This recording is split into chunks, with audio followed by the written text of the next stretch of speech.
trip. I also kind of think this is like where everyone's positioned right now is a good opportunity for Moving Fish to try and section off Sniper and maybe focus down the enemy Sigma. We see that Amp Matrix coming through, and HK goes over the top, immediately takes down Halo. Z goes down, no support, no backline, and Wisp should go down. Coverage with those so far through the series. Now Gravitic Flux counter engage onto Aniun. And Aniun the sleep! Oh, the sleep! Oh my god! Right now, it's gonna mean SK will have to rotate positions, and actually he's in a bit of trouble. The sleep came out through though! Oh, she's just crazy with it! Oh. And I don't think Bun has died once. Trying to keep that streak up! Oh no! And she does. X10 going back to the spawn door. That's a little bit of a feed there. Nanoblade gonna come out though. Nanoblade finding Halo, looking for more, finding the Demon. defense. Oh, the sleep, sleep. We love those plays. We love to see them every single time. And yep, climbing up, you're in danger, Ana. Right now, just kind of overlooking the streets from this window, but they have to try and make something happen. They are able to get LOS, dueling Nanoblades, which goes bigger. And HK has the nano, both of them have Nanoblades. Zoe, however, is finding so much more value here on the backline. Whatever comes out of this match, y'all gotta remember that this is a community. Like, you even heard it from Wisp in the interview. They got friends on other teams. People know each other. It's a win or lose. It's none of this trash talk, really. It's everyone just supporting each other, and everyone wins at the end of the day.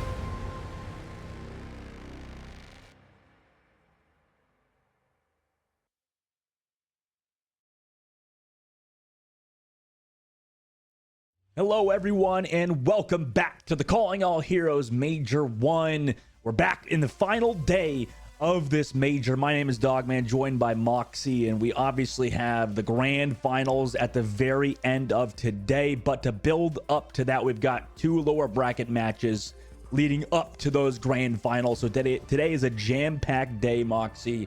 I'm really excited. I'm sure you are as well. As you know, back in the new year, we've had the storied history that has been Calling All Heroes for the past few years. We're finally coming in 2024. What is like changed in your mind, Moxie, in this season compared to last? I mean, it feels like all of these players have been constantly improving, but now we're reaching the peak of Calling All Heroes at the moment.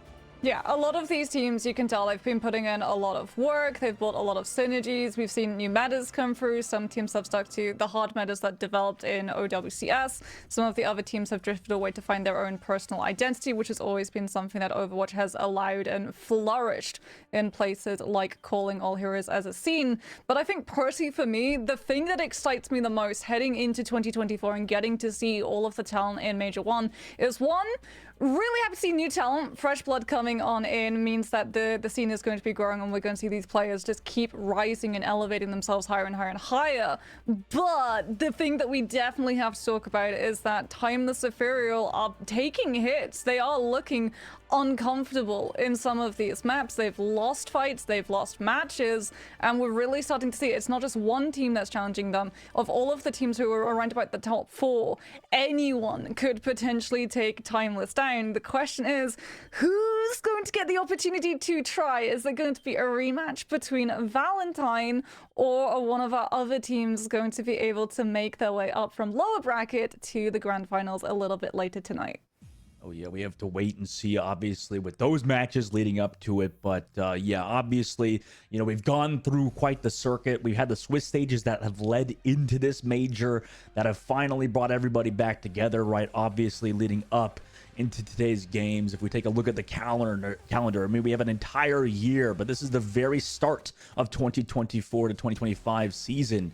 And Moxie, obviously, at the very end of this, in February, we've got the champs, right? Obviously, the championship series at the very end, which Timeless Ethereal, like you said, I mean, they were the reigning champions of that championship series, and then also a few of the majors previous, right? And you said that this team in itself has looked a little bit more dicey throughout the, or starting out the year rather, but obviously as we move on to July, you know, December, the future majors, you know, maybe things could improve for them and they can find a little more cohesiveness as a unit, right?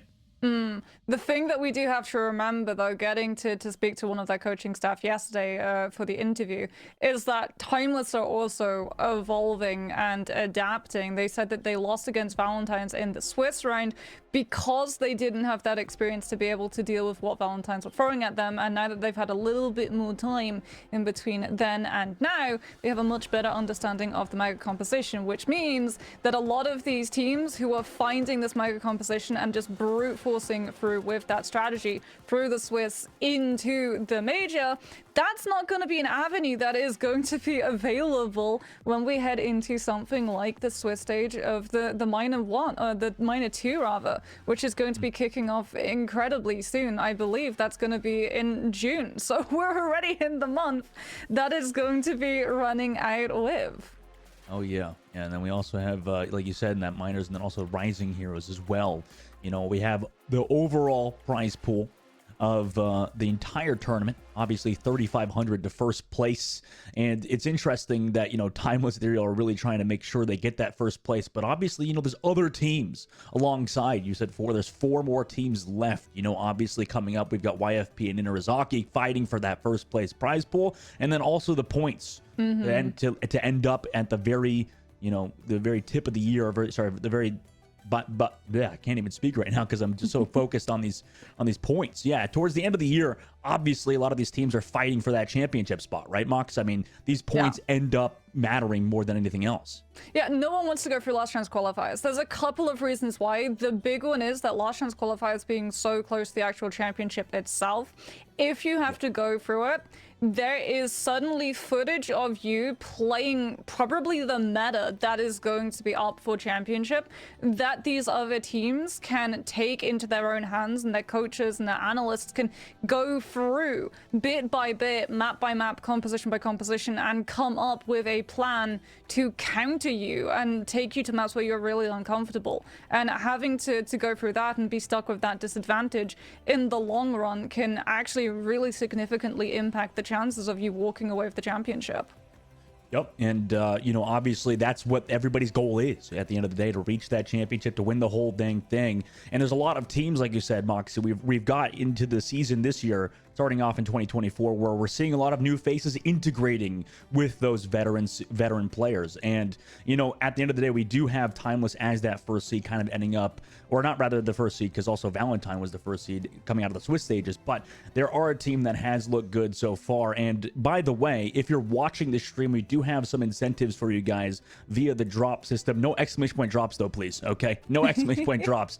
But obviously, if you're tuning in now, you get a few of these sprays. Moxie, which one would you say is your favorite? You get a spray, you know, you get these outfits for Venture. Yeah, Venture skin, 100%. Purple is one of my favorite colors. I'm not wearing any of it today, except the headphones. There's a little bit of purple representation on those.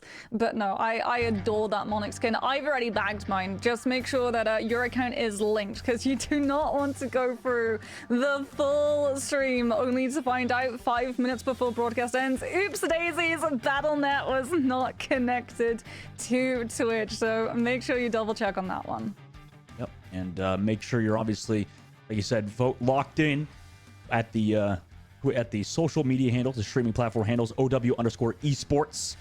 Today's the very last day you can earn those rewards, guys, so make sure you're getting everybody that wants these skins tuned in sprays. So obviously, you know, leading into this Moxie, we've now got an incredibly hype matchup for the first one of the day between YFP Pixies and Inarizaki, right? We saw both of these teams yesterday.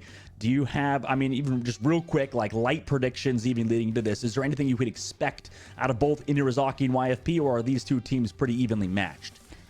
It's going to be really interesting because it feels like there are so many different ways that this could go. We might see the Mauga Mirror, but I would be unsurprised if we see Hitori running out on that Sigma. And as we saw from yesterday, the teams that figure out the Sigma composition and are able to slow the Mauga hard engagement down are able to nullify all of its threat entirely. So either we see that counter coming on through and that understanding and adaptation of both of these teams, understanding the other's win condition and stopping it, and we get a 5-map nail-biter of a series that could go either way, or it's going to be a very quick Sigma composition sweeps and it's a 3-0. Well, let's take a look back at that bracket to kind of figure out, you know, based on just overall standings, how both of these teams and how every team has been doing so far. Obviously, if we take a look at that upper bracket run from Valentine, they ended up dropping into the lower bracket from Timeless Ethereal, who are waiting in the grand finals for any of these three teams remaining back in that lower bracket. Meanwhile, for YFP Pixies, you know, they got past, oh yes, a lot of, you know, a fan favorite team, and unfortunately did drop into the lower bracket because of Timeless Ethereal, but they did end up taking a map off of those grand finalists. So very interesting road for them. And meanwhile, for Inarizaki, kind of the same thing. They unfortunately dropped to Valentine in that semifinals matchup, but now find themselves in this lower bracket versus YFP Pixies to end up facing Valentine in that lower bracket finals. So very interesting tournament so far. You know, I think there's been some upsets with Erebus dropping out earlier as well.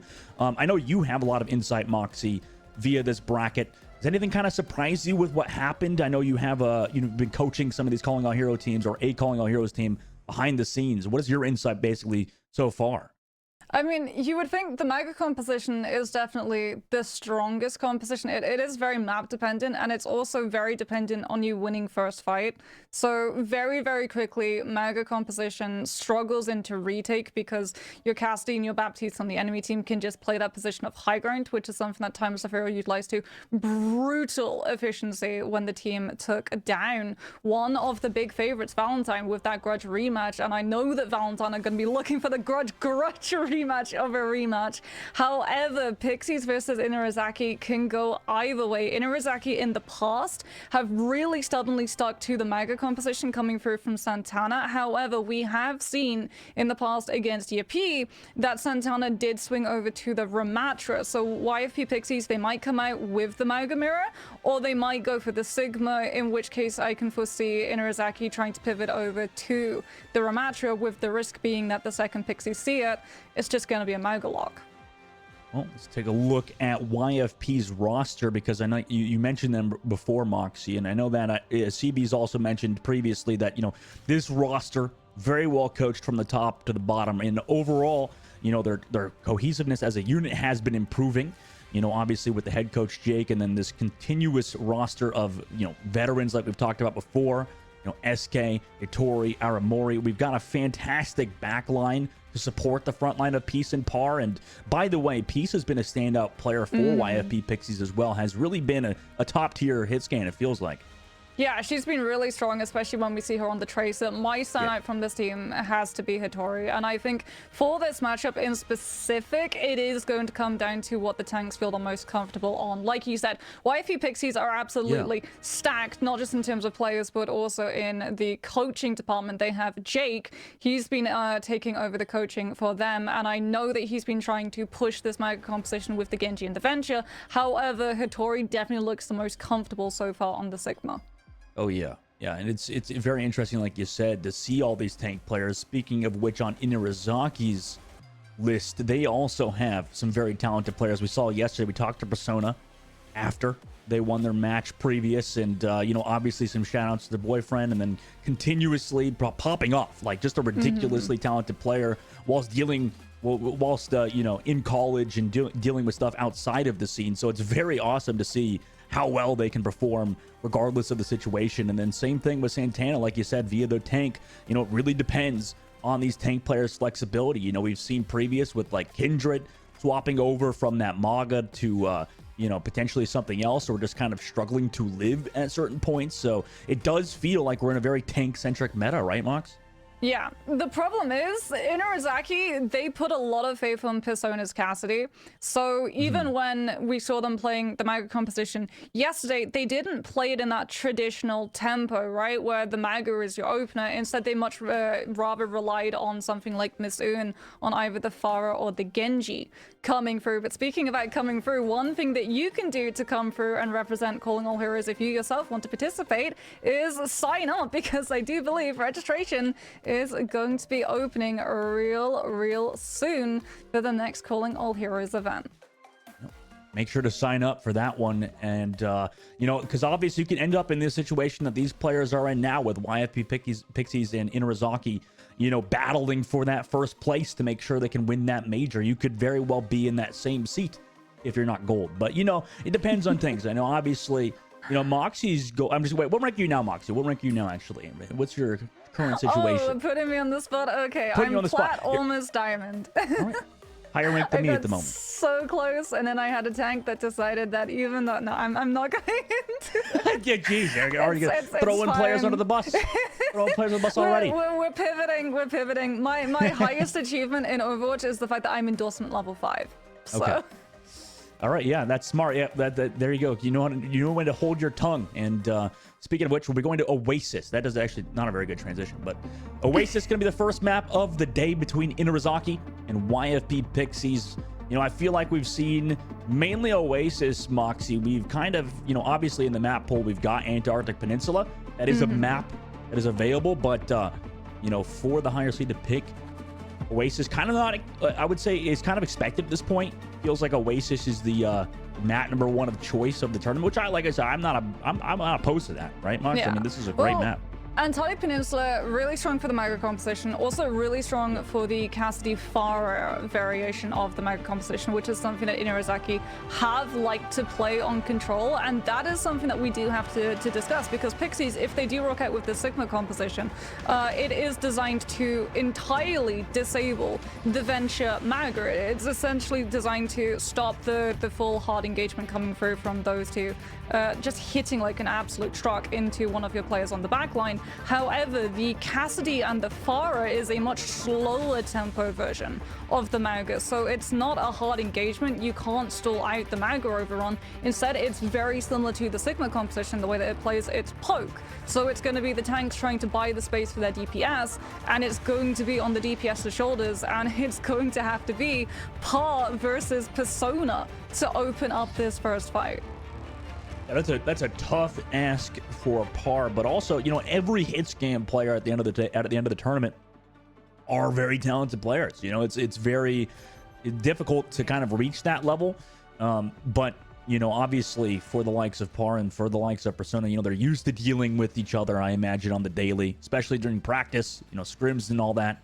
But you know, Cassidy has been the pick of choice. We've seen some Sojourn Moxie, but I feel like a lot of these players like to lean more towards Cassidy instead. Yeah, Cassidy is very strong to just deal with things like a Farah or an Echo if it comes through. They hinder as well to put additional pressure on the Mauga so that Overrun doesn't find that first engagement. And it's not going to be the Sigma coming through from Hitori. It's straight up Mauga mirror with both teams on the exact same composition as Peace gets to work, putting in that pressure on and off angle. Santana, oh my gosh, gets poked so low, forces that Suzu out early. Now YFP understanding they got poke pressure. Want to push forward, charge in. Fair on the coastal side alone gets back to the team though, due to that increased mobility recently, and Santana eventually will fall. Oh my gosh, the damage output from YFP Pixies far too much for Inarizaki to deal with, and they're already backing up a reset early for them as YFP Pixies take the point first. And Pixies are in the driving seat now. Peace off of that spam damage alone is 70% to the first barrage, but the problematic thing for Santana is going to be navigating this choke with that pressure from the Farah, because in the Mauga mirror, the Mauga that uses Cardiac first tends to be the team that loses. They're on the coast. Pixies, Peace rather, regrouping team. Here comes Inarizaki towards the top side, charge out. Oh my god, Persona on the outside coast gets the kill, but SK counter Farah, Lucio, this one goes down. The SK doing a great job, even though we'll trade back Hitori too. So tank player down, they gotta pop off. SK also found Persona, so somehow this Lucio player is really putting on a performance right now for YFP Pixies. He tries to delay the point, gets the Suzu too, so able to sustain, wait for the team to come back. Barrage also available for Peace too. Support ultimate available. SK gets moved off the map though. Regime finally shutting down the Lucio player from YFP Pixies, who has been a thorn in the side of Inarizaki. Now understanding they got the advantage, they want to go forward with that beat drop, really to secure this win. YFP Pixies understanding to get that beat out, just wants to die quickly and get that point flipped. Yeah, I mean, Inarizaki have to go for the beat drop, because otherwise Pixies are just going to keep stalling. They pick up 61%, and crucially now Inarizaki need to get a kill as this fight ramps up, because they're not going to have sound barrier to deal with CAH when it comes through, and that's going to be combined with barrage. Good poke damage coming through from Peace early. Kind of playing it slow towards the main. Meanwhile, they're setting up. They understand they've got some good ults to work with. Now they want to slow. They're still going to slow actually work their way towards the point. A lot of poke damage from Peace. Oh my gosh, good shots on the Lucio player. High Noon from that backside from Persona, but Persona's getting poked very low, needs that Suzu. Everybody actually gets off the point, gives up the objective because of the beat and Kitsune Rush. And Arizaki trying to wait out those ultimates, make sure no support ults are here. Peace over the top side. Barrage with the cage. Everybody's caught into it. But how many deaths are going to come through from it? It looks like everybody stuck in that cage will go down. It's a better cage for YFP Pixies as they get a team wipe. Yeah, the second that Deadeye gets dropped from Persona to make sure that Inarizaki have that disengage on lock to get out from Aramori's Kitsune Rush, Barrage is only a matter of waiting for Cage to come up from Hitori, and it's absolutely perfect as now final fight territory. Inarizaki forced to use Rush to get out from this pressure as Pixies get aggressive, hold close, and deny any potential tap. I like this from YFP Pixies. Perfect engage. Sure, you get like a Kitsune Rush advantage, but it's such a weird fight. Maybe not expected for Inarizaki as YFP Pixies makes it perfect in this situation, able to close out on round 1. Yeah, like you said, it's really good just reading. Yes, there's Kitsune Rush, but one, you have a Cassidy, so if you want to get really aggressively into that Rush's space, you can have Hinder to slow the tempo down immediately, and then your Pharah just spams rockets into that space, and you know that you're going to be hitting multiple bodies and stacking up all of that AoE damage. And as a result, in Arizaki, they lost that first fight. We knew it would be an uphill battle to navigate all of that poke pressure coming through from the Cassidy and the Pharah, and unfortunately, they just weren't able to climb the mountain. Interestingly enough, Moxie, it was YFP Pixies previous that did run out with this Roadhog, right? With Hitori on the Hog. We could very well see it again. Would not be surprised. Roadhog has the sustain to go toe-to-toe with the Mauga, as well as the hook, which can pull people out of the radius of that cardiac. As almost grabbed a squishy immediately. Hitori, however, has to go back and wait before we go fishing once more. It is kind of bobbing and weaving. Goodbye, missing. Fantastic hook from Hitori. No more Pharah player. That's a lot of the poke down. I mean, Persona's going to have to maybe get some value on the outside. They're just going to wait it out. Understanding the situation that has happened. Missing swaps over to the Genji. And back from spawn. Yeah, I mean, both these teams have to now play Havoc into the backline because Peace on the Tracer has gone on to this hero to give recon to Hitori to know where to send her hooks, as well as keep the backline in check and delay Inarizaki from having that opportunity to use the Mauga and Genji to push onto a specific play from Pixie's side. Poking onto that Maga. Caught in the trap now, but it doesn't really matter. Can just kind of charge out of it. Hitori, meanwhile, he's the key playing back and forth, going for those hooks, fishing in deep.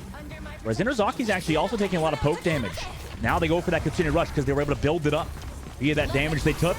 Counter Kitsune Rush right into Inarizaki on their push. Par fell really low, but nobody goes down just yet. Pulse Bomb still available. Tosses it onto Santana. But Santana's got too much support there also as a tank. Far too much to deal with there.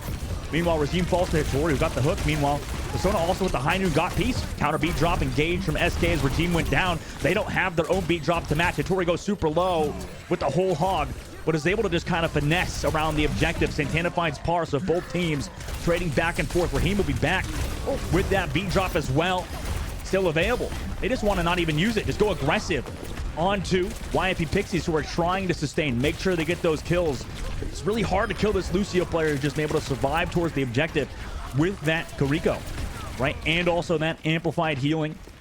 So too many people here now for Inarizaki. I mean, YFP Pixies still trying to stall though. I mean, they've got SK on the inside angle. Hitori's Peace does go down though. SK. Yeah, Hitori's back on the hog just to stall a little bit longer. I mean, surely they could get it to 99%. There's no way the Wrecking Ball manages to tap point and stall it even more. It's not 99, but 90% is one fight away. And it means that Inarizaki are going to have to be so careful with their ultimate economy. Good news for them, they've almost got all 6. And they are now in position to get Santana into the direction to use Overrun to cancel Par's ultimate. Question is, do they have to commit the Cage and Blade combo before SK has Sound Barrier? Oh, I guess not. Because Persona just gets that first kill on the SK. Now they want to push forward past the choke point. Hitori's surely going to fall there, yeah. Yeah. And the stagger kill is going to come through. It has to be poke pressure coming through from Inarizaki because Pa understands. Pixies, they know if they try and use Deadeye on the flat, Santana is just going to overrun directly in, and Pixies are not going to be able to take the Mega down in time before that win condition is cancelled. They'll delay the fight, potentially waiting until we have Soundbar from S-Gates to take the hard engagement, understanding that the Cage Blade combo is going to be in play, and Pa needs Deadeye to break Cage immediately. Yo, Nozaki play. I mean, they could be patient, but they're opting to just go aggressive. Kitsune rush, separating that Roadhog off from the team. So yeah, Hattori surely falls there. Fast reset now for YIP Pixies, but that's actually not terrible in terms of ult usage for Inarizaki.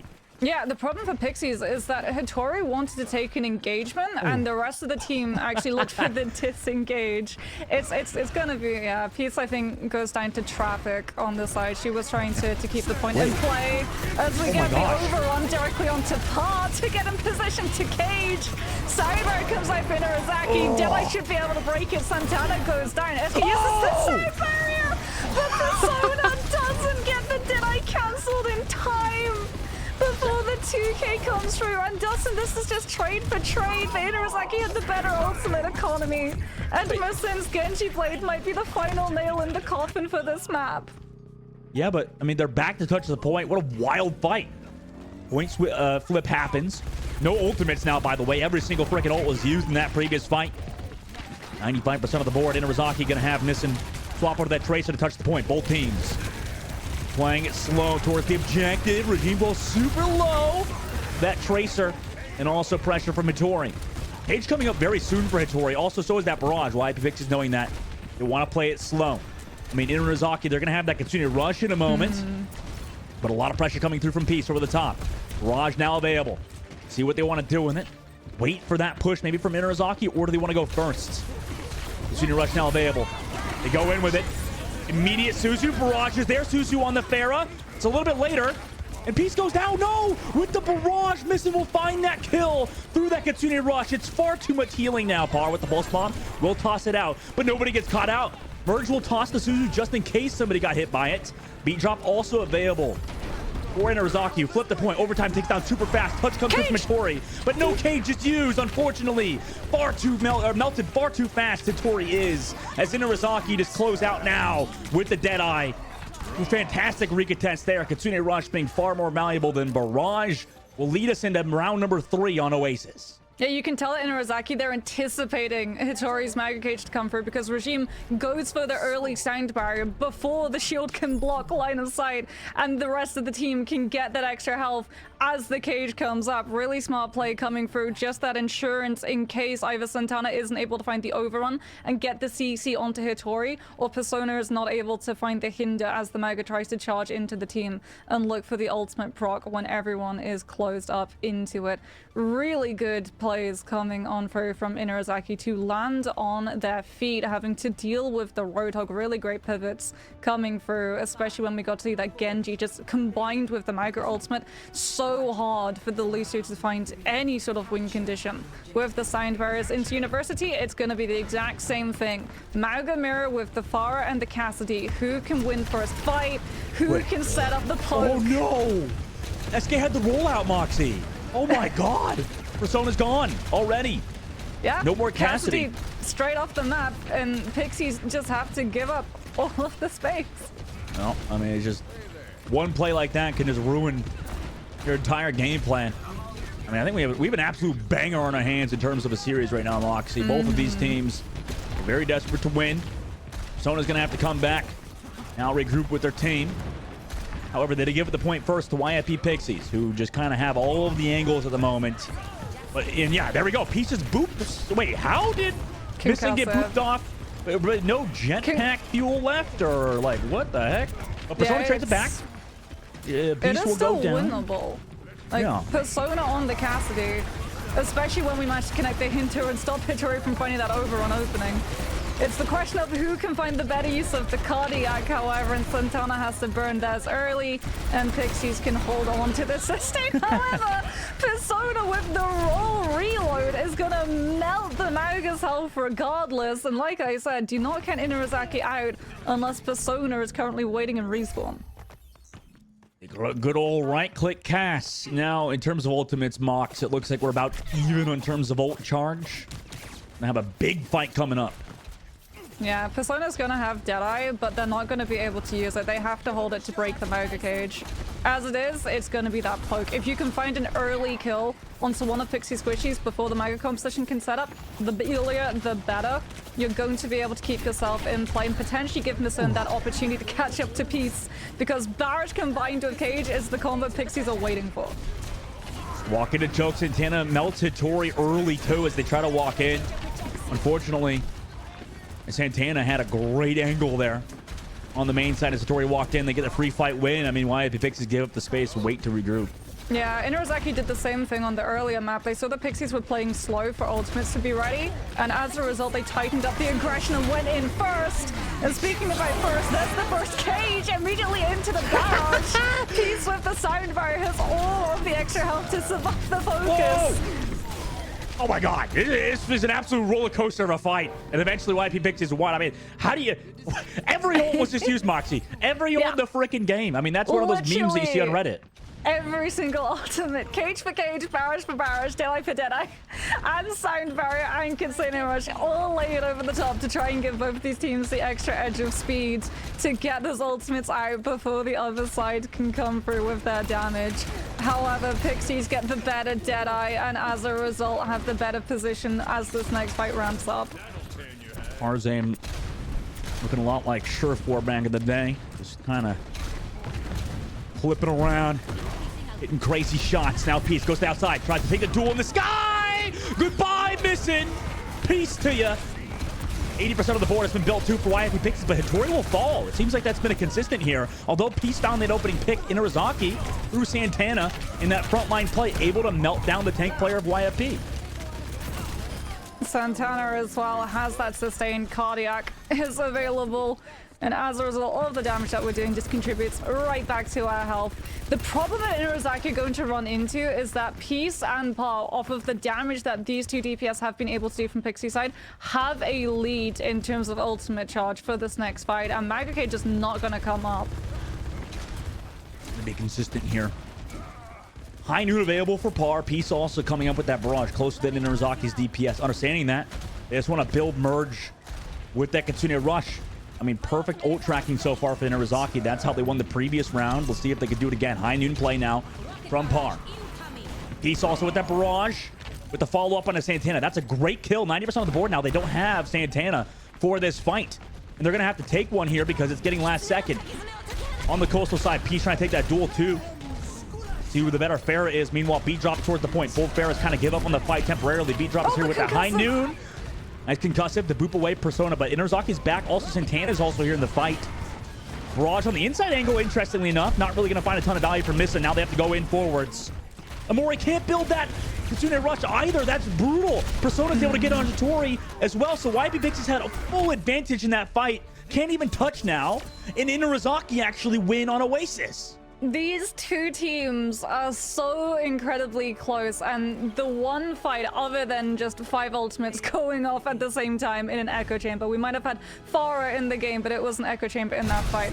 But no, that last fight, both of these teams try and do the exact same strategy. Like you said, the ultimate tracking is absolutely on point. Both teams understand that Maga Cage is not going to be up and available for those 2 last fights from either side. As a result, the Cassidys get to open up the fight, understanding that they don't have to save Deadeye to be able to break the Maga Cage. At the same time, when the Cassidy takes control of one angle, the Farah on their team also clears that other angle with a barrage. You set up a crossfire and you deny one of those spaces that the other side can use to retreat away from the Cassidy ultimate and keep control of point. By taking over left side, the other team cannot put themselves into cubby, wait for the Cassidy ultimate to be a little bit through, tap onto point very, very briefly, and deny the flip. So when Pixies come through, Inarazaki give up all of the space, understanding, okay, point percentage is still going to be in play.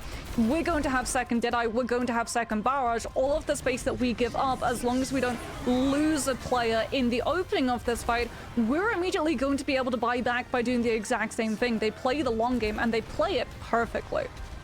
I mean, you described it amazing there, Mox. YFP Pixies on their side. I mean, I don't know. Like, it felt like all of the cards are kind of in their favor there after they found Santana, but it didn't really end up mattering, surprisingly enough, Moxie. I mean, it's interesting because, you know, I feel like at the moment we get like the series between an incredibly talented mechanical squad in YFP Pixies. Not to say that Inarazaki's not, but Inarazaki's showing a ton of composure there, right?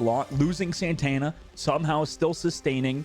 Inarazaki, surely you would think that they could push forward past the choke and get those kills, but they could not.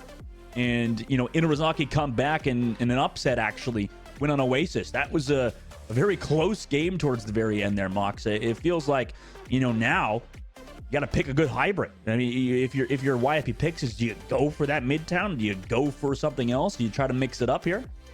I mean, I could see Midtown, definitely if they want to lean towards Hitori's comfort zone. It's going to be either Midtown or King's Row. King's Row could offer the Maga Mirror, but it also has those places that you can run the Sigma to try and counter that composition, but I feel like it's going to be an avoid on that one, since, again, the composition of Maga that Inarazaki play is not the Venture, which does struggle to get shut down in terms of the Cassidy Pharah compared to the Venture. Venture has a much harder time dealing with the Sigma composition in comparison to the slightly slower, more poke-favored style of the Maga variant.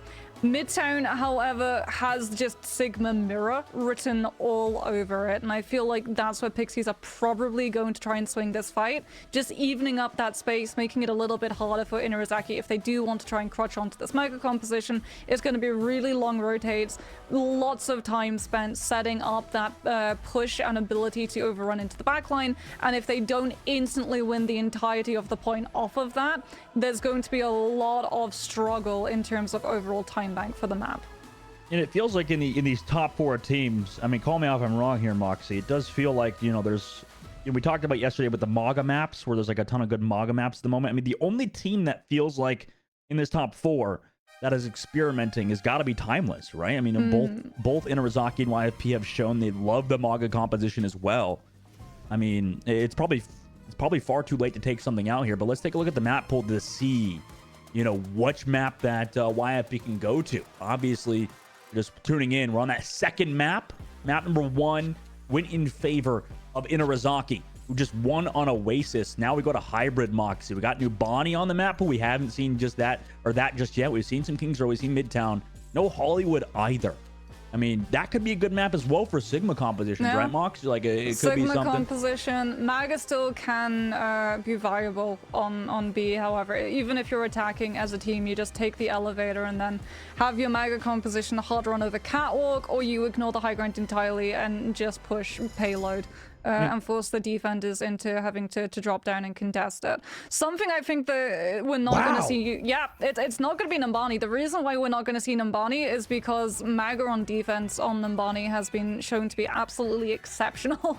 And an absolute struggle bus for Lucius to be able to find sound barriers, as unfortunately Massa found out during their match of OWCS. But it's going to be Hollywood. This is one of the first times that we're going to see Hollywood come through this major, so expect a little bit of dive, a little bit of Sigma, and potentially a pivot towards that Maga as well. Okay, let's see if it pans out for YFP. Obviously, understanding this could be their favored map. You know, a lot of things you have to look at, right? That's probably why it took them a while. They're understanding, you know, maybe we don't like Hollywood that much as a team, but potentially in, you know, practice and in scrims, could be working out versus Inarazaki. Maybe that's why you go to this one compared to other maps. And also, like you said, Mox, to potentially have that flexibility to go over to different compositions. You know, I'm really curious to see. Yeah, there's a lot of high ground, which, as we saw yesterday, and Timeless were really good at just showcasing. One of Maga's biggest counters is not a specific hero that you can play, it is your positioning. Take high ground and Maga will struggle finding that opening with Overrun, even if paired alongside that Venture. So no surprises that it is going to be Hollywood, and I have no doubt that when we see Pixies on their defense, it is going to be a high ground position that they prioritize in terms of their hyper burst hit scan and also their support backline. Yeah, you mentioned Venture. I give flashbacks to yesterday with with Zoe on the Venture. Absolutely amazing. You know, we have to see if YFP can pull that out, or Inarazaki. But obviously, Moxie, you know, this is, I imagine, not a very good venture map just because of how many, you know, long sight lines there are and stuff, right? It seems more like a potential Genji map, I guess. And, you know, we get a lot of those Genji plays. It's interesting that both of these teams kind of just like to throw in ultimates. You know, like if you have every ult in the game, it feels like both teams just like, okay, let's just, you know, my stuff versus your stuff, right? See who's better. And it just ends up, you know, in large part in a result. Or I feel like YFP was actually winning in a lot of those like big team fights with ultimates, right? It was, I mean, it was definitely close. It's tough to say though. I mean, you would think that, you know, a lot of teams like to play it, you know, whether you like maybe use 1 or 2 ultimates, not pop all 5 ultimates on both teams. Well, I mean, meta at the moment and how we're seeing the rotations of these ultimates, there's a specific reason why you're seeing Die being held, and it's to pop Cage. Sound Barrier has to be held for Cage. Barrage or Blade have to be held for Cage. And then you need to have the Deadeye to break the cage and try and give your team, if they do get that Sound Barrier, that extra little window to navigate and live through all of the follow-up damage, which is why you see, like you said, the sort of chokehold of ultimates, where your hand is essentially forced. If the other side is holding on to use those ultimate rotations, you have to play reactionary with your ultimates rather than opening it up, and it means that attacking teams have an even harder time of being able to find full pushes on all of these maps. Mox, off topic, why don't you call it Baby Lawn instead of Babylon? Why don't you say Baby Lawn? Why aren't you responding? Mox? I don't know how to respond. What? You know, it's not often that something can make me speechless, Dustin. But I mean, it's at least once every broadcast with us. I feel like that is true. It is very much a bingo card, I feel like, where it is now ticked off that square. Dustin says something and Moxie is absolutely flabbergasted. I'm sure something that a lot of people could understand is skill how to do. That popcorn in the back over there is stale. You like stale popcorn, Moxie? I feel like I would eat stale popcorn. I mean, I'm pretty sure cinemas keep the same popcorn. Ooh, oh god. So okay. That's probably why I haven't gone to cinema. It's just more accurate, Dustin. As no surprises, both of these teams gonna be running out with the comfort picks. Inarizaki quite literally running now with that overrun, full rotating to take the high ground away and make sure that Pixies are not safe to stash. Pa and Aramori out of the action. This is a very long rotation, Dustin. If this fight does not work out for this team, and the rotation has taken so long and it's so predictable, Pixies have just swapped to a different high ground. Yo. Keep moving around. Peace. Meanwhile, the Tracer needs to stay alive, right? That's a large part of this too. As Inarizaki try to rotate towards YFP, give Persona angles, give Missing angles. But Hitori just locking down the objective, right? Kind of baiting the dive at the moment. Using the corner as well to stop a lot of the poke pressure. Immortality Field still hasn't come out into the Sigma. And Hitori, she's done a really good job just making sure that nobody in Inarizaki feels safe to touch. And Pardis hits shot after shot. Holy crap. I mean, they're trying to come in and touch the point, but every time they do, Par is just there. Yeah. Hit them with a headshot. They're all boxed in too. It's Rush off of all of the damage that Inarizaki have taken. They have done a very good job of making sure that they live through the pressure coming out of the up angle setup from this Cassidy. But that is both support ultimates used. Not even a single tick picked up, however, as Pixies have a really good disengagement, use Amplification Matrix, and all of the space that Inarizaki had to fight so hard for is eliminated. Par got the trade at least, but eventually Armory is going to go down. That was just great work, I would say. I mean, great Rabbinic Flux from hit. What? I mean, that, I guess you could think that maybe Mission wasn't going to get kills there. Or a swap potentially comes through. I think that Inarizaki won that fight primarily because of the supports, Moxie. I mean, it just felt like Persona just like walked in, everybody walked in, and Merge and Regime were just there to heal him up. Yeah, it is going to be a swap, by the way. It's going to be Peace over to the Echo. And Hitori onto the Winston. So defensive dive coming through. The problem is that Inarizaki, they don't really have to play for the high ground. The Mega composition is very, very tanky. With Cardiac transferring over to your entire team, you can ignore high ground if you so choose and just prioritize pushing the objective because Pixies don't have a Tracer. They have no way of actually contesting this cut. And you can see Inarizaki, they don't care about high ground. They're just playing on the low. And now the cage comes through, and look who's caught in it. Hitori over the top of Par, breaks it immediately with the high noon. There you go. You talk about that high noon being very important to break the cage. Moxie, there it is. And now you still have that Winston harass from the top. Meanwhile, YP still doesn't have any ultimates, but you're okay with that and dive, right? Moxie just to constantly pressure. Maybe get a dive. Oh, Par! That was gross. How many shots in a row was that? Raheem back to the spawn doors. And YP still sitting above on high ground. Nice and pretty. Yeah, this Winston is playing so smart. It's not playing for hard engagement dive, it's just contesting the objective. Hitori is putting her position on this high ground to just stall Inarizaki so that no one looks at Par and the Cassidy. Now, Urge and the rest of Inarizaki just pushing that cart, right? Just constantly trying to play under. Make sure they play those angles correctly. Merge goes to the top. Oh, nice hinder on the Merge. They can't use any of that. A boop also came through. Rush onto the height. They want to really control this high ground at the moment. Grenades come through as well to stop them, slow them down for now. Armor is going to have to use their own. Rush. High noon versus high noon over the top. Persona though. Oh, nice beat drop from SK. Prevents the high noon from mining value. Miss and drops the pulse bomb into the copied Echo. But it's just 1 for 1. Santana goes down, but Par falls as well. Maybe that's enough though. Persona trades it back though. At the same time, in the same time, Armor and SK finally collapse. There too. Team white for YFP Pixies.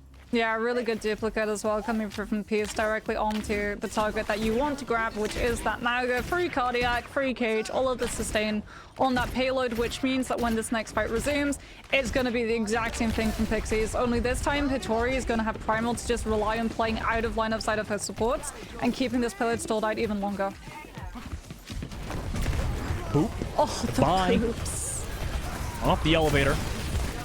And that's just going to be a wipe on me immediately. SK again finding value. We've seen that previously on Oasis. You see it again here on Hollywood, resulting in a team fight win for YFP Pixies. Yeah, Echo is actually really good as a counter to the Maga. Can play up in the air, out of the overrun distance, can put pressure on the Maga in the rotation to that engagement, forcing Cardiac out, and the second that Cardiac is out, we can just go in with the stickies, with the focusing beam. Everyone from the Maga team is going to be stacked on top of the Maga, which means everyone is getting hit by that focusing beam, and as a result, Peace just used her duplicate last fight. We already have another one online. Oh yeah, that's going to be so hard to deal with. I mean, this is first of all a great map pick for Inarizaki, or for YFP Pixies to take Inarizaki, because they can keep playing that dive. Cage comes through onto Hitori, but the Primal Rage is there to sustain. Peace also comes through with the copy. Meanwhile, though, Hitori and Armory fall. It was a little bit too late for Peace to get there. Kind of struggled to get off the top side. Now Peace out of the copy, can't even get their own cage down, and everybody's already dead. Right? SK is going to come through and delay the point, but actually a good team fight there and good cage from Santana. Yeah, Persona's going to have Deadeye too, and the key thing for the Cassidy is that there is no Maga on the other side, so you don't have to hold Deadeye to stop that ultimate from coming out. Hitori's going to be swapping over onto the Doomfist, so CC is there to collapse on top of this Cassidy, even when Pixies are rotating off of the low and having to take the high ground anew. High noon from Persona, boop from Lucio player. Meanwhile, Regime also gets Hitori before that beat could come through from SK. And now, yeah, everybody just gets deleted afterwards. This is a disaster in the street space for YFP Pixies. They held pretty well, though, at least nearing overtime into third phase. However, Moxie, I mean, this is going to be a pretty solid point, it feels like, for Maga, right? True, but Pixies are going to have Kitsune Rush. Inarizaki are going to have to give the space up, which means that when we go back into Sigma versus Maga, Pixies are going to be in position to keep the Maga composition stalled out with the range that Spheres on that Sigma has with his primary. Curious how YFP Pixies play this, though, too, because, you know, with that Kitsune Rush, they're trying to, by the way, control this high ground versus that Lucio. But it feels like with the Maga, you can kind of take advantage of Kitsune Rush a bit more, whereas the, I guess the Sigma, you know, you're a bit slower naturally, right? But we'll see how YFP Pixies play it. They just want to give up a lot of space, in fact. Let the cart go around the corner. Maybe bait Inarizaki in, lull them into a sense of safety here. Now that rush comes through, but SK goes down. Merge is traded, though, and Hitori also finds Santana. So Inarizaki not looking to disengage it. They want to fight in the midst of that rush, and it's going to result in them getting wiped with 37 seconds left. Yeah, one ultimate for a team fight win is the exact thing that Pixies needed. Now we're going to have duplicate for this next one, which is going to be onto the Maga. Misten is going to be swapping over onto the Mei so that Inurazaki have a little bit less pressure coming through from the poke of this Echo and Cassidy as they walk up to the fight, as well as Ice Block to stall the payload out and wait for a regroup. His piece is just waiting. Top Ropes wants to find the copy onto the Maga. Yes, we get it. Immediately overruns into the back line and just sets up for the Sigma Flux. Oh, but into the high noon. Persona is in the sky. Copy comes out, but oh my gosh, deleted by Peace. Peace now looking forward to the rest of their team's targets. Meanwhile, continue to rush with the card. It's just desperation, just to get as much distance as possible here. Beat drop as well, so support ultimates are not there in time. Merge will get par. But I mean, they're down everybody in their team. They just get a little bit more meterage. You would have liked to potentially see that in the previous fight, but they didn't have them built just yet, right? Really tough there for Inurazaki as they're just coming in to try to touch the payload. But nobody else is going to be here. And YFP Pixies will stop Inurazaki in third phase with 55 meters into the map. Yeah, that Echo pick coming through from Peace, that pivot was absolutely key in stopping a full push. It's so good into things like the Maga with the free duplicate onto just immediate overrun, follow up with cardiac with all of your sustain. Even if you don't get cage up, no big deal. You've given your team all of that sustain to try and meet the Maga's aggression. And also, and it feels really weird to say this because Cassidy is a hit scan, and hit scan do traditionally make Echo harder to play. But if the Echo is able to get into a position with focusing beam, especially in the situation that Pixies find themselves in, where Hattori is able to find that flux onto Persona, and Persona is doing the Cassidy thing, where you sit in Deadeye to get that 40% damage reduction to live through the after effects of the flux slam down. The Echo sees that the Cassidy is going to be trying to use that damage reduction, closes up the distance, knows that flux is immediately going to chop Persona's health bar into half, and that means that focusing beam is going to be doing the max damage, and the max damage of focusing beam is fully charged Zarya scaled damage. So Persona just disappears immediately, and when that Cassidy disappears, it's a free farm for Pixie's DPS line. Really good, very niche, but you can see how smart these teams are, that they can see those very niche strategies and immediately take advantage. Yeah, they've done their homework, obviously. Meanwhile, Par will be swapping over to the Sojourn this time instead of taking that duel on the cast, interestingly enough, as long as Maga. You're always going to have all fire up. Yep. See if it pans out for them, though. Inurazaki, meanwhile, you know, they just kind of are player on this point, where YFE Pixies take that control over that top of that cooler side. Oh my gosh, good deleted Santana is. Persona does trade back SK at the very least, and you got this trace over the back, so they can still clutch. But no, the Suzu's there, and with that, I mean, a lot of the pressure is now on that point. Inurazaki gonna have to play slow, wait for Santana to come back. Yeah, that is Jake's coaching in a nutshell.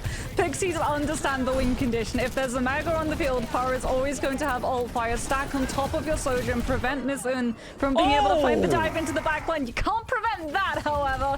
Santana comes back into play with a huge overrun, opening up the field for Inurazaki. And Pixies have to rely on the flux. Yeah, and that's going to work, though. I mean, Par's able to get those 2 kills. I was a little bit worried that flux wouldn't find total value, but with no support ultimates, because Hattori built that flux so fast, yeah, why not? That was really, really smart there from Hattori. And with that, YP Pixies close out first point. Yeah, Par is doing so much damage on the Sojourn. Would love to see the amount of times that she's built ult fire. And off of that, Inurazaki, they're done. They're doing the exact same thing that Pixies did. Santana swaps onto the Winston. This is something that I remember them playing last year in CAH, and it's just going to be the same stall strategy, as Pixies do not have a Tracer. Not indeed. It's interesting that so many different comps have been played on this map in particular, right? A lot of hero swapping to figure out what the exact play is. Where YFP Pixies now, Moxie, they're trying to set up for that high ground dive or just push the cart. Looks like they're happy and content waiting for Inurazaki to dive first because they know they have that copy as a defense. Now dive comes through, copy into the Winston. It's a rush, meanwhile, from Inurazaki, results in Par going down early. Par kind of caught out of position. Beat drop here from Inurazaki as well to continue this pressure. This one will go down. Heinlein as well. Catches out Peace in the sky. Goodbye, YFP Pixies. It's, yeah, Hattori, well, gonna keep walking forward. They do beat drop too, so never mind. YFP Pixies still kind of in it. However, the damage output isn't there. Aramori is able to find Regime. Hattori finds Persona, so yeah, actually, YP Pixie's still here, still in this fight with just both supports and their Winston.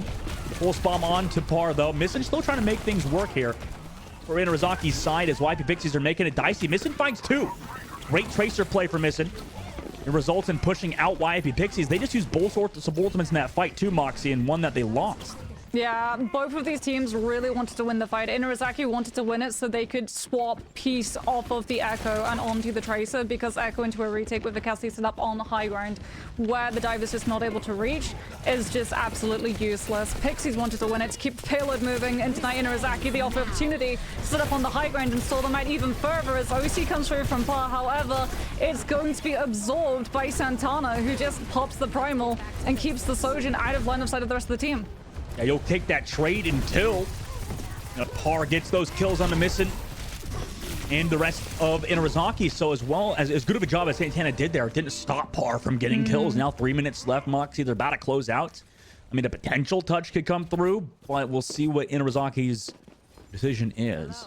Surely it's set up for next fight. Yeah, Persona is so close to Deadeye. Merge incredibly close as well to Kitsune Rush. Plus, you can't take the fight too progressively right now because Aramori has Rush before you.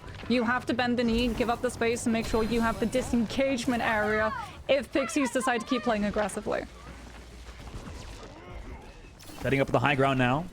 YP Pixies leave Vittori, but Santana's also lurking in there too, so understanding how important, how crucial this high ground is for these dive comps. They actually want to quickly engage with a hinder, but Persona's the one to go down, unfortunately, to Hittori.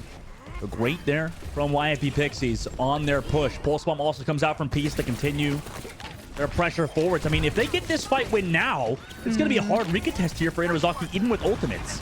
Yeah, Peace doesn't have Pulse Bomb, which is crucial. She's not going to be able to stick it onto the prone Persona when Persona pops their Deadeye. Santana's onto the DFS. We're going to try, but I don't think we're going to be able to. Nope. That is going to be Pixies taking it one apiece. They take us to Hollywood. There's very obviously a plan that Pixies have in mind, and that plan fully comes through. We moved away from the Mauga. We got to see the dive. We got to see the advantage as well of that Sojin playing into the other Mauga, building up the rail, making sure that you don't have to wait for those crucial ultimates to fully unlock point A, and just as crucially as well, Sojin into Cassidy, there's always been this constant debate. I don't know which side you're on, Dustin. Do you prefer the Sojin or do you prefer the Cassidy? Because a lot of these teams still up in the air about that decision. I don't know. Yeah, it's really tough to tell. I mean, I feel like Cass is better usually, but you know, like you said, I think there's a little bit of discussion there that can still be had. Which one's better? I mean, personally, as a Cass main, I like the Cass more. Also, seeing what Par manages to do a lot of the time. Same with Persona. I mean, it's tough to say. It really is. Yeah. See, you know, in that first fight, when Pixies are trying to take the attack on A, the Sojin is better than the Cassidy, and Par plays it just the way that you want to. Immediately goes for the disruptor shot onto the main door frame, so Inarizaki can't cleanly contest into the point, but also uses it to shut down one of those angles that Persona has access to, and as a result, we see the difference in terms of poke pressure that Pixies are able to output, as opposed to Inarizaki. Everyone from Pixies is free to very quickly set up the Sigma composition, something that is very clunky normally in terms of rotation. Sigma is a very slow moving tank, into a position where the Sigma can stall and use those spheres to poke and just put pressure on the Mauga, chip away the health, delay the overrun contact coming through, and everyone from the side of the Mauga composition is stuck just having to give the space because they lose the Mauga to that poke pressure and can only come back into the fight when your Mauga is able to overrun directly and quite literally right into the middle of it. Yeah. Unfortunately for Inarizaki, it looked like at the end as well. I mean, they were saving ults for next map, and tough situation to be in. Next map, by the way, will be New Queen Street on push here. Moxie, you know, obviously that probably enters us back into the realm of Maga, right? Yeah, they're trying to take Mauga. They're definitely trying to push that Mauga mirror. They did get the better end of it, so no surprises that this is the direction that we are headed. The question is, are we going to see the Mauga mirror, or are we going to get shenanigans starting to come on through? Well, I mean, we saw Timeless. It was Timeless who played the Sigma on this map too, because it's got long sight lines and stuff. So maybe it's not entirely mock. I mean, like it just feels like it's kind of a push version of. Well, I guess every push kind of has like incredibly long sight lines at some point. You know, similar to long range maps, allowing more poke compositions to come through. So it's not out of the question, I guess, to see some Sigma, right?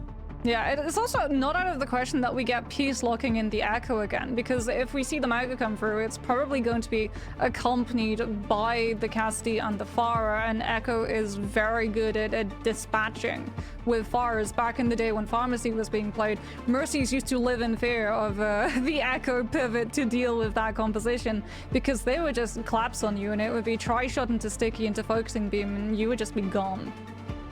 Yeah, interesting that we don't see that anymore, Moxie. A lot of that Mercy pocket, besides maybe in ranked for some of these Pharah players that are scared.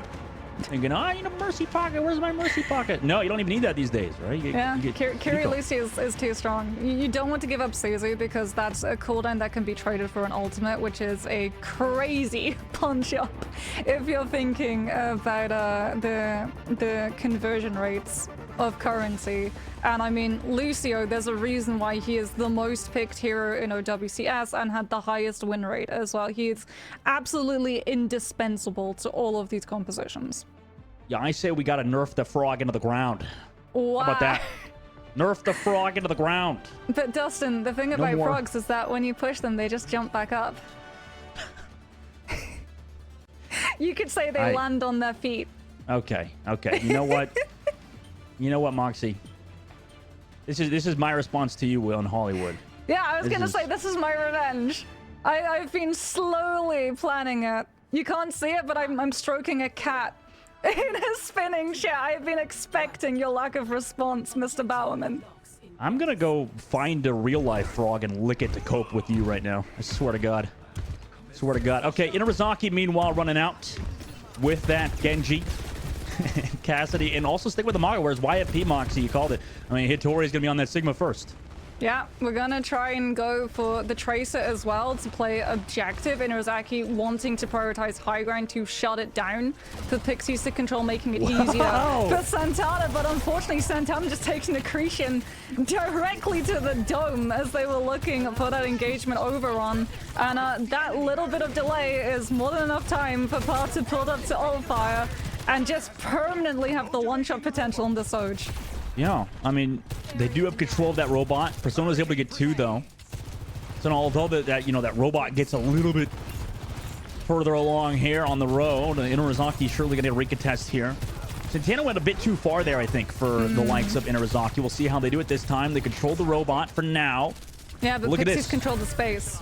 The second that Par sees the possibility of Santana pushing forward and having that overrun distance to collapse on top of the Sojourn, instantly pulls back, makes it harder to hit. Aramori immediately pivots as well alongside SK. However, you can peel the Mauga, you can't peel Persona. The Cassidy 2-taps the Sojourn, and suddenly the power swings into Inarizaki's favor. Yeah, SK, the backside did boot miss it, but here's that Gravitic Flux. Doesn't catch anybody. Nice movement there from the likes of Regime, who's built the beat drop up very fast, but dies to SK. Meanwhile, Persona trades it back over the top. Hattori is trying to pressure basically the entire team of Inarizaki. A lot is on Hattori's shoulders. Meanwhile, SK is going freaking demon time mode right now. Onto Persona, shuts him down. Jesus Christ, SK. Can't even stop that. Regime tried to chase, merge on the low ground, drop that Katsune Rush, but with no avail. I mean, that ult is now wasted. And YFP Pixies get a sustain with ultimate charge here, too. I mean, SK is just Lucio dipping right now. She's going in, she's collapsing onto the Cassidy before Inarizaki have the space to set up this Deadeye. And Inarizaki are done with the shenanigans. Santana swaps onto the Ramatra. This is something that we knew was a possibility. We've seen them run it against CFP earlier. Very good at slowing down. And also if SK does try and go for those very aggressive, enthusiastic hits into the backline, you're going to be able to instantly slow down with zone. High noon. Alongside Ramatra. Oh, Suzu there just in the nick of time to save Persona. Everything committed to save Persona, in fact. With the sound barrier. Katsune Rush re-engaged here from YFP Pixies. Understanding they got that sound barrier off. I mean, they just get free reign. Far with the overclock. Just shooting into the Ramatra. Can't even get the kill because tanks are so freaking broken right now. But regardless, YFP Pixies team wipe. get that checkpoint. Yeah, and Miss Un, she does have Blade, but there's no cage to pair it with. So potentially, especially if Hattori is able to find the flux connection onto this Genji, this gets nothing. However, it is going to be the thing that Inarizaki are relying on winning this next fight with. What? And that's a brilliant opening. No Kiriko, no Suzu. Yeah, what a shot there for Missing. I wonder how that exactly happened. And now IP Pixies just understanding the situation, back all the way up. It was probably a hinder from Persona to stop Aramori from having Swift Step, and then Genji follow up to get the kill and dash reset. Interesting how that pans out. Peace, meanwhile, on the far flank. Rock lands into Santana as well, slows them down to the cart. They're trying to play around this corner. Peace, meanwhile, with the pulse. Still has that available. Blade comes out from Missing. The flux to slow it down. Maybe try to catch it out, but it was a bit of a bait there. Both the flux and the blade kind of wasted in this situation. But oh my gosh, SK went aggressive alongside Peace for that dive. However, that results in Hattori being left behind. Also, with the Hinderous Persona, slows down Peace, makes sure that kill comes through. And Santana with a 3K in that fight. Fantastic Ramacha play. Yeah, Missing is now going to go off of the Genji and onto the Tracer to keep dueling Peace and also have that push and potential to collapse on top of the Sojourn, so that Persona has an easier time of finding these hits and forcing Hattori into burning those cooldowns before Santana is able to use them, because it's now going to be a Ramatra mirror. Both of these teams adapting, finding those swaps. Santana, however, having earlier swap to Ramatra, is going to have Annihilation, as Inarizaki have to try and peel this Ramatra. Pixies understand the win condition that's available for the enemy team and want to shut it down before it can come up. Let's see what Inarizaki want to do here. Going forward. Swaps forms temporarily, but that just results in Missing getting a kill on par. Don't even have to use the ultimate. Runs toward that Kiko. Also high noon from Persona too, just to close out. I guess that's what YP Pixies want. They want some ultimates out. They got the high noon at the very least, but I mean, surely here Inarizaki take the lead, right?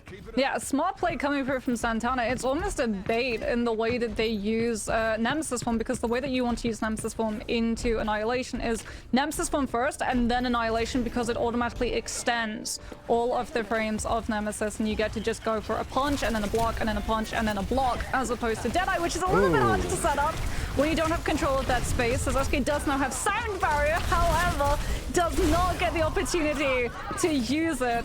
As Santana does go down, Pixie's doing a very good job of splitting all of Inarizaki's focus as the Tracer and the Sojourn just work together to devastating effect.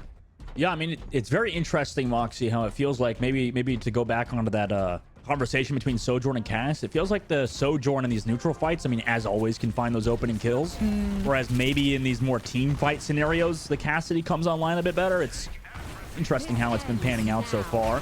Meanwhile, Overclock over the top from Par. Does get Persona. Great opening kill. Beat drop versus beat drop too. And with the person advantage, YFP just able to run down Inarizaki at the moment, losing everybody on their team. Inarizaki's so close to getting that meter advantage, but just could not. And now, YFP Pixies just with ultimates take this fight win. Yeah, Pixies understand that Par can win the fight with Overclock. So Hattori uses Zone to force Persona off of the angle, which means the cast not within distance to hit the hinder. On the Sojourn, we have full access to Power Slide. On Pixie's side, and Inarizaki just cannot shut the Sojourn down before the team just loses one too many players, and they have to throw the towel into that one and stage for the next. Santana still holds on to this Annihilation, but Hattori is holding on to hers as well. It's going to be a Ram Alt Mirror. It's going to come down to the supports. Katsuna Rush breaks Katsuna Rush. Peace finds Missing though on the flank. There's their much ultimate. Oh, gets deleted by Par. Hattori also on the front line falls, so both those annihilations end up turning into nothing. Whereas the Tracer players and Cassidy's coming online. Peace with some excellent aim. Par with the follow-up, and they just get this robot pushing even further. YFP take advantage once again. Oh, and Pixies are going to get aggressive. Hattori goes on to the Mauga. Santana has to go onto the Mauga as well. If Santana had stuck with the Ramatra, it would be game over for Inarizaki. It's the mirror coming through, and this is exactly what they wanted to be able to force taking us to this map. Deadeye's going to be up for Persona. Where is the cast playing from? Is it going to be a high ground angle that Hattori cannot get the slam onto to cancel it? I can't see where the cast is.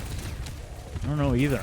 We'll see where Persona ends up popping up, but it feels like, in this map in particular, it's been very heavily reliant on Tracer and cast play. Here comes that point. from Persona. No kills just found us. Some damage onto Hitori. Also a sound barrier from Regime there. Interestingly enough, they don't get really a ton of value. It was perfectly disengaged there from YFP. Yeah, immediately we see Hitori understanding there's no Genji, there's no Venture, which means hard engagement onto the Cassie. You're alone or you're bringing your Lucio with you. Hard engagement though is coming out right now. My composition plays fast. When you have the Tracer with the Pulse Bomb to find the follow-up, and it's swinging in Inarazaki's favor, just as we saw previously with the Mega Mirror, they look so much more comfortable. I mean, Par tried to do the late overclock clutch, but it could not result in a kill. And now SK gonna get staggered out. In delayed, Inarizaki take control of that robot once again, but there you go, Moxie. I mean, there's some ults out of there from both teams. I mean, Pixies agree. Inarizaki won the Mega Mirror. Pixies go onto the counter. They go onto the Sigma to try and stall out. Pixies do have the lead as well, so Inarizaki are going to have to make the first move and take the engagement. And unfortunately for them, there's high ground that Par is currently in control of. Yeah, it's gonna be rough. Peace here with the pulse bomb still available. Regime trying to check him. Make sure Peace can't peek that corner. Comes over on that flank as well. Here comes that dive already from Santana with the rush, but immediately pulse bomb dropped on a Santana. Everybody trying to focus down this tank player. Make sure that cage can't be found. Santana understand they're the target of focus. Backs on out of there. Great movement from Inarizaki. Cage as well as there, but dies for it. Everybody's caught in it. Is the damage there? We'll have to see. Sure, one falls. Pulse bomb's there for Missin as well. It's traded. Missin will find two. Everybody kind of caught together now. Hitori, as long as Hitori's still alive, YFP at least has some value here. And Hitori finds Merge as well. This tank player doing far too much towards this payload. And Missin has to recall. Back out of there will get staggered too. So YFP will win that fight. And surely with 10 seconds left, we'll see what they want to do. I mean, sound barrier up for Inarizaki. 5 seconds left. Santana comes back to touch and ram a bit early. They have to. Beat drop is here too late for Majin into the sky. Oh no, it's a whiffed. Oh my gosh, it's a whiffed. Gravitic Flux. Persona goes forward with the high noon. Can anybody even touch? Peace drops the pulse bomb. Persona's able to find one with that high noon at the very least, but now it's very dicey. Merge goes to touch Inarizaki. Full in desperation mode at the moment, trying to touch the robot. Unfortunately, Regime and Merge will both fall. He's doing a great job just tracking down Missin. One of the staggering players from Inarizaki as YFP will win on New Queen Street. Yeah, I mean, that map, it was just a seesaw. It was a pendulum swinging in terms of power between Pixies and Inarizaki until the very end, when Hitori swapped off of the Mauga Mirror and pivoted over to the Sigma, just in the way that Inarizaki just looked so much more comfortable on the Mauga. Hitori looks so much more comfortable in the Sigma. You really can tell that this is something that she has molded. She feels so much more cozier on it. It's something that she played to devastating effect when she was taking part in OWCS for Super Shy. I was really excited to get to see her Sigma come through, since we have seen the Sigma composition absolutely break down this Mauga play. And it's something I'm sure that Inarizaki knew that they had to face, but unfortunately in an overtime situation, when you lose your Tracer late in the fight and you need someone to throw themselves onto that objective, it has to be your tank player. And as a result, the rematch just goes down too early. There's no way that you can't avoid that though, because when the Tracer falls, the rematcher is simply the closest to the objective. You can't have your Cassidy go. They're still trying to respawn and get into position to Deadeye, and as a result, it's a Deadeye with no cover, no rematcher, immediately going to be just Sigma shifted directly in front of the Cassidy's face, and there's nothing that they can do. Yep, nothing they can do indeed, and we'll have to see if a response is found on the next map. But before we go to that next map, we're going to a short break, so don't go anywhere. We'll be right back after this break.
Welcome, everybody, back to the Calling All Heroes Major. My name is Dogman, joined by Moxie. We're in the midst of an intense series between Inarizaki and YFP Pixies, and obviously, this game has been very close, down to the wire. You know, we were talking under the break, Moxie. You said this potentially could be a 5-mapper, which would be one of the first we've seen on broadcast so far. I mean, as we take a look at the replays, you know, what have you seen so far to maybe prove that this could be a very close game? I mean, the big takeaway is that Inarizaki looked more comfortable on the Maga composition, but Pixies look more comfortable on the counter composition of the Sigma. Inarizaki, unfortunately, losing at the last possible minute. That new Queen Street was so incredibly close. They do at least get the opportunity to decide where we go to next, which to me suggests it's going to be a new Junk City coming through if they want to try and force the Maga Mirror, especially because if Pixies do try and go for that Sigma, a lot of the time on first point especially, the Maga can just ignore it entirely and go straight for the backline.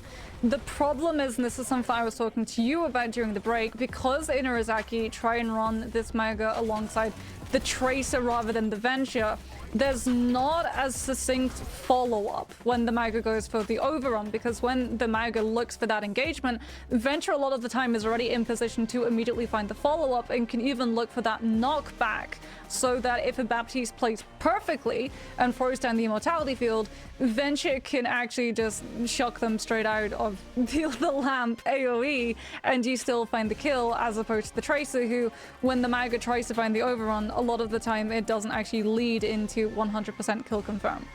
Yeah, it's very interesting to see how these compositions kind of play differently, and you know, and in New Queen Street, right, the smallest mistake could result in a team fight loss, right? I mean, it just feels like that last map was definitely a matter of inches, right? It was just a very close game between YFP and Interzaki on push. Obviously, Flashpoint could be very well different, Moxie. I know as a precursor, you were talking about how, you know, we could see a lot of MAGA force in New Junk City is going to be the map we're going to, and I think you expected this one, right? Yeah, this is definitely the one that I expected. We obviously have only 2, so it is a 50-50 toss-up to see, but there were a couple of things that led me to think it would be a New Junk City pick. One, you can run a lot of different compositions on Suravasa. You can run the Mauga. You can also, however, run the Dive, but more problematic for Interzaki to face would be the Sigma composition, and you can get away right off of the rip with running that Sigma composition, as opposed to New Junk City, where if you start taking control of a lot of the tempo, and even for the first fight, it might just be a Mauga mirror straight off of the gates, which is exactly the thing that Interzaki are trying to currently force. Yeah, I could definitely see that. I could definitely see the MAGA mirror coming through, because yeah, I think was it Timeless who tried to play Sigma on this map, and it just did not pan out. Did not work. Yeah, until they made the swap. Yeah. Kind of worked for them at the end of it. But yeah, obviously MAGA has just been kind of dominant in the compositions and in the meta at the moment. You know what? Yeah, it is a hot take, I guess, Moxie, but I do feel like the MAGA comps are pretty interesting to watch, you know, compared to, you know, we had Ramatra over there. Just friggin' Ramatra, just everybody's just ulting, and it's just like this giant conglomerate of goofy stuff. Okay, You know? I agree with you on some. I will concede, okay? Mauga meta is also a worthy sacrifice to give us Venture representation, very fitting in Calling All Heroes. And I feel like when the Mauga is run alongside the Venture and the Genji, and it plays for that very fast dive style hard engagement take, it's really interesting to watch because of how quickly it actually runs out. So for the other team to be able to play around it, they have to be so fast on the uptake of figuring out who the hit is on and how they're going to be able to peel all of the positions for. However, if it's that slowed down, sort of watered down aggression, 50-50 hybrid, a little bit of rush, a little bit of dive, and a whole chunk of poke phase, it does somewhat lose a lot of the energy in terms of how the composition gets played. It does. And, you know, we did see, like you said, that we saw some Venture yesterday, and it didn't really work in the mirror, though. It was more against the counter comp with the Sigma, right? And it just, as soon as the mirror comes out, Genji comes through, right? Why is that? Why are we not seeing Venture more in these kind of compositions with the MAGA? I mean, some teams just don't feel comfortable on the Venture as a pick. They're a very recent hero, if you think about it, and a lot of Venture as well. Mauga is sort of, you figure out who you want to run onto, you make sure that you get your timing on Cardiac and your cage lineups of your Genji, and you're pretty much set to go. As opposed to Venture, where there are so many intricacies, there's animation cancels, you can do all of these different things depending on which angle. Like, if you wanted to do a proper Venture breakdown, we would be here for hours. Oh, yeah. to talk through. I've sat with Venture mains in custom lobbies, and we've tested specific interactions between all of these different heroes, and those sessions have gone on for 3 hours plus. Moxie, I feel like you'd be a good fighting game caster rather than a hero shooter caster. You know what I mean? Like, you just, like, you know, the animation cancels and all that. I just know how to click heads, okay? Like, come on. You're getting a little... You're so nerdy about this. I'm like, damn, I can't even figure out how to animation cancel out of my freaking bed in the morning. You know what I mean? Like... Well, it's not an animation cancel, but it is not a cancel in Irasaki's plans. They have forced Pixies into the Mauga Mirror, which is exactly what they wanted by taking us to this map. The question is, do they make it count? Yeah, it's going to be back and forth at the moment. Santana and Hori just spamming those bullets into each other while Persona finds Par in peace with the follow-up damage, able to find Santana.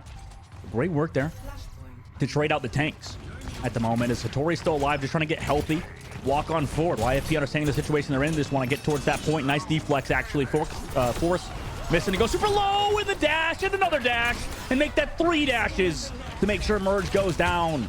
Peace with some beautiful Genji play to start us off. Yeah, dash reset. Players just become stepping stones for that Genji when we get the kill. As Peace already 73% to her first blade. Late pick as well onto Regime on the Lucio, which means that Pixies are going to be absolutely set in terms of stalling out this next fight for point percentage. Magamira fights go on incredibly long, so when this next fight breaks out, it could well be lost by territory. Very well could be. Peace maybe trying not to get a little too overzealous here on the left side as that blade is up. Back on out of there. Senior rush for both teams. Oh, Hitori goes super low on the front line with the rush. There's the blade into Inarizaki, who forces them all low, and they all get sliced and diced up. I mean, with 80% of the board now, a stagger kill coming through on the merge too.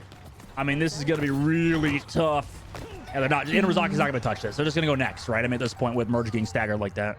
Yeah, what's going to be even tougher is that Persona very late into that actually tried to utilize Deadeye to have the damage reduction and survive the blade, or even put pressure onto Peace, force the Genji into deflect so that you don't have the dashes and the slash up time to cut through your team. But that's going to have ramifications into this next fight, because if it goes to CAH Mirror, one caster has Deadeye to break it immediately, the other team doesn't.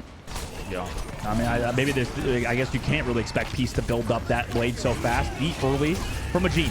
Counter blade here from Missing. Let's see if Missing can get as much value. 3K.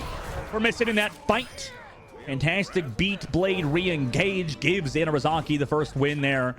Gives him a team wipe and first to take the point. Yeah, it's almost a pseudo cage. How cramped up that space is, how close all of those players are forced to fight. It is prime Genji Blade team kill territory, and something that Inarizaki do a very good job of identifying. SK tries to use Sound Barrier as well, and now Santana having cage up. Yes, Power is going to have to be able to break it, but that's not going to matter if everyone from Inarizaki just managed to disengage the mirror cage. And there's the high noon. Like you said, that really ended up being a deciding factor in this fight in particular. Persona gets the trade though. Missing also finds a deflect kill, but unfortunately it's going to be really hard to win against that many players. Coming through, YFP Pixies take the point off of a great cage high noon play. Yeah, but Persona is going to have their Deadeye available. It's going to be a Kitsune Mirror. The problem is that Pixies know Cage just got used from Hitori's side, right? So Inarizaki, Go Sign is there for the Deadeye to be used for zoning and buying space in the first run up to this next fight. Inarizaki need to come in. Rush versus rush. Blade early again for Peace. There's that early rush first from Inarizaki. YP want to full disengage, not even use their ultimates. Maybe that's going to end up mattering, right? Underneath the point, then come back through with their own rush. Hitori goes in early. There's that rush. Is it a little bit too late? No, it's not. Perfectly timed. High noon for Persona. Drops down. Blade now comes through. Hinder actually connects late on the Peace. Somehow floated for like 10 friggin' years. Hitori will still go down, though, even with that rush. Mission's also there. So Aramori's rush, unfortunately, not getting as much value as Inarizaki's push.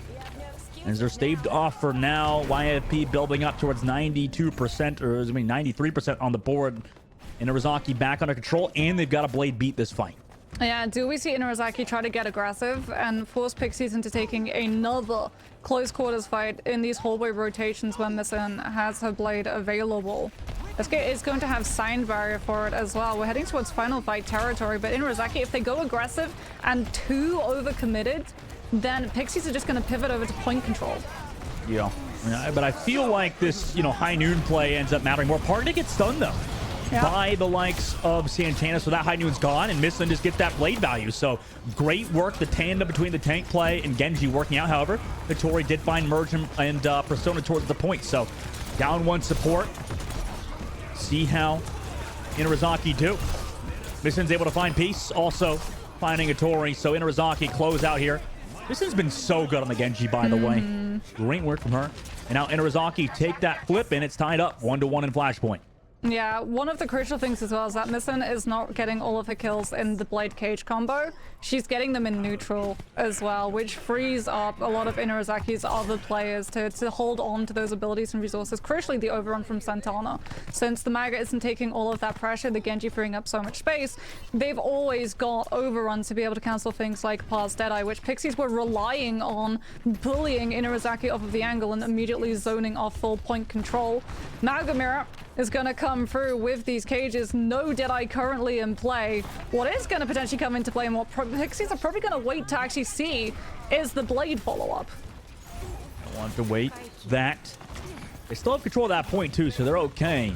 Playing it slow. Interzaki understand. Maybe they're waiting for an ultimate. Want to go in first. Rush in. Hinder stuck onto Santana. Suzu's there. Cage also to follow up. And Tori drops their own ultimate. But unfortunately, everybody's already dead because of a fantastic Cage from Santana. Team wipe as well. Interzaki take that point back. Yeah, Peace didn't blade.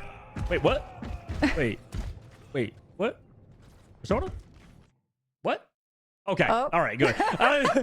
That was very... Oh my gosh. I was Okay. very confused. I was like, there's no way the Cassidy swaps. Maybe... The Cassidy is such a crucial part of this composition. And you're 91% away from Deadeye as well. Like, there's no way. Okay. Shenanigans are afoot. Our faces are currently back on camera. Hello. Which means, Dustin, that we get to do analysis on that last fight because we do have to discuss. There was no Genji Blade follow-up. There was a Mega Cage mirror. But there was no Genji Blade follow-up, and I almost want to say it was hubris from the side of Pixies. Because if they were ult-tracking, they knew that Sound Barrier wasn't online. And before the Mega Mirror Cage came out, it was actually Suzu that Interzaki was forced into burning early. So maybe they thought, there's no Suzu available, we'll be able to find all of the follow-up and save Blade to keep a tamper on Sound Barrier in this next fight afterwards. But that just doesn't happen. Unfortunately for Toria, she just focused down too quickly. I mean, it's just a tough situation to be in. They wanted to play slow for the Blade. I think that was just a good read, I guess, from Interzaki to push in there at that moment, right? Just understanding, okay, maybe they're playing slow for a reason.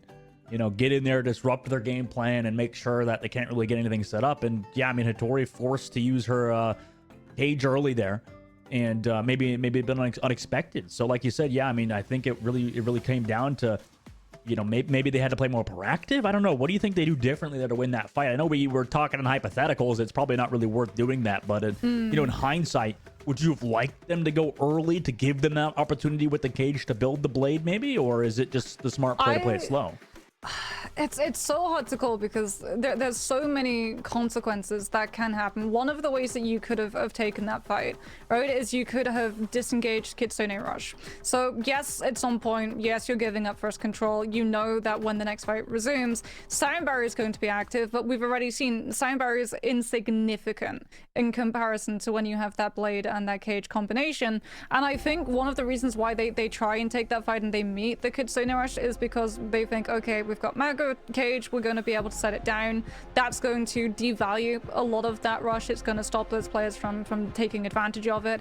As long as we don't get caged on the other side, we're going to be able to potentially disengage and use it as a buffer between all of ourselves and have the opportunity to come in with a late Blade to find the follow-up onto Sound Barrier. But the problem is, if you try and play from the disengagement angle, because of how tanky the Mago composition is, especially when Sound Barrier is in play, that fight potentially doesn't end until 50% and upwards is picked up on the side of Interzaki, and that is such a huge risk to take on Flashpoint, where point percentage moves up incredibly quickly, and it's also really dependent on which side of the map the point actually is. If it's closer to the enemy team's respawn, with how quickly Maga and Lucio can come back into those fights, that is a risk that a lot of these teams are just not willing to take. No, yeah, I mean, great point. And perfect time too, Moxie. Wow, oh my gosh, as soon as we get back into the game. Interzaki now in a weird situation because Persona, unfortunately, off the map. Now YFP get able to walk in. I mean, they're just going to go towards that point. It's not just Persona off the map. Persona disconnected, so that's 91% of Deadeye lost. Oh, jeez. Yeah, they get to walk in, rush, get that first kill on Emerge. Missing will fall too. And with that fight, I mean, yeah, that's a quick wipe. With the rush at the very least for Interzaki, so that's something to take away. It's going to be Blade into Blade. Pa, however, has her Deadeye. Sound Barrier is going to be available for both these teams, but Deadeye is going to be the huge decider as 50%, like we said, these Mega Mirror fights do go on for seemingly forever, with the Magas just having used Cage in the last fight as well. There's no risk in using Deadeye early as SK gets caught out by a dash. Yeah. Potentially SK was trying to get into an aggressive position to build Sound Barrier before Blade comes through. Yeah, Mission's been kind of coming online. Absolute mad last. Santana's able to find Hattori as well, and with that engage, yeah, they get High Noon out too. Peace to use Blade, and man, there's so many alternatives used. Interzaki get a walk in. after finding those 2 opening kills. The target focus really isn't that good at the moment, though. Beat drop is here from SK.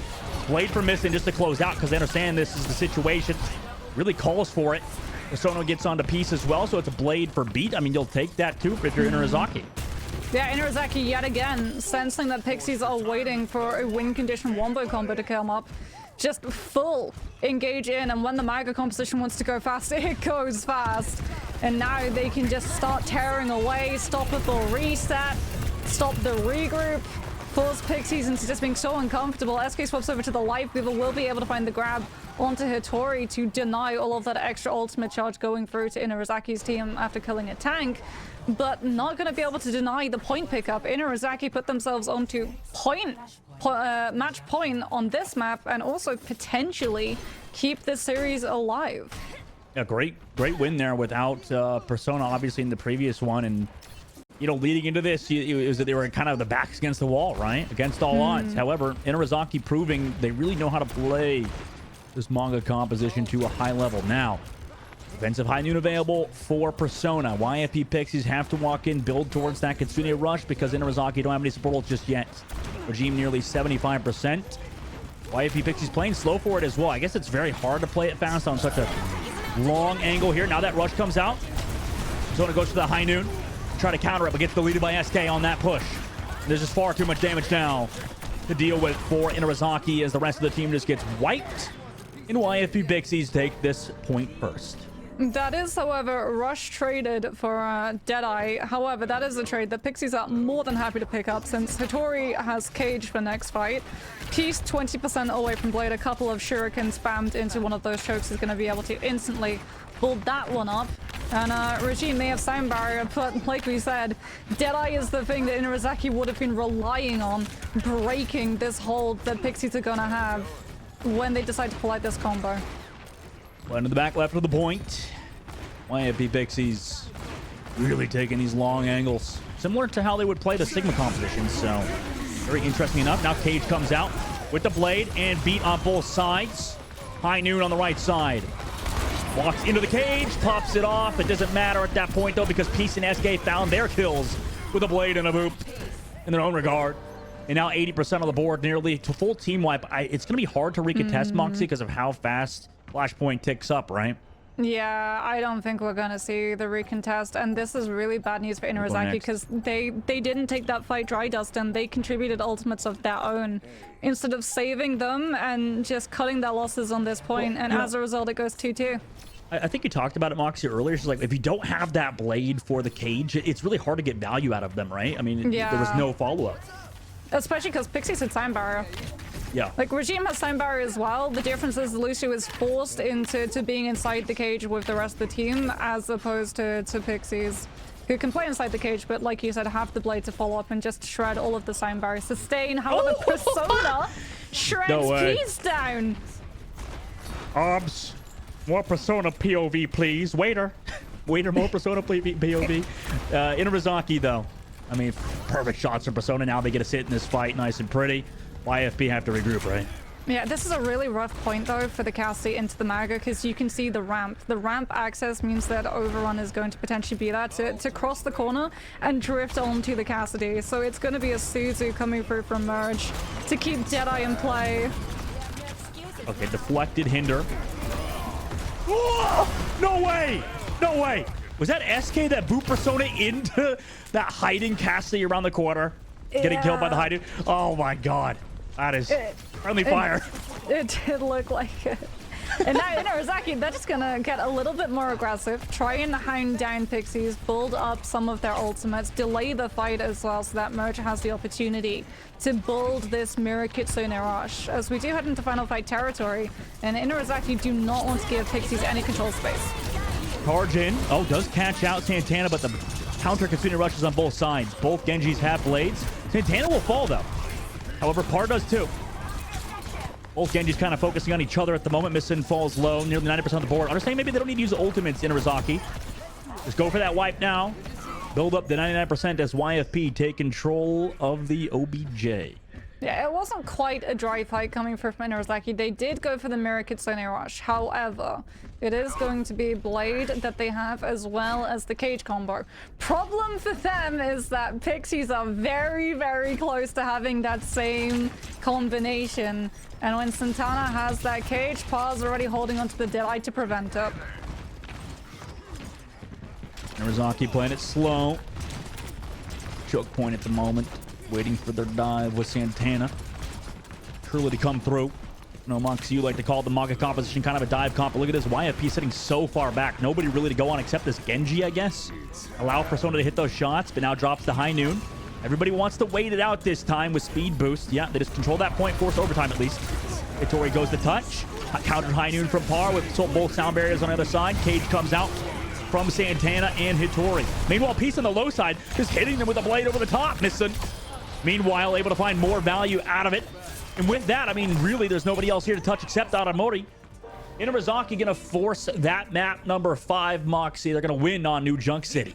Yeah, really good read coming through from Inarozaki. Yet again, they understand this tempo so cleanly. Every single one of these points that they took on this map was off of understanding that Pixies were trying to sit in downtime and delay a fight to have those ultimates build up and match. And Inarozaki made the first move every single time. That last fight, Deadeye comes through from their side, buys them the space, bullies off Pixies so that you find the point flip. And even when cages come through, yes, you've used the Deadeye already. You're not going to be able to break it. However, you have a cage of your own. You have a blade to follow up. You can make sure that everyone is just looking at the Genji, looking at the Maga, trying to stop that one. And as long as you put the resources into those two ultimates, they will find your fight win. They will be the win condition that you need to sweep that map with the better positioning that you got earlier at the beginning of the fight. Really clean stuff coming through from them. And I am so happy that we get a map 5 between these two teams. Oh, yeah. To be fair, though, it does kind of make me worried in terms of the, grand scheme of things. If both YFP and Inarozaki are kind of struggling with each other, right? We have to wait and see what happens in the next series, obviously, versus Valentine. It's going to be a tough matchup for either of these teams, considering how close this one has been. Would you say that it's more of a matchup thing, Moxie, or... both YFP Pixies and Inarozaki, are they just fighting for that third place spot? It's hard to call because Pixies, they like running the Sigma composition, right? So if they run into Valentine like running the Maga, but they like it with the Venture alongside.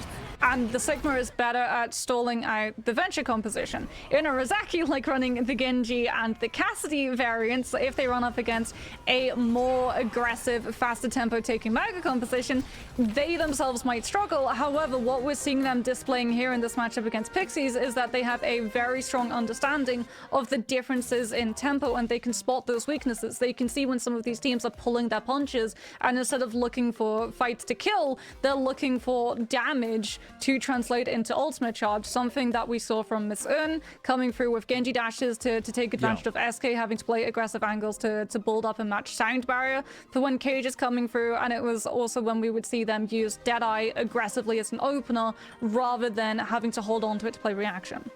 Oh, yeah. Yeah, I like how you point out Missing, because, for as strongly as Peace has been playing, feels like Missing's been kind of on another level at the moment. Really, as a Genji player in general, just truly has been amazing. She's been wonderful on that character so far. Now we're going to Gibraltar, by the way, for that deciding map. Pretty hard. Could you tie Escort? You can, right? If you both fully cap out and nobody pushes or whatever. Yeah. Or I guess at checkpoints too. I don't think that's possible, right? No, if no distance is picked up on the payload, then yes, okay. you can tie it. It is possible. We can't go to a map 6. That's what I'm trying to say. Hopefully, we'll see. No, fingers crossed. No funny stuff happening today. Actually, that'd be kind of funny. Right? Listen, it would be kind of funny. I would say, however, that when you have a Maga composition, you do tend to bundle up all on point and ignore high ground entirely and just play for that payload to go underneath Car Wash, as opposed to having to play that very slow death by 1,000 monkey jumps through of dive to take high ground from the defense. YFP's shown, Moxie, like you said, that they're kind of like in that timeless kind of ethereal type mindset where they'll play the dive, they'll play the Sigma, right? And Gibraltar's a map that bodes well for those comps. Yeah, I wonder, is it going to be the Kiriko Lucio dive, or is it going to be the Brig Anna? however, because Brigana on the defense tends to be the thing that attacking teams struggle with when they play dive. However, there is a real risk attached to that support line, because when you play the Brigana, it means that a Tracer 1v1 on the payload itself is actually tipped in favor of the attacking team if they have a Kiriko Lucio, because all they have to do is send either the Kiriko or the Lucio to help the Tracer out, and suddenly it's not a fair 1v1, it's a 2 versus 1. And payload pressure just goes forward, and the Brigana, despite still getting control of the high ground, eventually has to give it up when the payload crosses that first corner.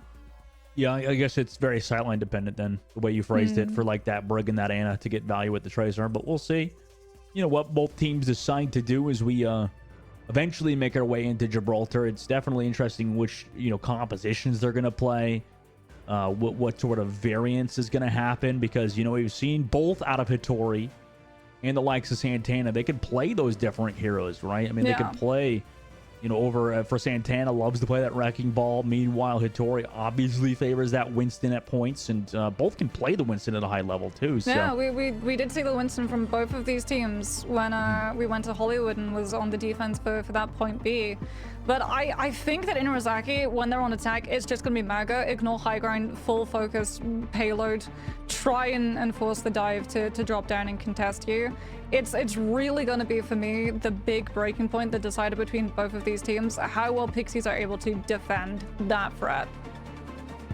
I think extra factor here, Moxie. I know that in Overwatch 2 they nerfed the sun on Gibraltar, so that's also, you know, previously that's something you got to worry about. Gibraltar first point, that sun beaming into your freaking eyes, you can't even see.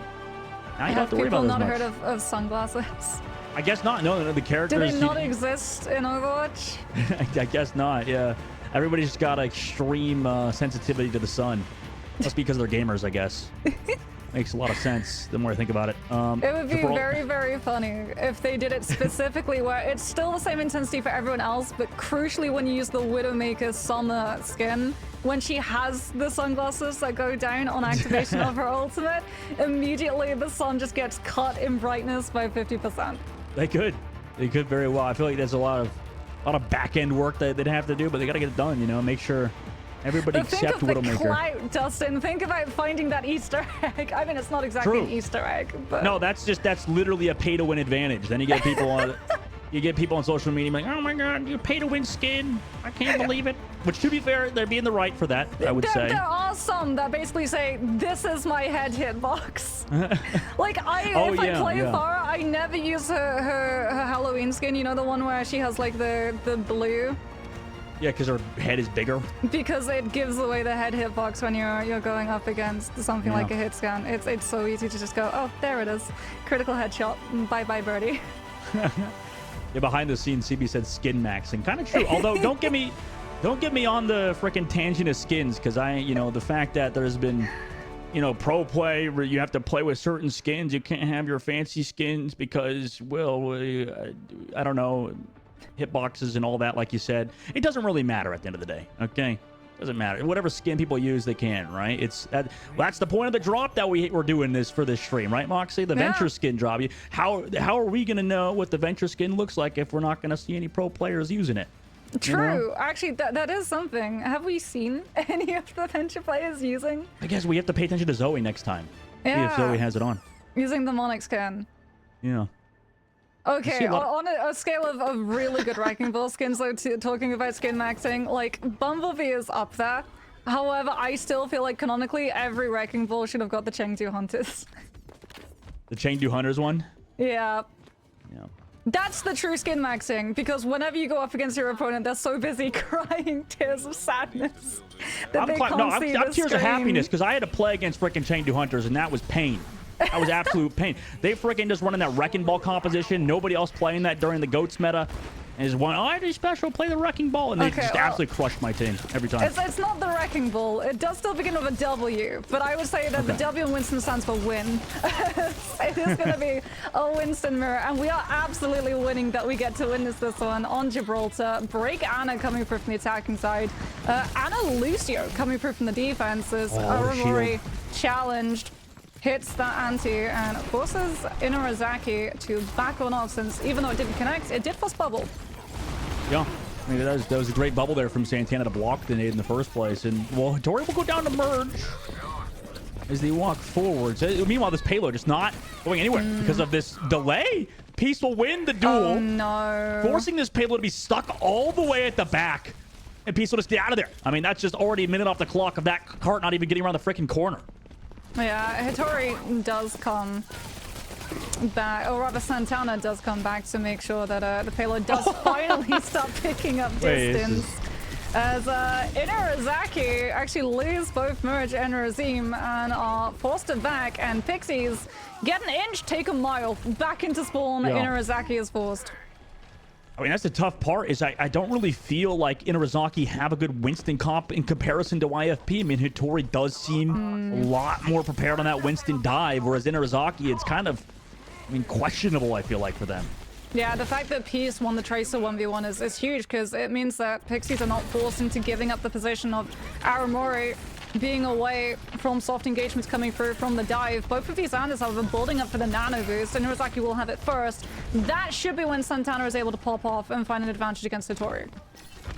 Get that OP Winston nano boost play. Hitori obviously gonna wait to pop the primal afterwards, looking for the dive. Everybody set out in server room, right? That Ana and Brigitte back there, one of the best spots to sit at. However, now that dive comes through, anti-grenade hits, and oh my gosh, Hitori with the cleave, able to get merge. Even without the nano boost, just able to come back. A nano play was committed onto Persona just to live, and unfortunately no kills just found. They're down 2 members. High Noon play out of desperation. I don't know if that's the play. And now the stall comes through. Oh, but Santana gets onto SK. They're trying to get this nice sleep dart into the High Noon with Nano. Goodbye, Santana. Towards the cart now with that Nano Cowboy, the electric Cowboy. Shuts down everybody else in YFB. Hold on. Yeah, anything you can do. Pixies can do better. Nano is mirrored onto Par, except this time Par has a much better sightline as opposed to Persona, who unfortunately had to deal with Pixies just getting to cut line of sight, as well as a gorgeous bubble coming through from Hitori as Missing goes down. Pulse Bomb still attached. And when you're up against an Ana Lucian instead of a Kiriko, Pulse Bomb actually has really high kill value. But crucially, you want the Tracer to challenge this payload progress. Still sitting up top. YFP with the Tori there, right? Obviously for Missing, that's a tough last fight. Pretty much last fight territory, in fact. Nice heals from Aramori, going unscoped style to make sure they're not easily killable over the top side, and well aware. Hitori just trying to create some space. Missing's forced to recall. Oh no! Peace is going to be all over that. Yep. Goodbye, Missing. Back to the spawn. Unfortunately left out. Die, basically. 26 seconds left. Anti-grenade is here under Regime and Merge. Sleep Dart as well from there on the Santana. And the supports. The backline of Aramori and YFP Pixels has been doing so well. Yeah, Missing, unfortunately, just not getting value. Merge is going to go on to the Kiriko as we're going to... Okay, Symmetra Reinhardt strategy coming through from Inarizaki just to get out of spawn, because yet again, Pixies just get aggressive and try and slow Inarizaki down from even activating over time. And they are successful. Santana, even with the charge, is not going to be able to hit the payload in time. And that is where the payload finishes, and the line has been drawn in the Sandust, and it may have gone 5 maps, but it's definitely not going all the way to Point C of Gibraltar. No. I don't know. I mean, you can't play Maga. You said how Inarazaki's kind of a Maga one-trick team too. You know, it's tough for them. I feel like, considering Gibraltar is just such a dive-centric map, or can be a dive-centric or even Sigma map. It's not really a map they can really go to. And YFP Pixies picking the perfect, map to go to. Just great decision making to do that, right? It's just unfortunately the struggle that Inarizaki were up against, right? In terms of they won the last map, they had to win the last map to continue in the series.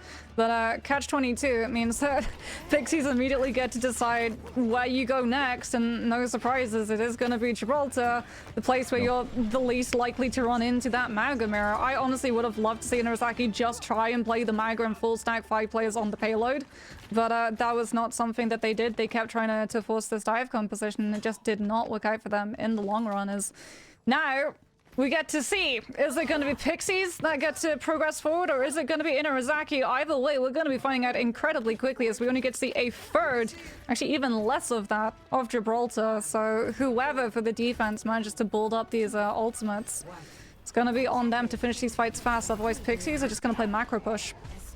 DP out of spawn. Get their cast onto that high ground early. Got that poke. It's interesting as well that Inarizaki running that Rico alongside the Lucy instead of that Ana with a Brigitte. This time, was YP Pixies just poked out. Oh my gosh, Persona just deleted.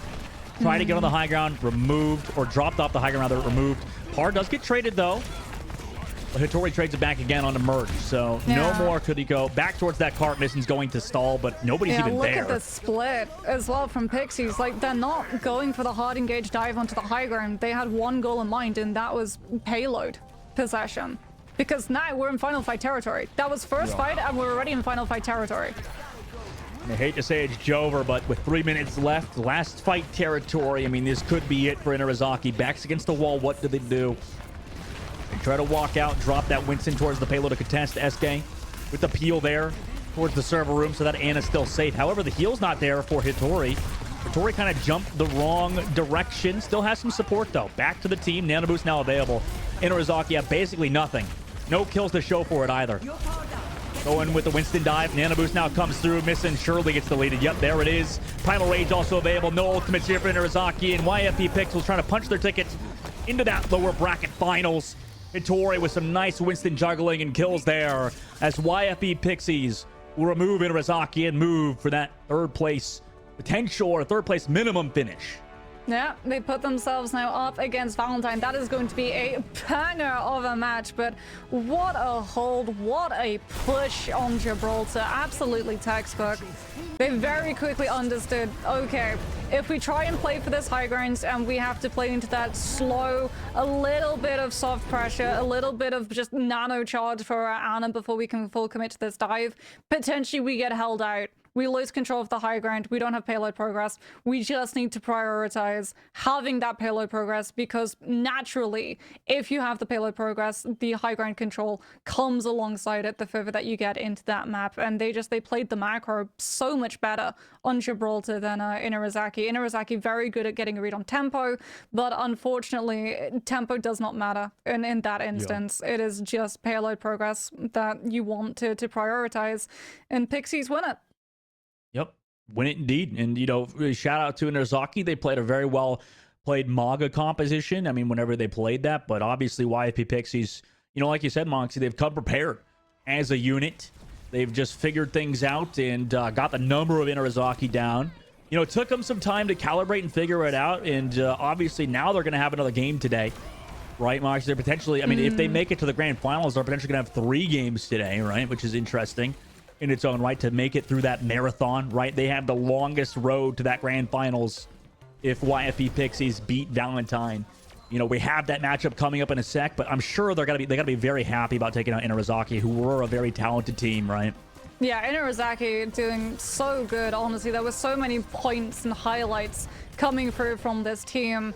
That flashpoint, absolutely perfect in terms of understanding that shift up of tempo and just making the other team uncomfortable, having really good reads as well of the win conditions from the other team, being very, very smart, adjusting on the fly very, very quickly, analyzing those points of downtime and basically going, we have a Maga composition.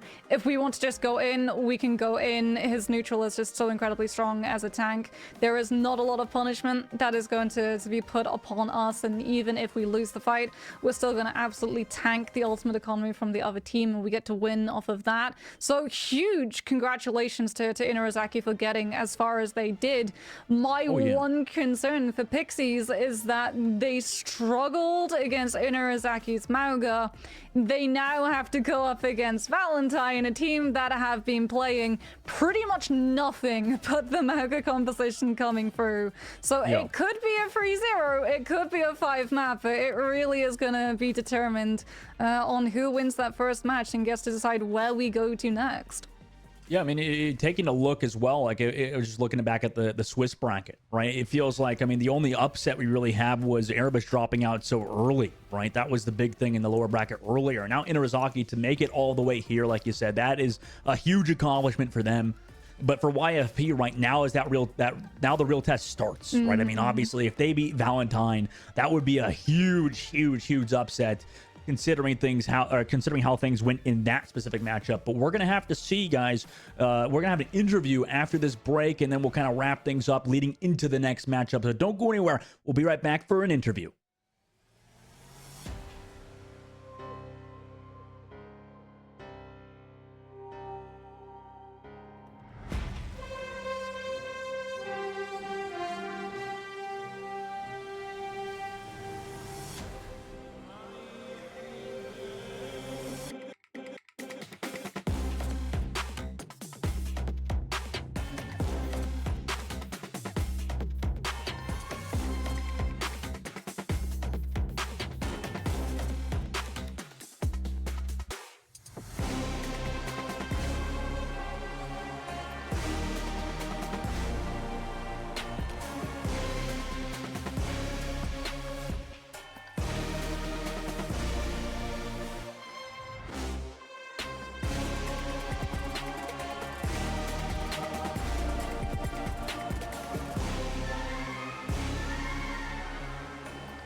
Welcome back, everybody, to the Calling All Heroes Major number 1 of 2024. My name is Dogman, joined by Moxie, and we're also joined by a victor from the previous matchup with YFP Pixies. We brought in Armori today. How you doing? Congratulations on your win. I mean, obviously, I think that last map, you guys kind of dominated in large part to your Ana. How you feeling after that one? Uh-oh, this is awkward. I'm not Armori.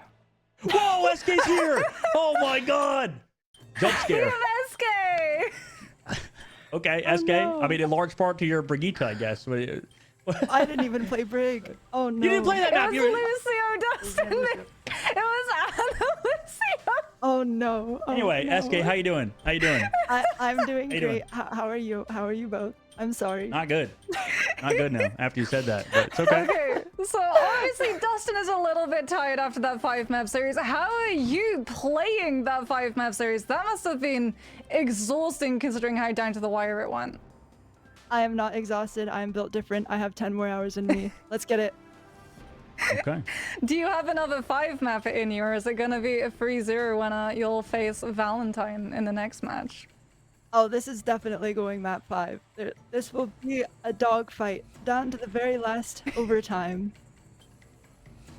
Yeah, we were talking, like, you guys have the longest road, right, to the grand finals. Because if you win this one, you know, obviously you guys got to move forward to that grand finals. So it's going to be a long road for them. You said you're built different, right? I mean, that's going to be 3 whole series ahead of you. Are you prepared for that? Are you ready to go? No problem. Easy peasy. All right. If you say so, if you say so. And but SK, you know, we've seen some crazy boops from you in this playoff so far. You know, I think that you're definitely one of the more aggressive Lucios. Is that constantly? I mean, obviously you've been, you know, a big proponent of that play style, of like that Reddit Lucio play style. Is that something you still try to emulate to this day, just consistently making sure that their team is not feeling safe, you know, getting insane boops and kills? Oh yes, I love limit testing. My team likes to tell me that if I didn't get away with what I get away with, I would be the worst Lucio player of all time.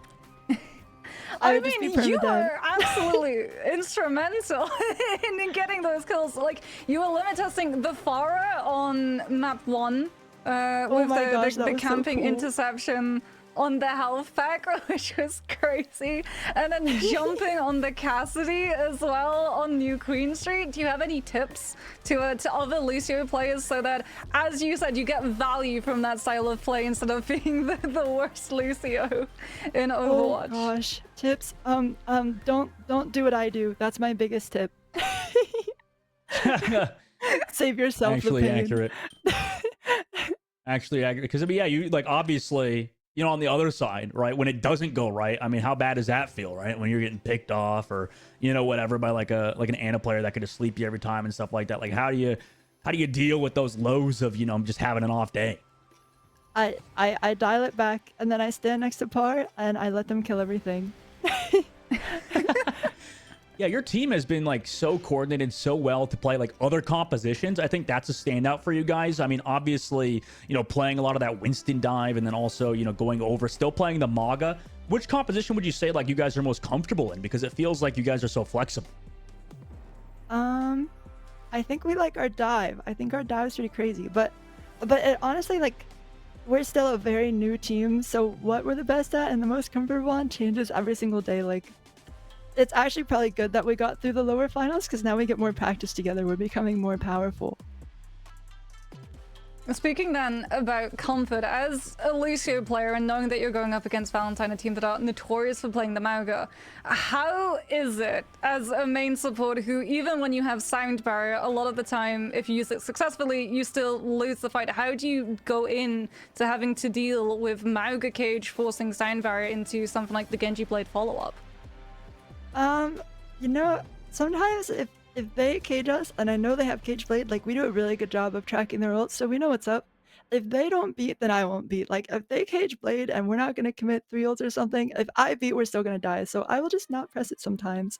Sometimes it's better to take the L.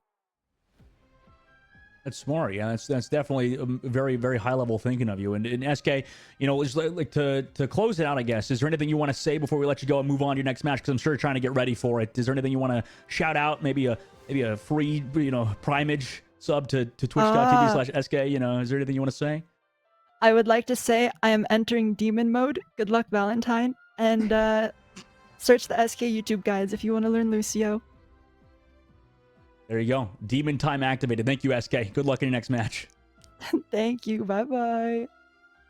All right, that was SK from Team YP Pixies. Moxie, obviously that match is coming up in just a bit. I think everybody's excited for it. You heard it here first from SK. She said, okay, we're expecting that match number 5. You know, she just straight up, right out of the gate said it. No 3-0 from them, surprisingly enough. She just wants a dogfight. Content. Really, just content bring that to her. I mean, I just want a 1v1. Give me a Lucio 1v1. We were all waiting to see it because she's been taking the deals against the DPS, but we are yet to see today a SK Lucio 1v1. Unfortunately, we'll be waiting a little bit to see that next match where they're going to be facing up against Valentine. We'll be right back with the next match after this.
Hello, everyone, and welcome back to the Calling All Heroes Major #1 of 2024. My name is Dogman, joined by Moxie.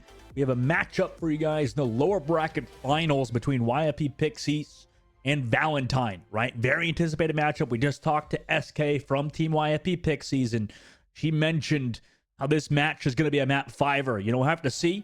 It's an absolute bloodbath between these two teams. I'm sure they have a lot of love and respect for each other behind the scenes, but at the moment right now, they're enemies, Moxie. You know, they're trying to make sure they can punch their ticket to that grand finals right now. Yeah, I mean, I'm so interested to see how these map picks are going to go through, because as we know, Valentine love veering towards the Mauga composition.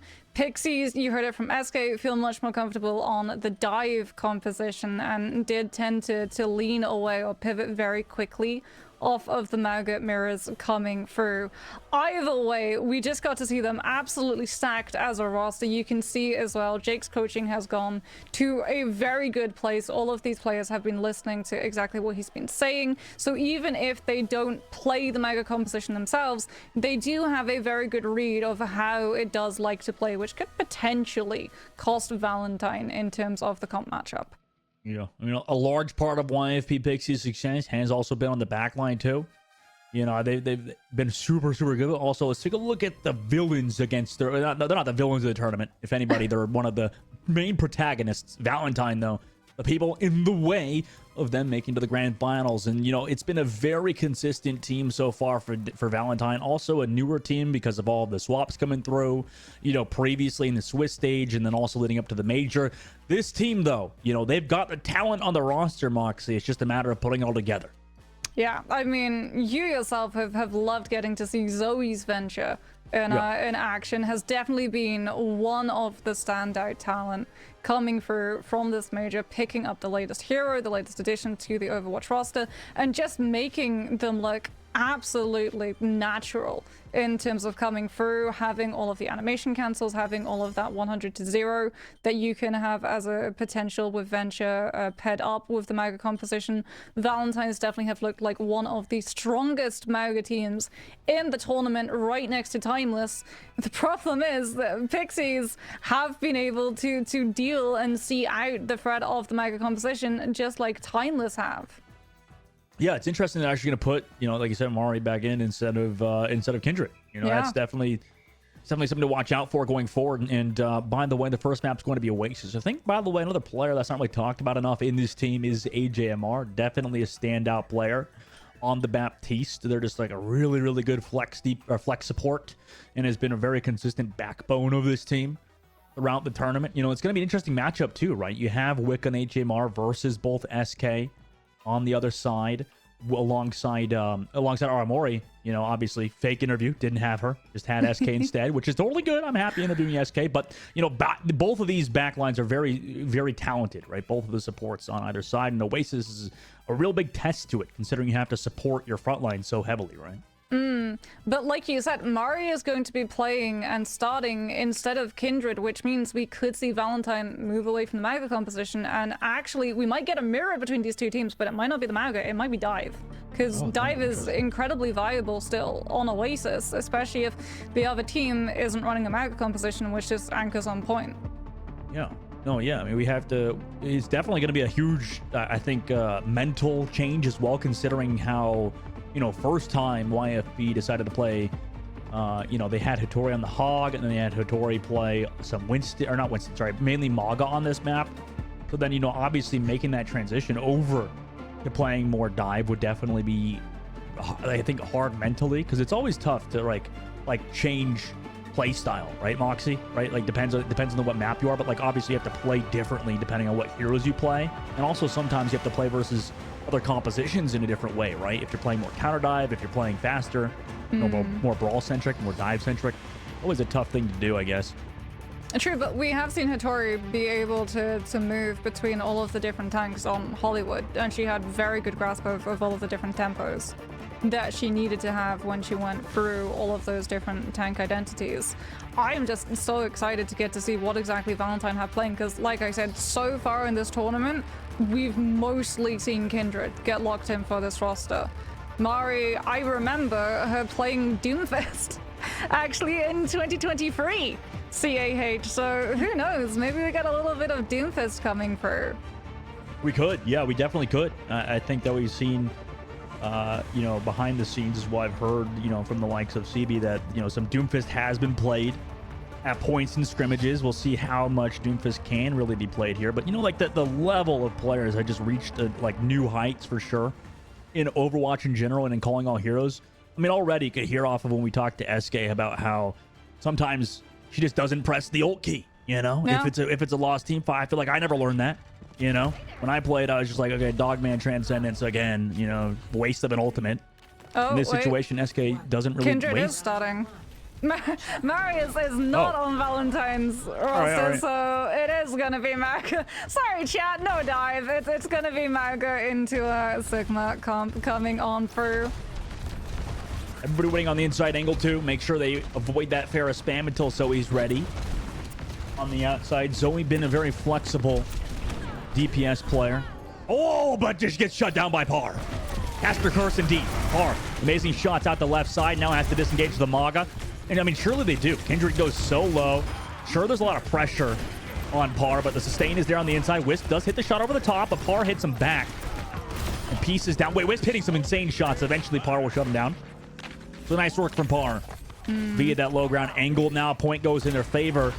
And Zoe going to make over that swap to the Venture now, Moxie. Immediately dives onto Par to the backside, roll towards the inside angle, get the damage reduction. But oh my god, Zoe! Alongside some dive support was there. AJMR, though, did fall. So it's back and forth. An absolute bloodbath at the moment. Zoe tries to desperately dive into the ground and does so successfully. But it trades. Zoe goes down to Hattori, who is bunkered here on the point still. Has that pressure as well. Wisp, though, back on the objective. Make sure that damage is coming through, and eventually Hattori gets collapsed on. So Valentine, in the long term, will take the point. It's the tempo change. The second that Zoe swaps off of that Pharah and onto the Venture, we go from 0 miles per hour to 60. And as a result, Hattori does not get to sit and use the shield to line of sight cancel Kindred's connection to the rest of her team with that cardiac. However, off of all of the shots that Par was able to pick up, Deadeye is already built. Kindred is forced off of the angle over and not used to engage, but disengage rather. And Peace. That kill, also that continuing rush here. I mean, there's a great engage from them. Now Zoe just gonna run away with the line. And YFP Pixies control the point. Wisp swaps onto the Genji and then onto the Widow to see if Pixies are gonna try and push that advantage before swapping back onto the Cassidy. I thought for a second maybe it would be the full pivot, Genji and Venge, so you can play even faster, but you need to have the Cassidy to keep this far in check, especially with that hinder when we have Barrage in play. He's sitting above. Barrage ready to go. Die, wow, really aggressive dive from Kindred, though. Gets stunned. Beat drop here, but barely connects onto Kindred. Meanwhile, Peace drops back through. Has the barrage of their own. Now pops it via that left side. Kindred going to go down. So does Zoe. So that's a lot of pressure immediately removed on the engage from Valentine. And another fight win for YFP. Hattori has been a standout. I mean, that shield placement directly in front of the Pharah so that you could use that little sliver to act as a window shield between yourself and the pressure coming through from Wisp on this Cassidy pick, and as a result, Peace able to use the barrage, absolutely shred through the Maga once Kindred is separated from her team, and we head into final fight territory where Deadeye is in play and Kindred doesn't have cage, so Pixies ult tracking know that they do not need to hold it. AJ Marbles went down to Par over that top angle. Tori now on the point. Rocking onto Kindred, but Kindred, because Suzu in the charge, gets away from the accretion. Tori on the inside, we're trying to live. Here's that ultimate from Zoe towards the point. Digs back on the ground, understanding the value's not really there. Par, though, does find Wicca. Disengage comes through. Hiding from Par from the top ropes. And Tori did fall with that ultimate as well. And now continue rushing the point just to secure it. So Valentine. Wait, Par just found a stagger kill on Zoe. Wait, they could potentially turn this now. Cage has to be used on the inside. Barrage is here from Peace. And yes, YFP Pixies off some beautiful shots from the DPS players and carry clutch players as well. Able to get those kills. Wicca's trying to get one, but eventually a Wrecking Ball is going to be here from Hattori. And they can't even touch at that point. YFP Pixies will win round number 1. Now, what was it that SK said in her interview? Sometimes I just stand next to Pa and Pa kills everyone. Yeah. That very much felt like the storyline the entire of the way for that map. I mean, like I said, Hitori stand out silently with the Sigma shield placement, just doing so much to cut and curb all of the Maga efficiency, forcing Zoe to have to go for that venture pivot to come on through so that when the dive is there, the Maga can play a lot faster and not have to deal with unnecessary poke coming through from the Cass and the slow burn separation play that the Sigma was looking to set up. But by then it was just too late. The ultimates, the positioning, all of it was just in the favor of the other side, and it was looking really rough for the Maga composition. We only saw one cage come through the entirety of that round from Kindred. Yeah, I mean, that's tough if you only get one cage off. And for the likes of YIP Pixies to go up around on Valentine on the hill on control, I mean, that's a great start, right, Moxie? I mean, to potentially take it over them. I know Valentine, I believe they've shown some weakness on control previously, so maybe it's more towards those Halo maps they succeed a lot more. But obviously coming out today, YIP Pixies, you know, maybe that first game has kind of helped them, right? Gave them a little bit of a warm-up leading into the Valentine matchup. I know Valentine's probably been warming up off-stream, you know, making sure they have like a practice match before. But for YIP Pixies, that's obviously where you want to start. And now Moxie, I mean, it's all up to the map, right? If you go to City Center or Universities, which would you prefer if you're YIP Pixies, you think? Would you rather go to City Center where you have Hitori play that Roadhog, or would you rather go into the likes of University where, you know, you still play on that Maga? It's tough for both of the maps for the Maga composition because there's high ground control. Yeah. For both of the maps, right? It's going to be a little bit of a phone-in answer, right? I would go either of those maps with the one thing, the one caveat, I'm guaranteed to win first fight. that's the only way that I'm picking one of those maps. You win first fight, you lock off the high ground positions so that the Cassidy is a lot easier to reach into those retake situations with the Mauga coming through and the Venture, because if you lose that first fight and you have to play into retake, whether it's the Roadhog or whether it is the Cassidy stacked with something like a Baptiste on University, it's not going to be a fun time for a Mauga composition. I'm absolutely disappointed in you, Moxie. That was an Antarctically cold take. Jesus. Oh my God. Whoever wins first fight may win the map. Jesus Christ, Moxie. Jesus, that's every stats guy knows that now that's been watching the game for more than friggin' 7 years. But it's still deeper analysis than I give these days, to be honest. So shout out to you, Mox. All right, YIP Pixies though, Moxie, obviously up around. Now you're in a great scenario. Valentine backs against the wall. They've been kind of they've been undefeated obviously so far until they played against Timeless. You know, this is kind of the first challenge outside of Timeless for them, right? I mean, it's probably an interesting matchup between these two teams, I imagine, for Valentine right now. As, you know, obviously in that first one, it was close. They've had Zoe on the Venture. Do you think that at points this Venture was not getting as much value as you would have seen previous from Zoe? Is that maybe one-shot potential not really there as Par's positioning has been on point? It was very strange in the way that we saw the Venture come through because of the pivot. It was a little bit out of sync in terms of when the Venture wanted to go in and when the Mauga wanted to overrun. So a lot of the time, because of that, you were seeing when things like Deadeye came through from Paul's side, right? It was overrun to disengage from Kindred as opposed to we're going to get aggressive, Aventure's going to call where the Cassidy's playing from, and then we're going to use overrun to collapse on top of the Cassidy and deny that ultimate. So you could see a little bit of a split coming through, and as a result, when those two pieces aren't working on the exact same wavelength, the Mauga composition loses a huge chunk of its kill confirmation. Yeah. For sure. And now, you know, leading into this one, could be a bit of a better map for that Venture. I mean, YIP Pixies, though, probably going to have Peace back on that Pharah against it, right? And there's, I guess there's not really much that Zoe could do against the Pharah, too. I mean, Peace is just kind of free, except against Wisp. Interestingly enough, that Valentine and them actually take the outside angle, make sure that Pharah doesn't have the coast to work with. It's not just the Pharah denied coast, it's also Par denied that high ground to play out of position and away from Zoe and Kindred's focus. However, SK could find a huge boop because of how riskily Valentine is positioning around Cliffside. Yeah, but with Wicca on the top, right, just kind of countering that. If SK goes too far, she just booped off the map by Wicca. So both Lucio's kind of trying to outplay each other, bit of a mind game there. Meanwhile, YIP Pixies, first one's on the point with the Sigma contested by Kindred, but now Kindred's the target focus of the entirety of YIP Pixies, who gets the lamp from AJMR. Zoe there with the final blow into Par 2. Perfectly placed immortality field from AJMR also. A little bit of displacement from Zoe onto Hitori, understanding that they're killable there. And nice work from Valentine to play it slow and take the objective first and the first team fight win. Yeah, really good fake out coming through from Zoe at the beginning of that engagement too. Baits Aramori into using Suzu a little bit too early, and then the second that that's on cooldown, we can actually commit to the full hard engage. And they've won first fight. Like I said, that was the thing that Valentine needed if they wanted to have a good chance of going up against the Sigma, because Parnheim doesn't have that prior positioning to play away from that dive style. Oh, Zoe tried to commit hard onto Hitori, but with how many people were there, it was kind of a tough scenario to be in. Zoe be waking up a little bit into this one. Baptiste window, little win. Oh my Jesus! What shots there from Wisp and the likes of AJMR, as well as Kindred to find the final blow. SK goes deep just to find something.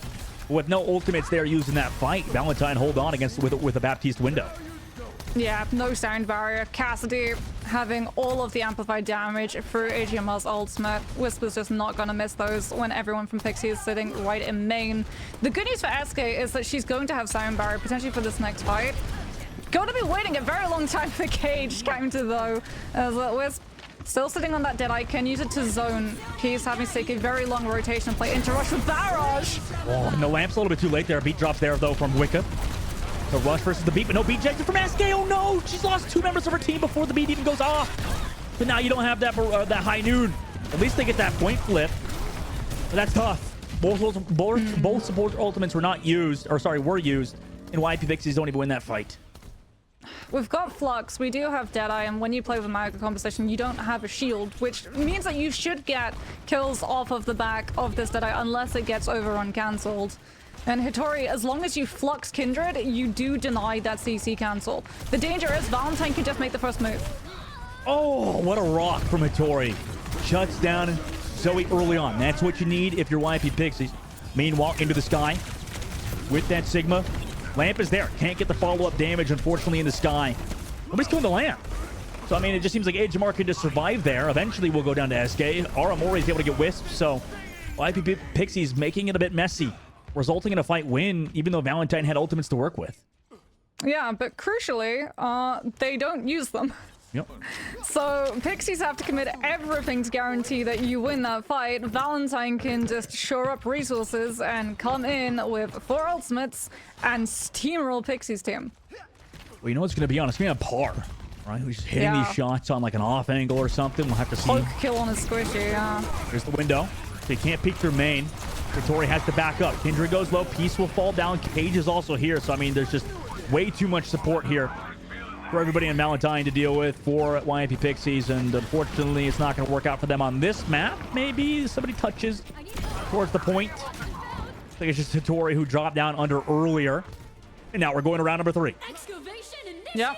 Potentially, this is where we see the Roadhog run it back as well, coming through from Hitori. There is something that was noticeably different between how Valentine played University now than how they were playing the Venture and the Maga yesterday, and that there is a very noticeable split in terms of positioning between Kindred and Zoe. For instance, when we were taking the fight against Hitori, who had Sigma Flux, Zoe took the fight on right side of doors, alone, as opposed to Kindred, who tried to stuff with the rest of the team, choke on left side. As a result, Venture took the one-on-one against Sigma and lost. Yep. Oh my god.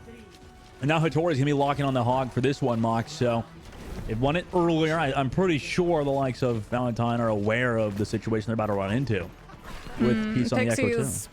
Yeah, Pixie's understanding. If it's the Maga and the Venture, they have to be able to play self-sustain for themselves. So Aramori on the Kiriko can Swift Step and Suzu out of the slam. Peace is going to be playing up into the high ground, making it harder for Kindred and Zoe to find an opening, as well as putting pressure onto the Maga with all of that poke. And Pa is just going to be playing out of range right next to the Kiriko with that Suzu benefit. Yeah, oh wow, Zoe just shuts down SK early. Nice work from Zoe on that offside. And now you just got Wisp on the high ground. Really tough to deal with. Peace has to go and dive into death. Disgusting there from Wisp. That's gotta be a swap. Oh, brutal shots there. Yeah. Valentine win first fight. The last time we saw Peace try and lock this Echo into first fight, lost the first fight, and immediately swapped off of it. It is going to be a swap. It's not off of an aerial hero. Peace is going to be coming back in on the far. Satori off of the Roadhog. Now goes for the Mauga Mirror, and we have fast, hard engage, commit Mauga, compared to a little bit of a slower burn, more distance poke play coming through from Pixie's side. Yeah, Zoe going really deep, just out of AJMR range, and Par is there with the follow-up of the rest of the team. He get the kill. Meanwhile, AJMR just making sure in the back. Oh, High Noon play comes out, just shoots it. Par goes low to Wisp in the 1v1, and Wisp wins it. Meanwhile, on the car side, SK, rather, able to get the kill alongside YP Pixies on the rotate. So Wisp was able to get that one trade off onto the Cassidy, but it's far too fast of an engage from YP Pixies, who was able to make it perfect for them and retake the objective. They've spotted that little bit of indecision coming through from Zoe and Kindred on who these two players want to commit onto, and immediately that pivot onto the slow burn poke pressure composition. Slows things down monumentally, and something else is going to be slowing Valentine's down is having to wait 30 seconds for Wisps to find their respawn room. Brutal. Right after a roll 2, Mox. I mean, that's tough. And even look at that. Wisp just swapped back to the Widow for a moment too, just to hit that Pharah. And now Valentine, Moxie, they've got, a weird situation after that opening pick, because now they're down ultimates against YP Pixies, right? Yeah, it is going to be a mirror kit in rush, so Valentine are giving up a lot of space to make sure that they can back off and still keep point in their possession as Peace is just waiting so that they can use Barrage in her next ultimate. And they just wanted to wait to use that rush. Making sure Kindred's not safe. Oh, I had a cage to save themselves there too. Unfortunately for Kindred. Now the barrage comes into the cage with a sound barrier. Goodbye, Cage. Goodbye, Wicca's life. Par, and with some nice kills there too. Give Pixies the lead. That wasn't even Pixie's Smoker Cage. That's the salt in the wounds. The 1,500 shield was Valentine's rather than Peace's extra health bar, but she's still able to find the better value, and now Pixies can play more aggressive. AGMR has to swap over to the Baptiste because we want to have Immortality Field to live through. The Mega Cage coming out! Oh, big stun! As Par gets stunned! Huge play comes through from Kindred, followed up by Zoe on the far. That was the play that Valentine's needed to find any sort of turnaround. Man, yeah, that's not a team that you want to try to do that against with the High Noon play, as Kindred was in a perfect position, and they also used their ults. I mean, Moxie 52% of the board now. Valentine sitting pretty as well with the High Noon play of their own in this fight. Yeah, on high ground too. I'm sure that Wisp is stored well away from overrun distance, as like you said, that poke pressure slows the fight down. Baits out the overrun. Cassie gets the go-ahead to use Deadeye to sit into space and clear Pixies further back. As no kills have come through. Pixies disengage it well, and they can re-engage. Kitsune Rush and Far Barrage combo until Zoe goes down. Oh! Yeah, they're using Immortality Field to choke after swapping to the Baptiste, and now they're in a weird spot, right? They got to retouch. The second way, HMR just wants to get to die, obviously. Make sure they can regroup the team. 87% of the board. Kindred gets staggered. I mean, now they're going to the open. They've got Kitsune Rush towards your own spawn. And what do you want to do here if you're YP Pixies, right? This could be dangerous. Zoe did get found. Wisp to the Widowmaker. Tried to go for the Tracer, but unfortunately had to swap to the Widowmaker because Pixies were starting to put pressure on Valentine's respawn. And it's actually up to Wicca to activate over time, and Kindred onto the Wrecking Ball just needs to stall. A very far away window.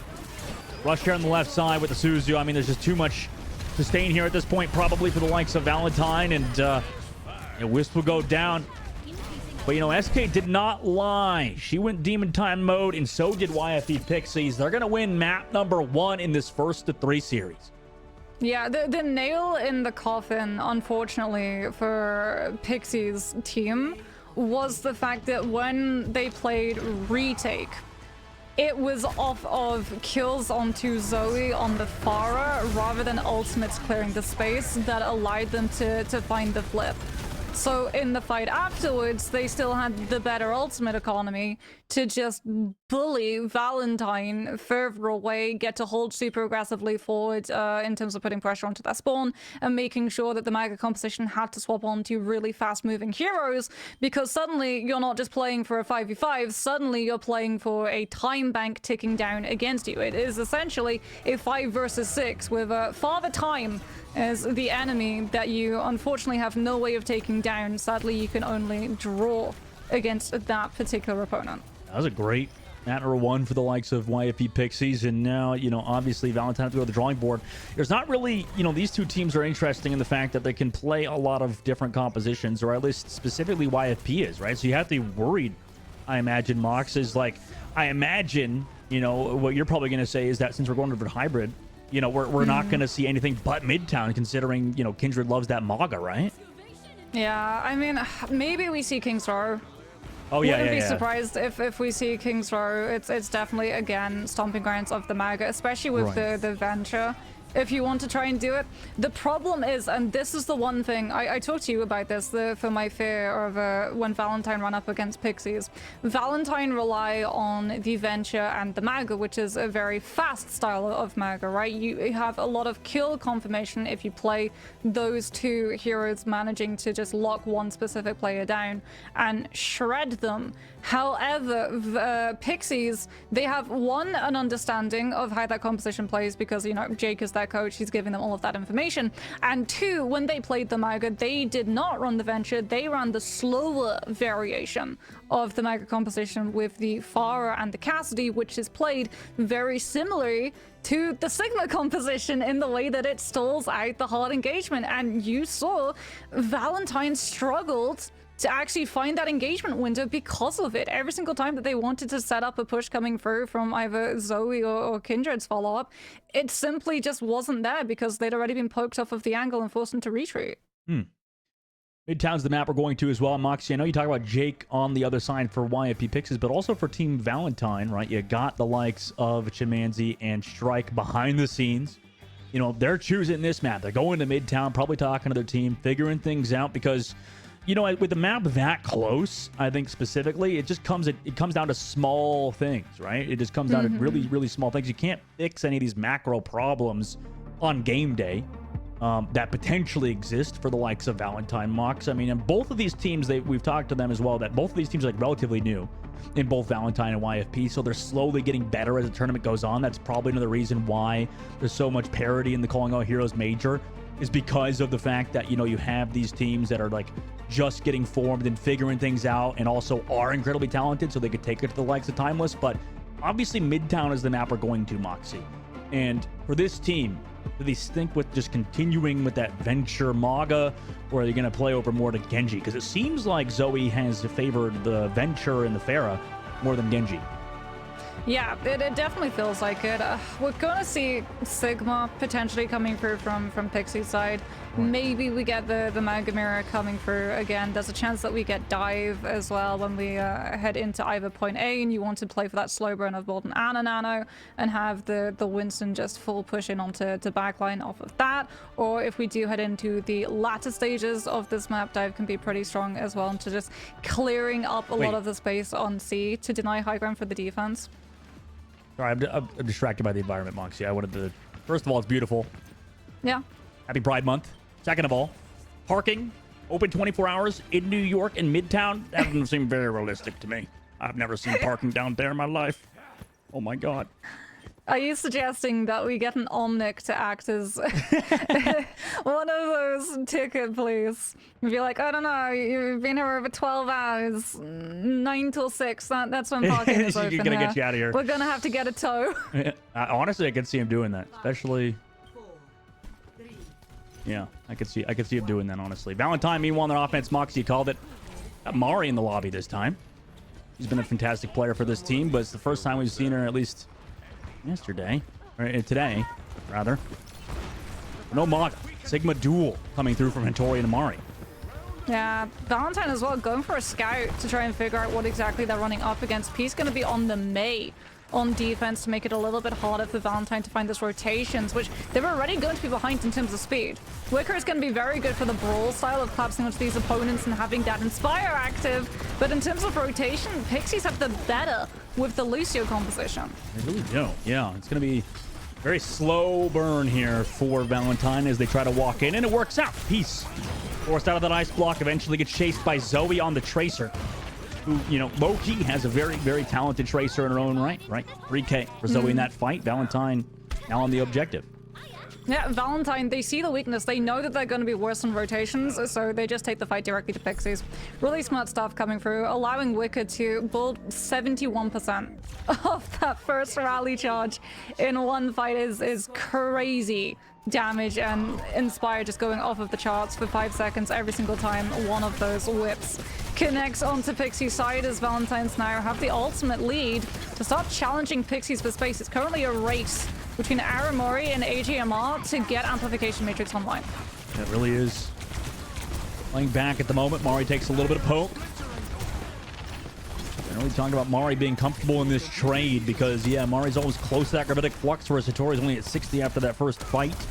Meanwhile, the card is just pushing the whole time. YP Pixies just making sure they hold this high ground. But now there's that Tracer duel happening towards the cart too. So it's a micro fight happening while a 4 versus 4 over the top side. Aramori tries to help both the Tracer out and the high ground, forcing him to use that regenerative burst. Throws the lamp down, but in the sky, Par will fall. Beat drop not there in time to save him. So Par's gonna fall. Rally engage, boops away Aramori from the fight, just making sure this Baptiste is not in a great position, and Mari will end up getting those kills after it as well with a little bit of ult charge. Valentine, great fight for them. Yeah, Pixies, unfortunately, Aramori tries to throw Immortality Field, doesn't manage to save from the Sigma Flux, and then Escape to make up for it, tries to use her Sound Barrier, but like you said, the players have already gone down, and that's actually going to lead into this next fight because you don't have those sustained tools to get aggressive and try and force Wisp off of the angle to sit in Deadeye. I need flank. Oh, what a rock on the left side. Now coming back through, Hattori goes through the Gravitic Flux, doesn't connect onto anybody though. Zoe though, with the pressure from Mari, able to find one also onto SK. This Tracer has been running rampant at the moment. Unfortunately, Peace has not been able to find much value similar to Zoe, as Valentine are absolutely snowballing. 5 minutes on third phase. Yeah, Valentine are just playing that win condition perfectly. The difference in the composition was the Brigida into the Lucio, and Valentine knew this. They kept turning all of these fights not into poke but into brawl, and it worked out so well. There's the dive that I said you could potentially see coming through as Hattori moves over onto the Winston, clears up some of the high ground, and sets up the space for Par to finally find a kill onto Zoe to stop Pulse Bomb. That was crucial, but Wisp immediately there. The trade back. Peace able to trade at one. Wisp though with the magnetic grenade. Able to connect on the Piece too. So getting value out of Cassidy's kit at the moment allows Valentine to continue to push forward, even though these trades are even. It's forced YP Pixies into a weird spot, right, with this Winston. I mean, they're constantly swapping compositions. We'll see if it works out for them at the end, as Valentine still are getting car pushed the entire time. Par's got Deadeye, but we've already seen that Mari is more than capable of using her accretion to cancel that one out, so it's definitely going to be on a Susie for Aramori to come through with that. Hattori, unfortunately, not going to be available for her team as Amplification Matrix from AGMR. He tries to shut it down with a huge Pulse Bomb, connects onto the Brigida. But the problem, they're just too many. Valentine find the kill onto the tank, they've established themselves onto payload, and we just keep moving. Let's go, Wicca. Take one for the team. Doesn't run into their Baptiste Moxie. I know you talk about that a lot. People running with Pulse Bomb into you. But now leading to this last fight, Valentine have rallied. They got Pulse Bomb available into the dive with Hattori, but no Winston Primal Rage available here either. High Noon versus High Noon. Wisp is the one to shoot first. Pars eventually runs out. Rush now from Aramori, who is super low. Will fall to Zoe on the flank. AJ Amari onto Hattori as well before the beat drop is there from SK. And unfortunately, no ultimates will be able to be used for YFP Pixies. And that was absolute amazing, clean gameplay from Valentine. 3 minutes and 8 seconds, the capture out Midtown. I mean, Wicca's Brig. What more can I say? Wicca's Brig was just the standout for me. It was these really small little niche plays that you notice, like holding the shield when Whispers is sitting in that Deadeye to give the Cassidy in the sort of stalemate off, the stare off with the both of the Deadeyes going off at the same time to give that extra little bit of cover so that it takes longer for Par's shot to reach Wisps and allows for Valentine to sit in that space much longer and set Mari's Sigma shield up to stop Par from finding any value once her ultimate is ready to go. As well as the fact that Valentine, like I said, very smart. They understood the two differences in the composition. If Pixies are going to be better at rotating, simply don't let them rotate. Take the fight to them. Prioritize prioritize having that brawl with the Brigida just having almost 24/7 uptime on Inspire, and you just steamroll through Midtown with an insane time bank. 3 minutes on Midtown is such a fast push. I'm starting to think maybe YP Pixies have to make a phone call here. From Tori. Ring, ring. Coach Jake, what's the plan? What are we doing? 10 seconds left. Coach? Coach? What are you thinking? They're still talking? Okay, they hung up. All right. The pick is in, Moxie. They're running dive yet again. Yeah. I mean, SK did say that it was the composition that the team thought was going to be their most comfortable. However, Wisps on the Widow. Ooh, yeah, we get the Venom mine, so we know what we're dealing with. Thinks better of sitting on that angle and gets a huge headshot as an opener onto Hitori. Interesting that Par also on the trace. Oh my god, Peace. Got so low. Life Weaver away from the fight. Wicca is trying to live from that Winston can't, unfortunately. That character, it's kind of tough to play it in some situations. With nearly 3 minutes and 30 on the clock, Valentine is trying to wait towards that point. As YP Pixies kind of refocus their dive. Oh, Zoe eventually gets the kill on SK. Then comes back into the main side, get onto Par 2. Zoe on the Tracer has been an absolute freaking menace. 3K. Basically just all of the heavy lifting was done there by Zoe. Sure, eventually we'll go down. But I mean, it's just a Tori here, so they're going to have to back up in already a minute off the clock for YP Pixies. And interestingly enough, the Life Weaver is actually staying. So Wicker is going to have to life grab whoever the dive is focused on, but can also use life grab to force peel position to her. She's the target of focus. Unfortunately, Mari was the target of focus there, and without the Sigma to anchor this composition on the point, Pixie should begin taking up percentage. Yeah, but like, oh my gosh, Zoe got SK. So like, while that was happening, you still got this Tracer who's built up pulse bomb. Par goes down to Zoe in that trade, just diffs on the other side. Primal Rage from Matori tries to equalize it alongside Peace. He's building towards that EMP. It's just disruption. Yeah. This Primal in the backline is to make sure that Valentine don't get to set up on point. Hitori's so good though. How is Hitori still alive here? I mean, Zoe did get the kill eventually. She's not. Yeah. Well, not, yeah, eventually does get found. Meanwhile, Zoe towards the point with the 3K. Okay. Well, you know, tough to stop this Tracer at the moment, it seems like. Par does eventually get Zoe. But it seems like every time they go and focus that back line, it just feels like Zoe's just trading. Yeah, there's no Cassidy. Zoe is free. The only way that this Tracer gets shut down is a headshot kunai coming through from Aramori, or Peace gets the hack onto a very mobile target who can just nope out of that one. Yeah. Valentine, however, have bunkered up and set up ultimates as well. Flux is going to have to force SK's hand in terms of how she uses Sound Barrier. Peace can get the hack. An EMP has to be big, but Zoe gets the immediate kill on Sombra, and that is not the way Pixies wanted this fight starting. No, they back out. Life grab there, but unfortunately, Tree of Life not going to save anybody in that situation. Mari's still towards the point, though. Lucio 1 HP. No way. Okay, good. Eventually, the heals are there. Wicked comes from the left side. But with that ultimate already used, Mari's got nothing. I mean, I don't know. I mean, they're still also in this choke point. Mari's alive! No way! Zoe! Can you stop? Like, she's just disgusting right now. Absolutely amazing pulse bomb. Gives them this fight win. Surely, Peace is able to get whisked, but thought it was over there for Valentine until Zoe hit a pulse like that. Yeah, Zoe hits the pulse and crucially, but Wicca life grabbed Mari. So when Zoe starts picking up momentum on the point, Mari is not waiting for the 30-second respawn, can immediately recommit back into this fight. And as a result, Pixies still have not picked up the spur tick that they need. Sound Barrier comes through from this team just to try and consolidate a presence on this point, but there's no kill ultimate to follow up afterwards. And it's Valentine who is sabling instead. Tori pop Primal Rage. Not going to get kill here either. Aramori is able to get whisked. HMR down, but guess what? Zoe's not dead. Rush here towards the point from Aramori just to close it out. Finally, they potentially could do it. Wisp on the Bastion for some reason. Ari eventually going to fall. So does Wicca. And now Zoe's finally out of teammates. Finally going to have to back on out of there. Can they get Zoe at least? Or is Zoe going to still get escape with her life? Nope. Okay, finally they get Zoe and get for the first point. This Tracer is getting so much value. Aramori and SK going to have to watch your back because Zoe has a pulse bomb, which means that Suzu has to be on cooldown. Pa's also got a pulse bomb as well.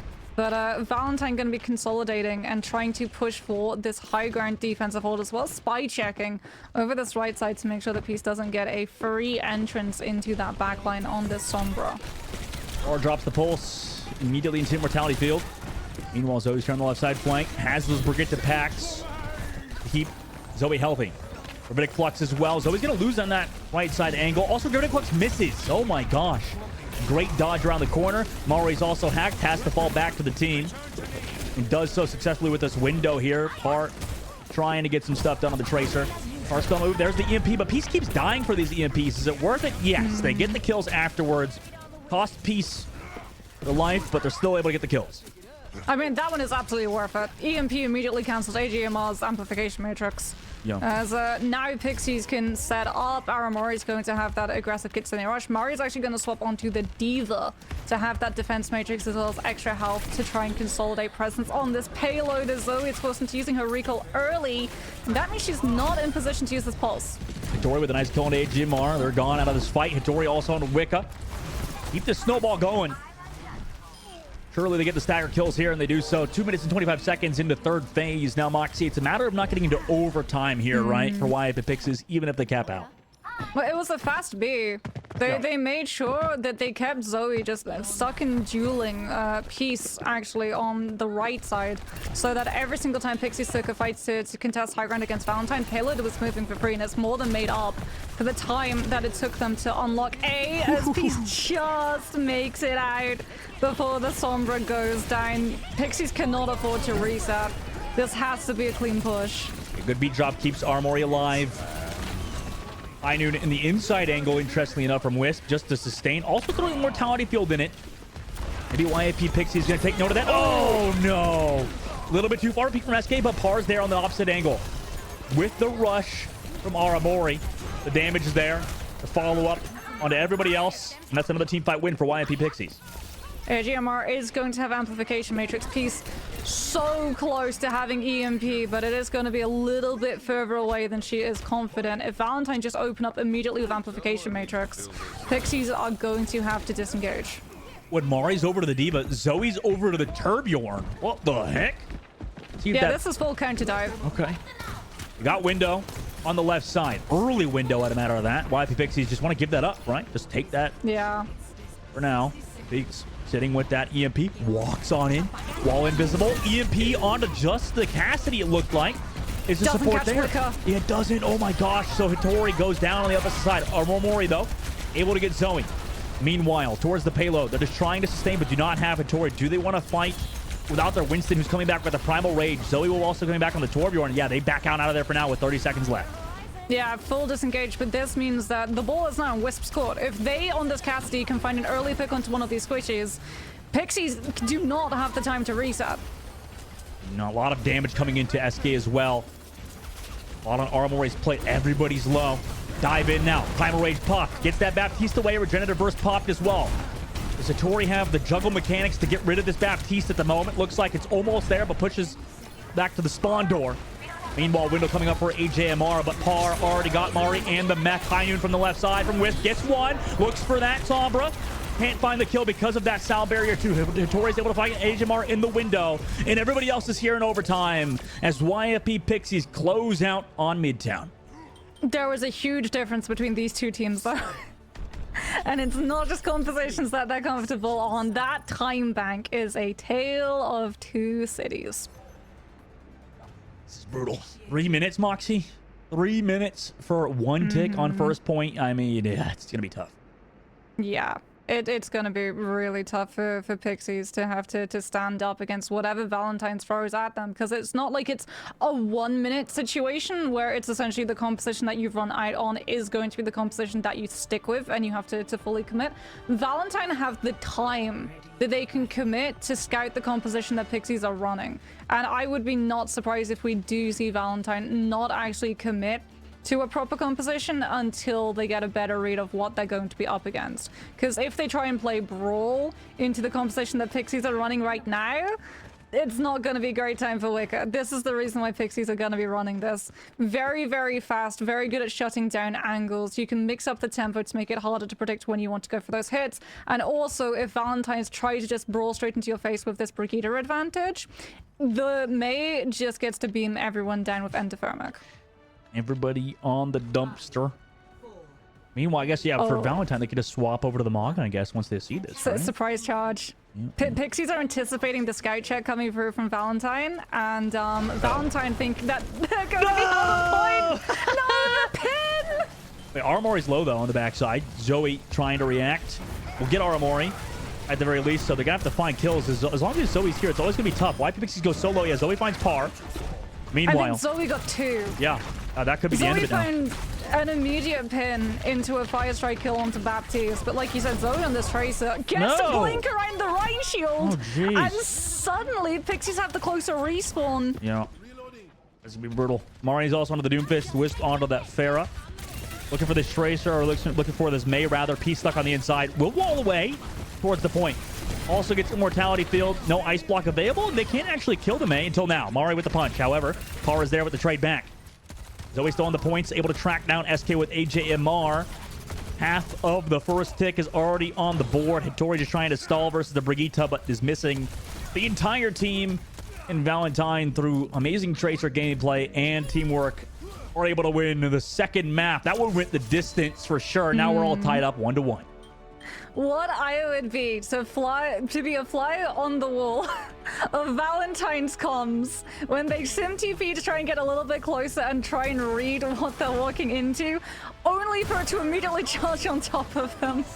That curveball surprise pin coming on through has got to have been one heck of a jump scare, but they really did adjust very, very quickly. Like you said, Zoe on that Tracer able to utilize all of the mobility that is provided to her. The fact that it went so heavily into trades between the two teams. Valentine's are having the closer respawn, so they were going to be able to regroup a lot faster. Mari on the Doomfist as well with that pivot, identifying that if she swapped onto that hero, then she can take a fight and regroup with a team much faster than the other side.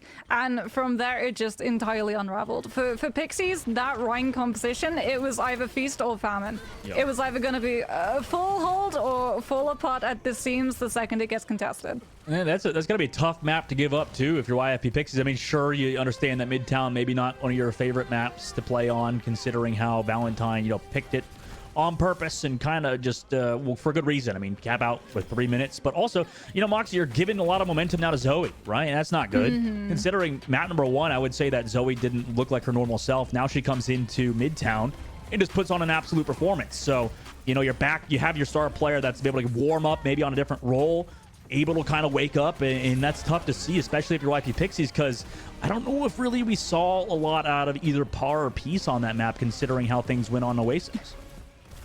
Yeah, the silver lining for Pixies is that we've seen, like you said, Zoe starting to pop up and really warm up and find her footing, but it's on the Tracer, and a lot of the time off of her own play as opposed to setups coming through from her tank, which means that if we see Kindred coming back in for the composition, potentially there's still a little bit of that miscommunication and divide coming through from the Mauga and the Venture style of play coming through from this team, plus the fact that even though it was incredibly close, Valentine walk away with the win on Midtown means that Pixies are the one who gets the swivel. And this is why I think all of us, all of the players and us on the desk included, are expecting a 5-mapper, is because both of these teams are incredibly smart and intelligent about when it comes to countering the other composition's comfort zone by taking us to a map that throws them out of it.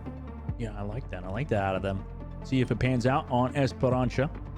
Meanwhile, obviously we have to see if any substitutions kind of come through. Like you said, we maybe potentially have Kindred coming in for Mari, which, by the way, great map for Mari, right, Mox? I mean, just to play that to play the Sigma.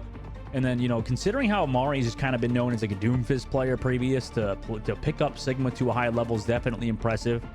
Done a lot of work, you could tell, behind the scenes. And, we'll see if they want to make any swaps, considering Kindred's kind of been that Maga player for them. Yeah, I wonder, is it going to be Tracer coming through? I feel like Tracer is one of these maps, one of those heroes that you need to have a lot of the time just to be able to choose the macro style of push, in terms of just, even if you take a fight that you're losing, if you have a Tracer just pushing the objective or shoving it back from the opponent's picking up distance, you can still in the long term not win the battle, but definitely come out ahead in the war. See who comes out on top on this map. Obviously, it's a pick from YFP Pixies. Mari's still in. Review. Oh, interesting. Mari's still in. Maybe that dive comp Moxie could be viable if they want to go for it, right? That or Valentine's are going to be the one fielding the Sigma. Like you said, Doomfist dive is very much viable on Esperanza. There's a lot of open spaces, but there's also a lot of closed off hallways where the Doomfist finds a lot of value being able to punch in and find those immediate connections onto walls. As Wicker is going to be playing that Brigida, trying to play Protector to AJAMR, and Wisps over onto the Soldier, and it's going to be able to, like we've seen previously, absolutely farm all of these ult fire shots off of the Mauga. Valentine playing it slow at the moment with Mari on the Doomfist.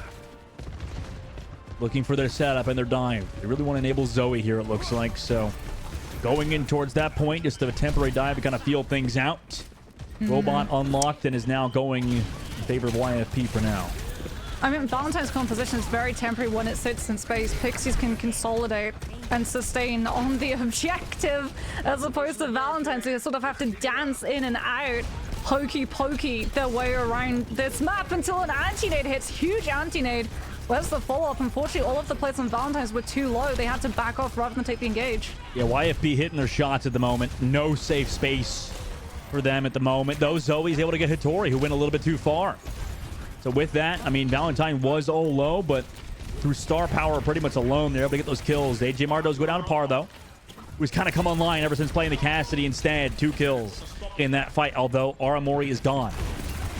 Main healing for both teams removed with both Aramori and AJ Mar in the spawn doors. Meanwhile, Zoe able to still get 1 kill. Peace does trade it back, though, on Damari. We'll see if Peace can deal with Zoe, who's got those Brigitte packs. Far too hard to kill this Tracer, but guess who's back? It's the Maga. Hattori into the back line with Peace, able to get Wicca, so no more Brigitte packs for Zoe. And now Zoe just going to burn. Has to recall early. Needs to find Peace at the very least, and does so. But does get traded up. Throws a pulse bomb before dying, but SK is there. And guess what? That robot is still pushing forward for YFP.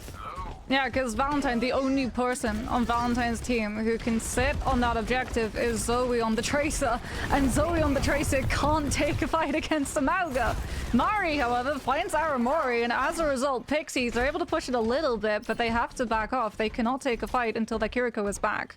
Good news is they can back off and give Aramori that swift step teleport to take the fight pretty quickly, but Valentine's now get to put themselves and Wisps into a much better position to try and dual-eye Peace and put a shutdown to this barrage. Playing it back. Right now, yeah, Valentine's constantly pushed away. Nano boost onto the Doomfist. Everybody anti, but a beat drop from SK is massive alongside the barrage from Peace. Shuts down Mari even with the Nano boost before Mari could even get that Doomfist ultimate.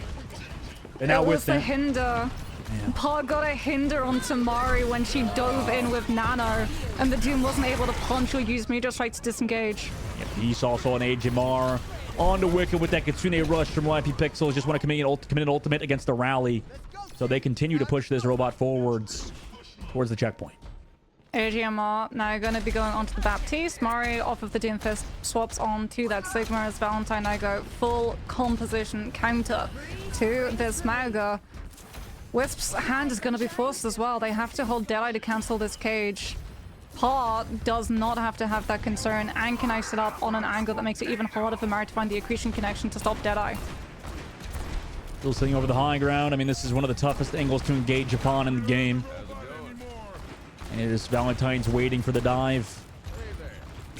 You know, they can not dive, rather. They're just going to have to walk forward slowly, right? Just to either the high ground or the robot. From Zoe. Poke from Zoe has to dethrone Pa's position on this high ground. Oh, Valentine have to pull wraparound streets. Yeah, I mean, I just feel like Pixies just use it to flip position. They get more objective control now. That's smart. That's super smart. And I feel like YP Pixies do better into this kind of matchup, right? Now that cage comes through. High Noon over the top side. Around the corner, though, so the High Noon doesn't get a ton of value. Does break the cage, though. Peace, though. Will get traded out par. Meanwhile, the other side gets Zoe. So both Pharahs out of contention Hattori also goes low, so does SK, but the heals are there. The robot also not moving. Eventually, Hattori will get found, though. And Mari and the rest of Valentine are able to whittle down YFP Pixies and force a reset out of them in just a moment. Yeah, the problem is that Pixie's got so much distance picked up by just anchoring with this micro composition. Valentine's win the fight, but they're not going to get any distance until Pixies are ready to take the next one. And Peace has Barrage. Aramori's going to have Kitsune Rush.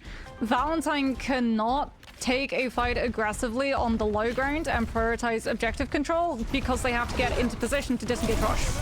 Window. Oh, goodbye, Hattori. Barrage with the beat drop, though, is enough to get AJMR.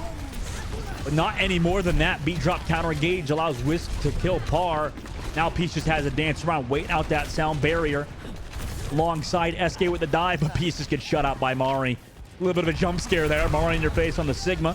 SK now has to back on another, and Valentine are looking a bit smooth. Valentine as well getting to keep up the payload distance, moving while Pixies put themselves and their efforts all onto that high ground with Hattori trying to use Overrun to just nullify any impact coming through from Ant Matrix on AGMR's side. Armori, however, does have this Kitsune Rush. We knew it was in play, but Zoe's going to put a stop to the momentum with a barrage. Huge play comes through from the Pharah. Zoe has just been such a standout player so far in this series. I'm sure you agree, Dustin. Oh, for sure. For sure. On top of HMR's immortality field there, I mean, that was beautiful for both players. And yeah, like you said, Zoe online from that last map on Midtown now. Take the advantage, passing the 61 meter mark, 61.09 meters specifically. And now IFB Pixies onto a dive composition with no ultimates except the High Noon. Same thing for Valentine though, so it's not that bad of a situation as Valentine has capitalized with 69 meters on the clock. They still have that bridge side 2 to work with. Oh, that was deflect from Peace. Pixies are not going to go around that corner until that comes back online as a Wisp spot site. The dive composition comes through. And instead it's going to look for a flank Deadeye into the back. Well, they just swap sides again like we saw on the attacking side for YFP. So High Noon here for Par. Doesn't get value. Into the rock from Mari to slow it down after the High Noon runs out. So overall, really smooth rotations for Valentine. They still have control of the robot, too. This is getting worrisome for Pixies, who have no ultimates against Valentine with them. Go for the dive into the window. Can they find kills? They got AJMR in that Baptiste window. Peace also gets found by the High Noon alongside Mari onto SK, though. Hattori on the back. Really has a smooth Winston, but it doesn't really matter. Everybody else dead on the team except Hattori. And Valentine's going to keep this robot pushing forward, although that might be enough kills to force a small reset out of Valentine. Yeah, specifically AGMR did get picked at the very beginning of that dive as Ant Matrix came through, and you could see that Valentine's, they got the distance lead. They're gonna immediately reposition, prioritize having this high ground hold, make it harder for Pixies to have to dive up, make it harder for Aramori to find value with this Kitsune Rush. Robot halfway through. YP Pixies finally have some ultimates built on the dive composition. We'll see what they could do with it, even though it's against Valentine with theirs.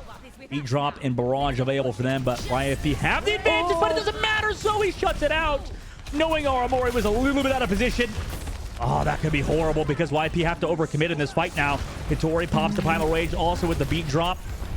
That might be enough to win this fight. However, Valentine only had the barrage and I suppose Gravitic Flux earlier.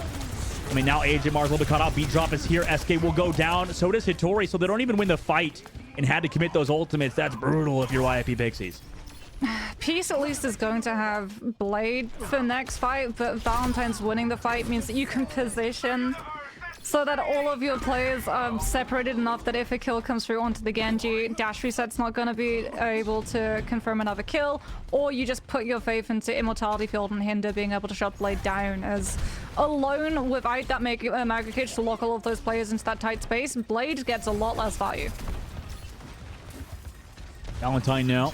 Great spot. Zoe gets the kill again. Oh my gosh. I was just going to say, I feel like Zoe's been probably the most standout player in all of Calling All Heroes in terms of mechanical prowess, but an Immortality Field from AJMR shuts down Peace's Blade. And I don't know about this one now, Moxie. A minute and 10 seconds left. Valentine's been able to get the perfect fight every single time. Yeah, AGMR's going to have another amplification matrix. We're about to go onto an angle around that corner. That means that Pixies is not going to be able to disengage it without giving up so much payload distance. Valentine's very much in the driving seat, but not wanting to go for the full commitment until they see where the skip stone rush is coming through. Mori and the rest of what Pixies want to go in now. There's that Kitsune rush into the window. Immortality field here. And over the back, Wisp hitting nice shots. AGMR's able to get Hitori, but Peace trades in out. Burns down two. Tries to duck and weave, but Wisp hits the shots. Necessary! Oh my god, Wisp been crazy aim from them. Also, with 1 HP left, still 25 seconds left on the clock. They're gonna have to back up for now towards the bridge yet again. Zoe's going to have Barrage. Mari's approaching her Sigma Flux. Those are two ultimates that you do not want in play when you're Pixies and you're heading into an overtime situation and you need to win these fights back to back to back. They don't even have a Baptiste to be able to cheese the ultimate economy and make up for the same with something like Immortality Field. Playing in the open now. Cart. When we've seen this over and over again. Push. Be like. SK goes forward. Tries to avoid all that damage from Zoe, who's been kind of free reign at the moment. Still has the barrage, Immortality Field as well playing. Into the sky, Peace trying to find some value. But oh my gosh, look who's here. It's Zoe yet again. Pulse bomb into Immortality Field. Zoe with the barrage now, and that's two in that fight. Hitori has to use that Primal Rage alongside Par. You just got a Tracer and a Winston. What can you really do? Recall was already forced out. Mari just gets the kill with the Gravitic Flux damage. And Zoe with the follow through on the concussion allows Valentine to win on map number 3, forcing that map number 4. Amazing job from them to win that map. Yeah, like that swap onto the Ana really, really late means you have the sleep dart to try and put a shutdown to both the Flux and the Barrage, but the second that the Ana gets picked, Zoe just uses that as a green light to go for her Barrage, and from there there's so much damage coming through. You're lacking that burst of sustain since the Ana is missing. You weren't able to find the engagement that you wanted. Not only is the Ana there to have the sleep dart CC to potentially shut down 2 of the ultimates, she's also coming through to have that anti-nade that you can use to set up. There is a layup that you can do on the corner of that main high ground to get the anti-nade to connect onto the bridge that the defensive team is holding on to set up your Winston. That doesn't come through. They're so pushed for time, unfortunately, that they have to take the dive regardless, and it just does not work out. Does not work out, but we'll have to see if the next map can be in favor of YFP Pixies. They have that potential comeback. We've seen it from them previous. We'll see if they can do it again, but we're going to a short break. When we come back, we'll see you for that map number 4.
Welcome back to Calling Out Heroes Major number 1. We're in the midst of a series, the lower bracket finals. My name is Dogman, joined by Moxie. We have this series going the distance. Kinda.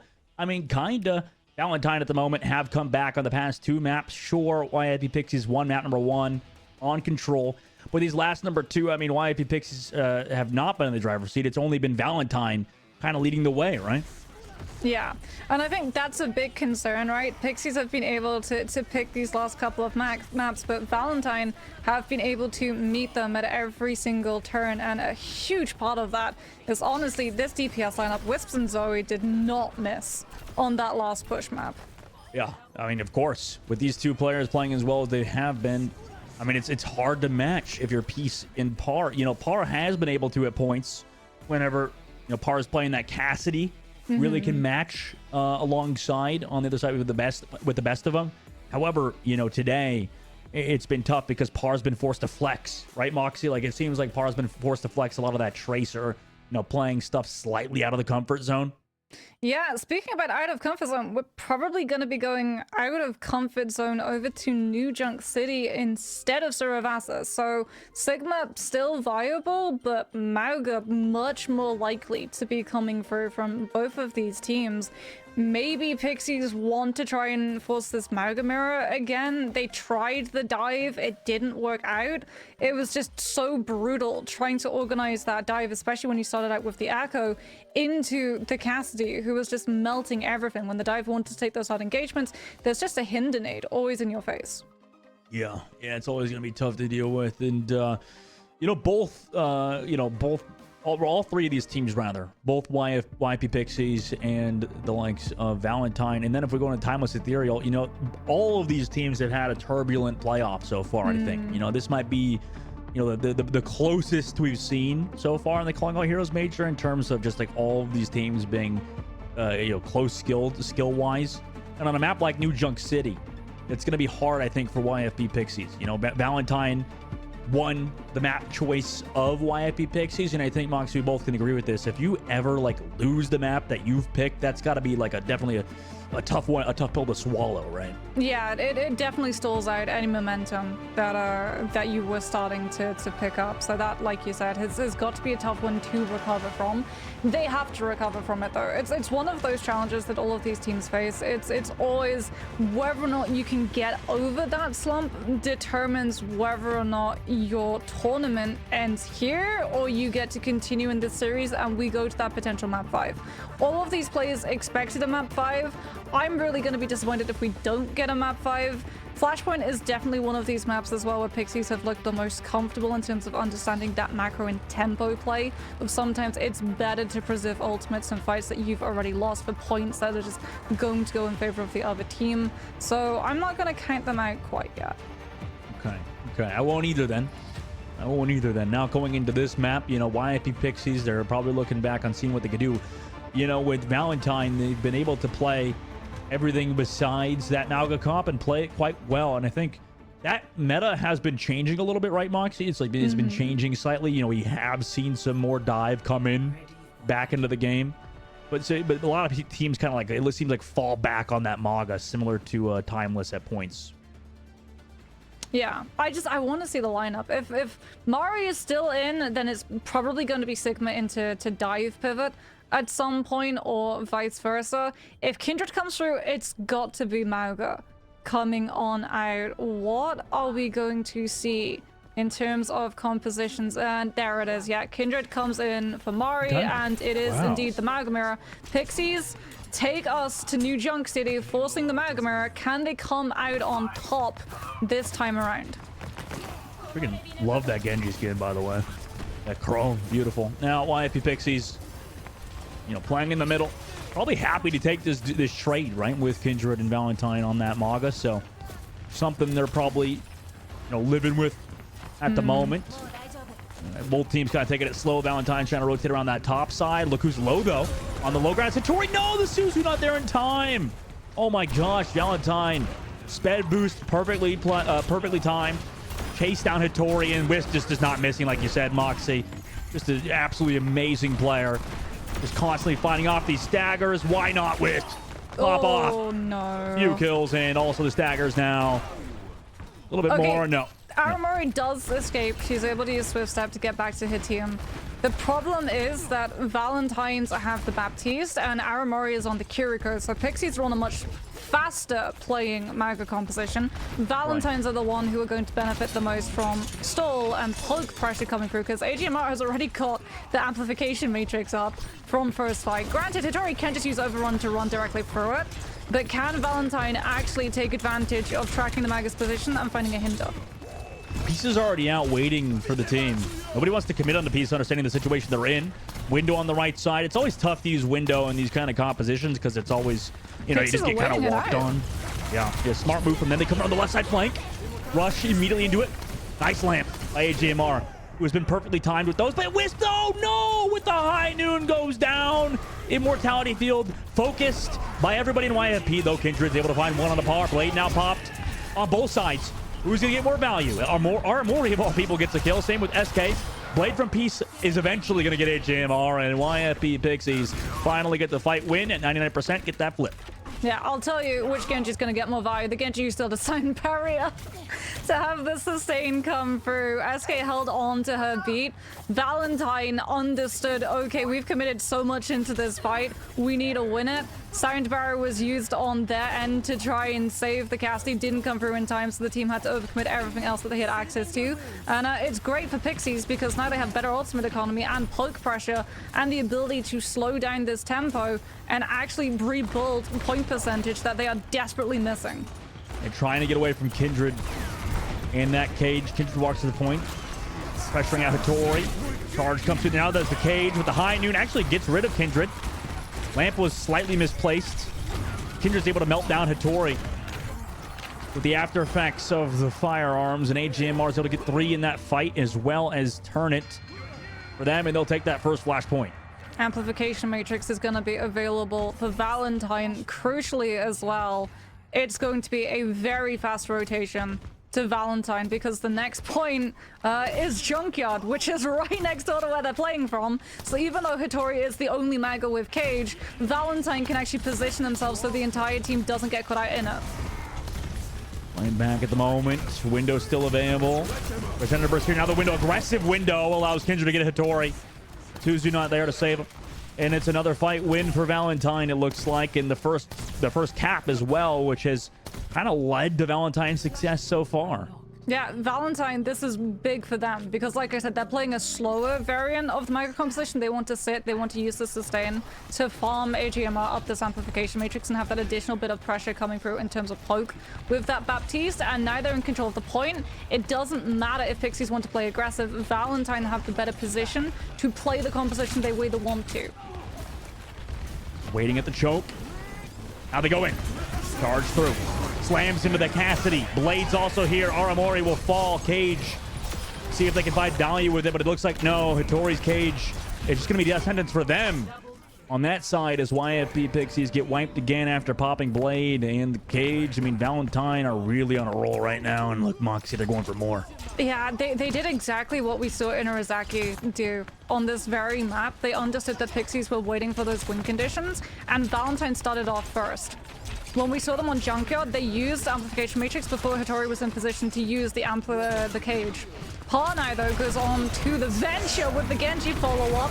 Wisps sits on the Deadeye, manages to pull it before the Overrun can cancel the Cassidy, and Pixies have to overcommit just to get through choke.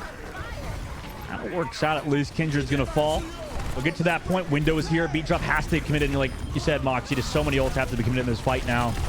Just because of that window pop from AJMR.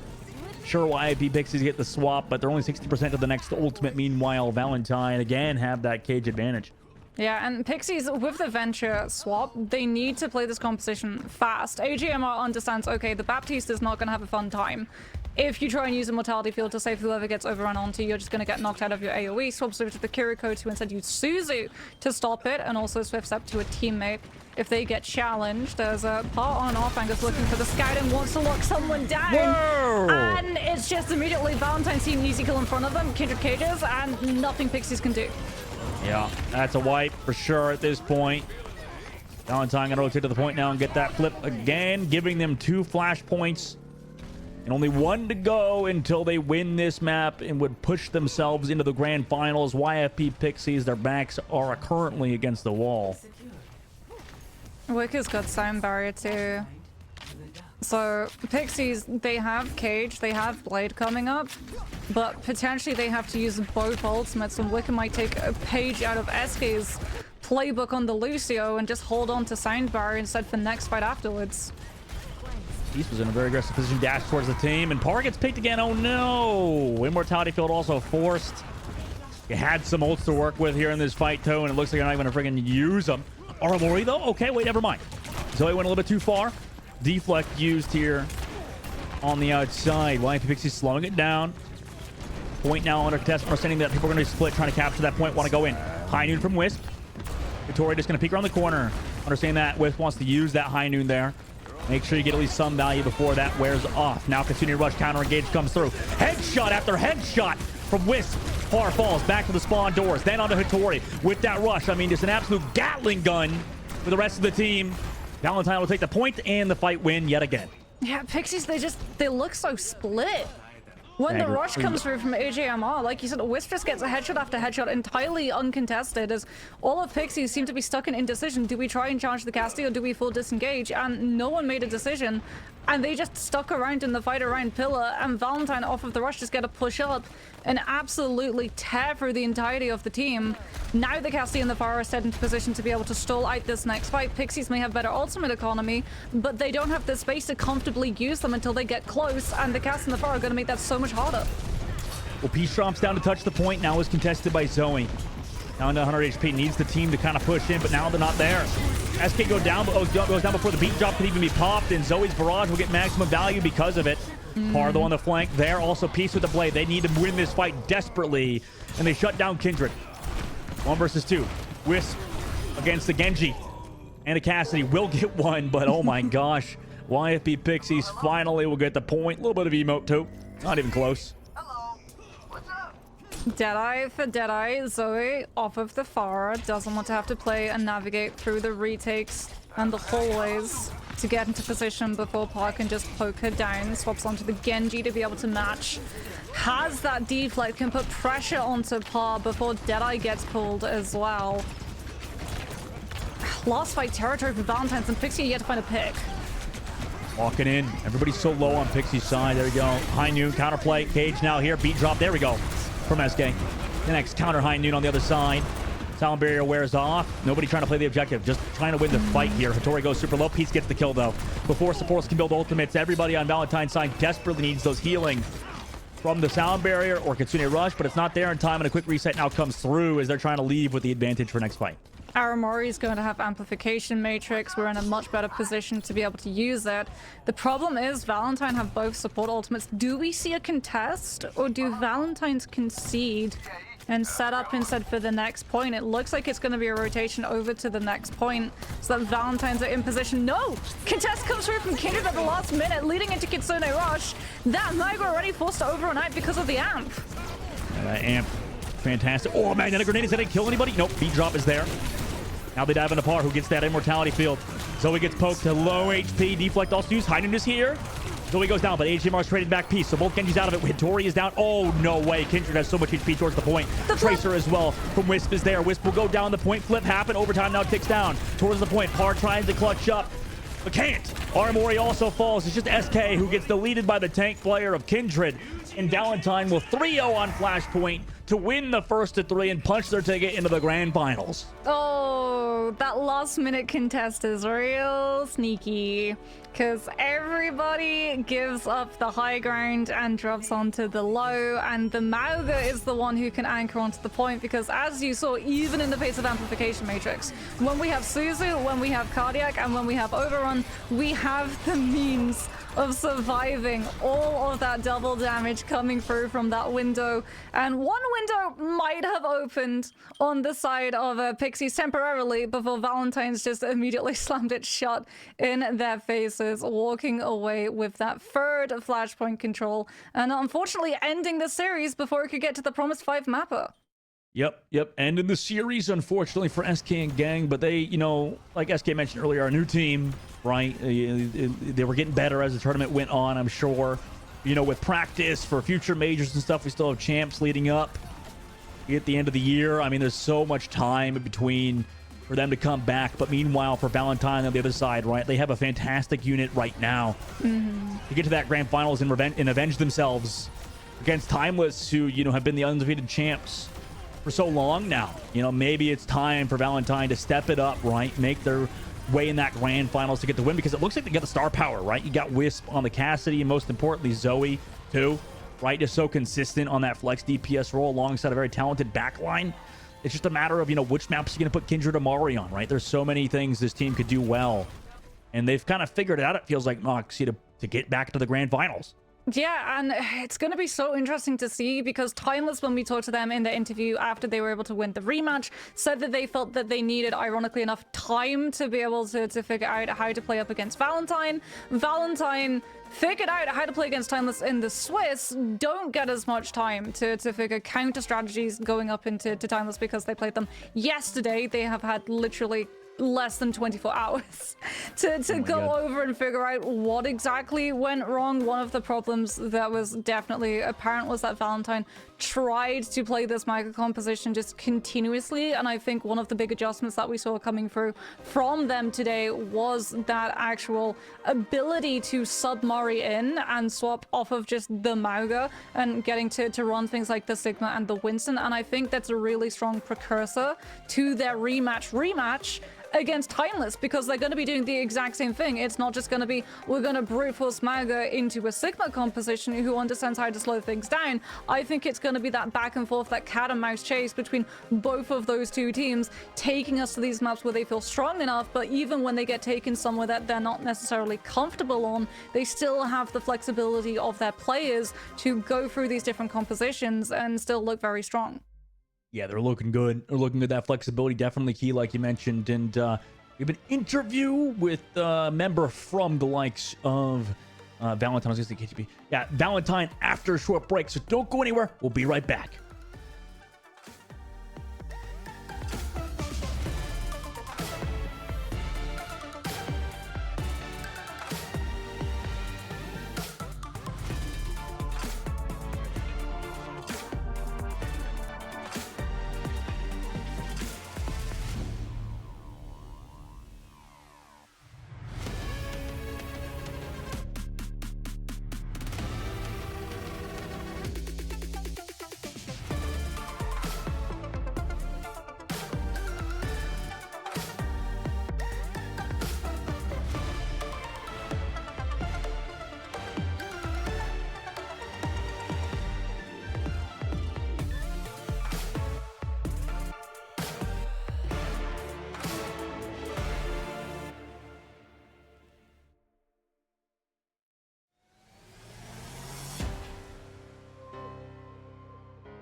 Welcome back, everybody. The Calling All Heroes Major. We just wrapped up an incredibly intense series between YFB and also YP Pixies and Valentine. It was a super fun series, Moxie. We had a good time watching it, but at the end of the day, Valentine are going to get the rematch, rather, versus Timeless Ethereal in the grand finals. We have to take a look back at everything that happened. Like, obviously, YFP Pixies, map number 1 looked very, very good.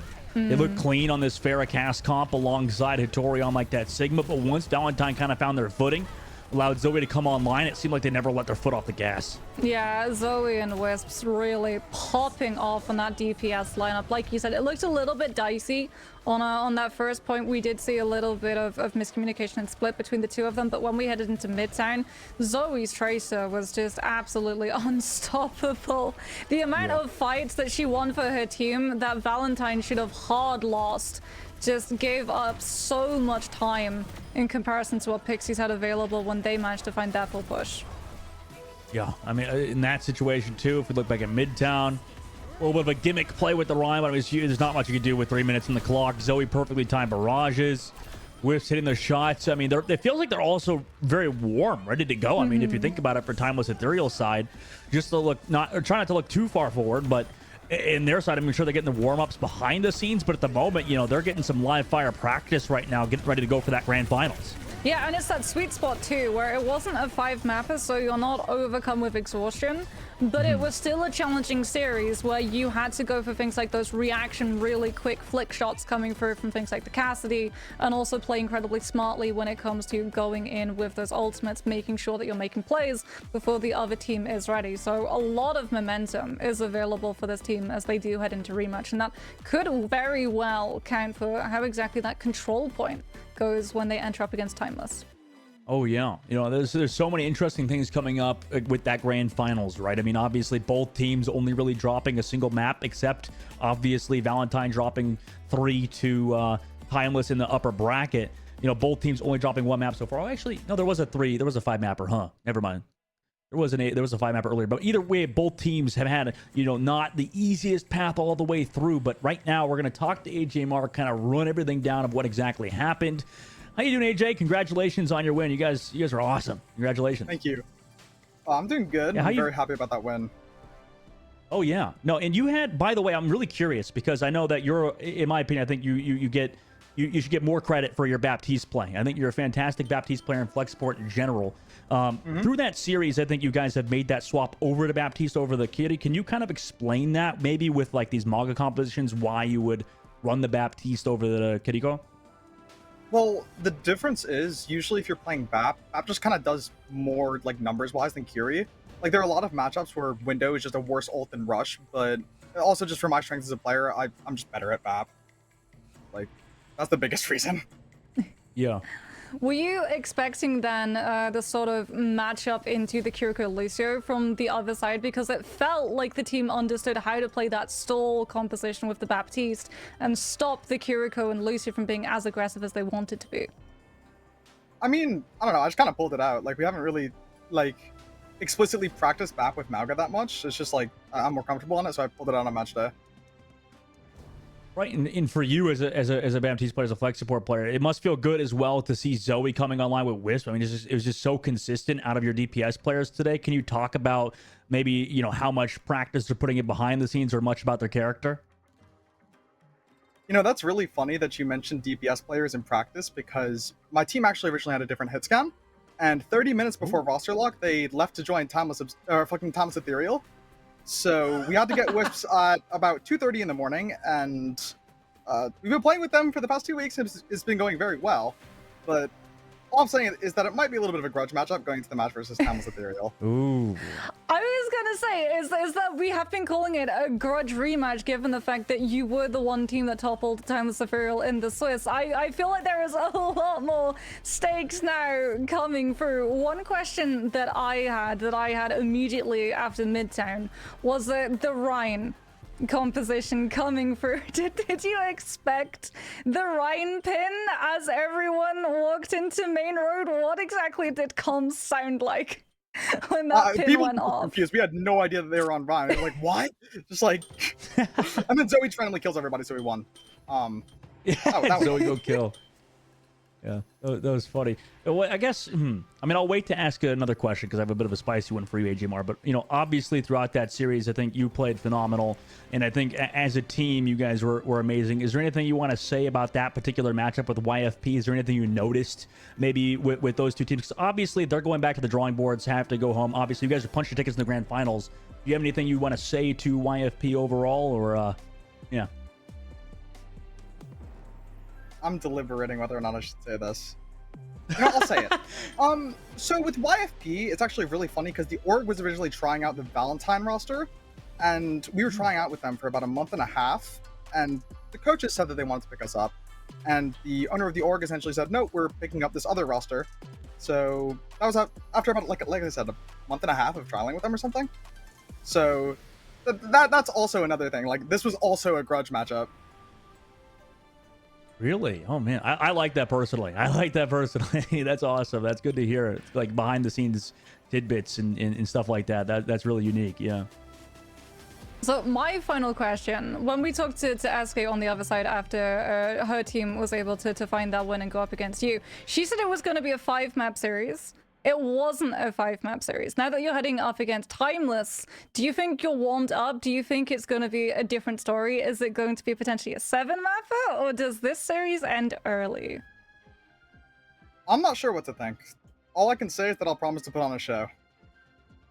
All right, I like that. I like that. I want to leave you off with that because that was pretty badass. Well, I won't lie. Do you have anything you want to say before we let you go, AJMR? I want you to give some shout outs, something like that. You know, before the grand finals. I know you got to get ready for that match. Shout out my teammates, they're all great. Shout out my coaching staff, shout out my manager. Everybody on my team's awesome, and they're amazing to play with. All right. Well, thank you so much, AJMR. Good luck in your match. We'll see you later. Thank you. Thank you. All right. Well, that was AJMR, the Baptiste flex support player. Really, really talented flex support player in general. Moxie, I mean, what a series from them, too. Really kind of a staple for this entire Calling All Heroes Major. As these two teams, Timeless Ethereal and Valentine, have been at the top. We have to see in that grand finals who's going to win. I mean, I don't know if I can really make a bet right now. You know, it's going to be a tough matchup. We'll have to see later, but that'll be it for me, Dogman and Moxie. We'll have to catch you guys later for the grand finals. You're going to have an amazing casting pair in CB and Tiny Tree, so don't go anywhere. We'll be back for that grand finals matchup, the most anticipated major matchup so far of the new year. So we'll catch you guys on the other side of this break.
The heroes have been called, and the time has come for them to answer. 2 teams remain on the battlefield, but only one can follow the heroes' destiny. Will a new dynasty be formed, or is it just going to be another chapter added to the tale as old as time? I'm Tiny Shiny, joined by CB as we prepare to embark on a journey to name the victor of the Calling All Heroes Major 1 event. CB, the competition, this is the closest that's ever been. It absolutely has been. I have been completely thrilled to see this tournament and how successful it's been, and honestly how close it's been from top to bottom, how competitive all of these teams have been, especially when you take a look at the top 3 and how we got here. We're looking at our grand finals right now, Timeless Ethereal versus Valentine. We'll talk a little bit more about them in due time. We'll talk first about how we got here, and we got here with banger after banger. Right after the first round, you get Timeless Ethereal versus YFP Pixies going to a 5-mapper. You have Valentine versus Timeless Ethereal in the winners finals. It goes 3-1, but it's a close 3-1. And realistically, you know, had a couple things changed, that could have been either a 5-mapper or we could have gone the other way. But unfortunately, it was Valentine being sent down to the lower bracket where they would meet up with YFP Pixies just earlier today in a great match. Another, you know, not 5-mapper, but one that could have definitely gone the distance. But, you know, this is where we are. This is how we have gotten here. This is the landscape as it currently sits. It is the 2 from our top 3, Timeless Ethereal versus Valentine. It's the bracket that many of us predicted to land Timeless Ethereal, Valentine. This is the 3rd time that they'll be facing off against each other in the entirety of Calling All Heroes Major 1. Except for CB, this time, it gets real serious. This is only the first event of many to come within the next year of competition. Prizing on the line, circuit points to be claimed, and both these teams looking for that top spot. The circuit points are definitely going to be all important. This is the first major tournament, and of course the majors are always going to be worth more than the minors, so getting off on the right foot early with a big win here is going to be absolutely huge. But that said, these are our 1st and 2nd place teams already, so, you know, we're already walking away with at least that 750 for either of them. But wouldn't it just be that much nicer to have the 900 and, you know, the first prize? Because, you know, cash rules everything around me. Cream, just like Wu-Tang Clan once said, that's what everybody is at the end of the day playing for. But right now, let's have a look at who is actually playing. The 2 teams that are going to take to the battlefield. It is time. No more waiting. It is Timeless Ethereal versus Valentine. And we get that first look at Valentine. We just got to see them in the losers finals, CB. A close game against YFP Pixies. But as we said before, 3rd time they're now meeting Timeless Ethereal. Yeah, many who looked at this team coming into this tournament would have said that this is Valentine's tournament to win, especially after beating Timeless Ethereal in Swiss stage. And I would even consider myself among one of those. But it is worth reminding everybody that we've been here before. The core of this team comes from Michael Wave, a team that in Champions, or in the championship tournament during the last season, beat Timeless Ethereal in Swiss. But when it came to these 2 meeting in the playoffs, it was Michael Wave that got sent down to that lower bracket. The difference this time, though, is that Valentine have another shot. They get that 3rd time. Could it be the charm? And after that game with YFP, this team has to be feeling themselves. They have to be. You have to argue that Mari, Kindred, that is one of the best tank lines that you're going to see the entirety of Calling All Raids. It is unfair. Both Mari and Kindred on one team just seems morally incorrect. Yet here they are hosting that lineup. Zoe has been playing out of her mind throughout the lower finals and is likely bringing that same sort of flair up into this next match. But CB, we know Timeless Ethereal, seasoned champions, the reigning champions, coming into this poised as the team to beat. They beat Valentine last time, but can they manage to do it here again? There are a lot of words that I have used to describe this team over the past season and even over this tournament. Kings, monarchs, tyrants, but the word that I think fits them the most is dynasty. In the Overwatch League, we had San Francisco Shock. Here in Calling All Heroes, we have Timeless Ethereal, the undisputed GOATs thus far. Last year, we had 6 tournaments, and this team won 5 of them. That's absolutely crazy, and a frankly insane success rate for this team. And ever since that first one that they lost, which by the way was -1 near the beginning of the previous season. Ever since that loss, they have been unstoppable. We have seen them go completely flawless. We've seen them take a couple missteps, you know, have to play from the loser's bracket, but still come up ahead. We've seen them pull off some incredible feats. We've seen them narrowly avoid disaster. But one thing we've never seen them do is show up to a grand finals and not be ready to throw down. These are your defending champions for a reason. They're sure going to play like those champions. They're a team that comes into this with confidence, and CB, they've had the pleasure of sitting back all day long watching YFP, Inarizaki, and even Valentine just now scrap it out. They're coming into this fresh, whereas Valentine just had a really sweaty series that they're coming off of very little time in between, where Timeless Ethereal, it's in the name. They have all the time that they could have worked with to prepare. They know what is going to be thrown their direction, and I can't wait to find out what is going to be put down on this battlefield. We've seen a variety of compositions throughout the weekend, these tank players being a main part of it. Yeah, and let's talk a lot about the tank players, because on the one side we have Sniper and Sawhill, on the other side we have Mari and Kindred. I think you take those four, and like maybe you throw in Hitori, and you've got like the top 5 best tanks in all of Calling All Heroes, which, considering how stacked the tank line is across the landscape, that's saying something. That carries a lot of weight to say something like that. We saw Timeless Ethereal playing mostly with Sniper on that Sigma composition for the most part. Last time these two teams met, Valentine seemed kind of hesitant to mirror that, and they stuck with Kindred on the Mauga, but they have swapped back and forth in that previous series with YFP, bringing in Mari, who looked incredible on the Sigma. And if she wants to take that mirror, then, I mean, I would definitely give Valentine the edge in that, if she's feeling herself, though. It's going to be a matter of whether or not they want to play it. And on our first map, Oasis, which, by the way, we need a best of 7 this time around for Grand Finals, for Calling All Heroes. This is only map... First of 4, this is only gonna be map 1. We're kicking it off on Oasis. There is not a piece of my mind that thinks this will be a 4-0 for either team. We are looking at least a 5 or 6 map series, maybe even a 7. It's all gonna start here on Oasis, a map that we have seen a ton of throughout this weekend. We know what we like to see in terms of Wrecking Ball. We've seen a bit of a Roadhog come out here and there, but it's been the Sigmas, the Maugas, that have been the tale of the day. Depending on which tank players are beginning in the lineup, we know it's likely going to be Sniper, but whether Mari or Kindred are going to be first, that's what I'm more interested to see. I do suspect Kindred, because especially on University, the map, you know, we're currently flying over, and now it's gone. Especially on that map, the Mauga does feel very favored. You can still kind of get away with it on the other 2 maps, but it is very dependent, honestly, because we see the Roadhog coming out from time to time. Granted, it's mostly been Hitori from YFP pulling that out. You know, if you bring Mari in, or even Kindred, honestly, I wouldn't be surprised to see that happen on City Center. But on Gardens, you kind of have this weird parity between the Sigma comps and the Mauga comps, where it all depends on who controls high ground, and it all depends on who's going in for the attack, who's trying to retake, all these different moving parts. It could realistically go in about 1,000 different directions, but we're gonna start in just one direction that leads right through Oasis University. And to me, I think we're gonna see a little bit of Samoan flair to kick this one off.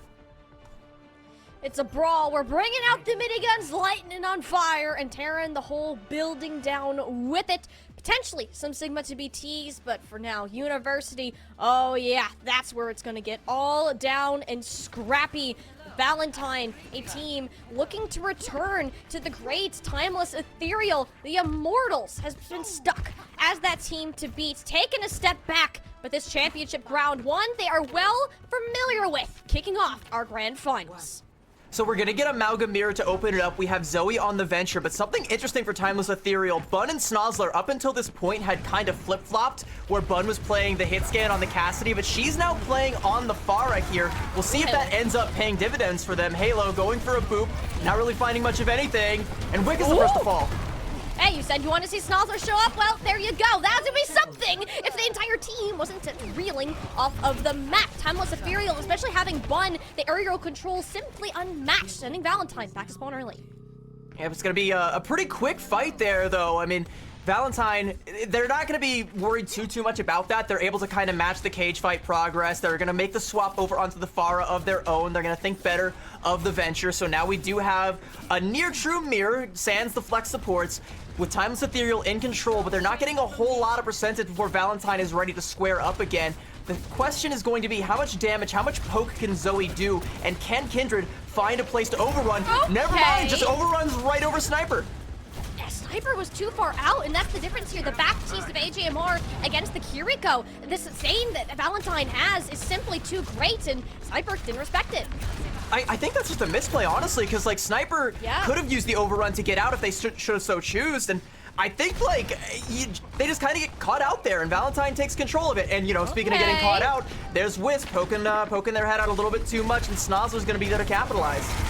Bun rushing in as well, looking for any sort of follow-up that she can find. And Matrix response, though, that's certainly templing Timeless Ethereal's push on back. Valentine maintaining control of this objective. It's a little bit more challenging without Wisp, but how long it's been. They're going to be back in a moment, and just in time to save their team from Bun's barrage. Snozzler now looking to be the same hero for their squad. Wicca having absolutely none of it as they hinder onto Zoe, but that's okay. She can fight up close and personal, too. Valentine keeping their grip on the point. And can you believe we're only at 40% capture per Valentine? Because it feels like we should already be at like 1 fight territory, but no, Valentine's still got to make this work for 2 more fights. They got the ults to do it, but they can't risk over-investing, because if Timeless Ethereal build up to a big cage fight and manage to get anything out of that, they don't have anything to combo with it, but they still have the beat, so it is winnable for them off this ultimate. Sniper has to live here, though. Beautiful Suzu, too. Had that not come through, I think we'd be seeing one pancaked Mauga. Halo, in response to the cage fight, yes, it's something, but how much is it actually going to do? Snozzler and Baron have already hit the deck. Valentine are maintaining this control. This Hound Barrier was near match for the amount of focus fire Valentine. Yeah, I mean, and it wasn't even enough to save Snozzler, who dies before the beat even drops. Halo's gonna fall as well. We're at 80%, and Timeless Ethereal are still staggering. They're not gonna be able to get that cage fight off. They do find the pick off there onto Wicca, but that's not really much of anything if you're Timeless Ethereal. That's the fast frog. She's gonna be back in time, and she didn't even have the ult, honestly. So Valentine, they're sitting pretty. They just have to win 1 more fight, and with no beat for Timeless, it's gonna be super uphill for them.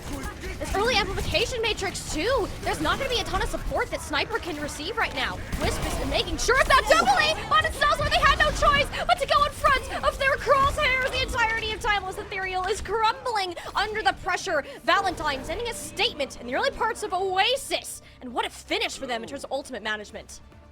And let's speak a little bit about ultimate management, because it was definitely a little shaky there for Timeless Ethereal. I don't know what that cage was for Sniper at the tail end there. It almost comes across like they dropped it just to try and shield themselves from the BAP window, but then you get a Cassidy that just pops Deadeye right through it. It's OT. You have to touch the point eventually. It's just this guillotine hanging over your head that eventually you're gonna have to face the music.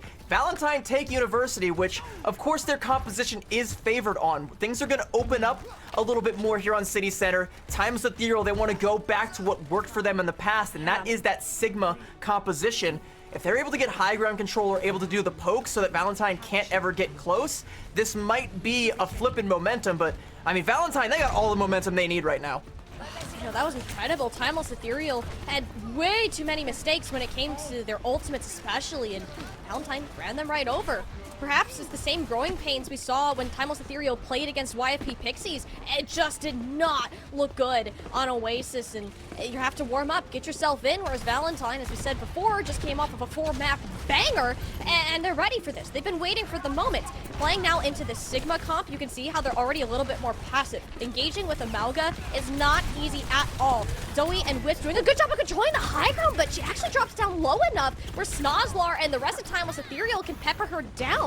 A critical error. Valentine are do their best to hold through. Kindred has a lot more frontline stability, and Sniper is going to stay far, far away from her, if at all possible. Snozzler looking to just kind of keep chunking Kindred on down, forcing the charge on through, for eventually Timeless Ethereal to cap.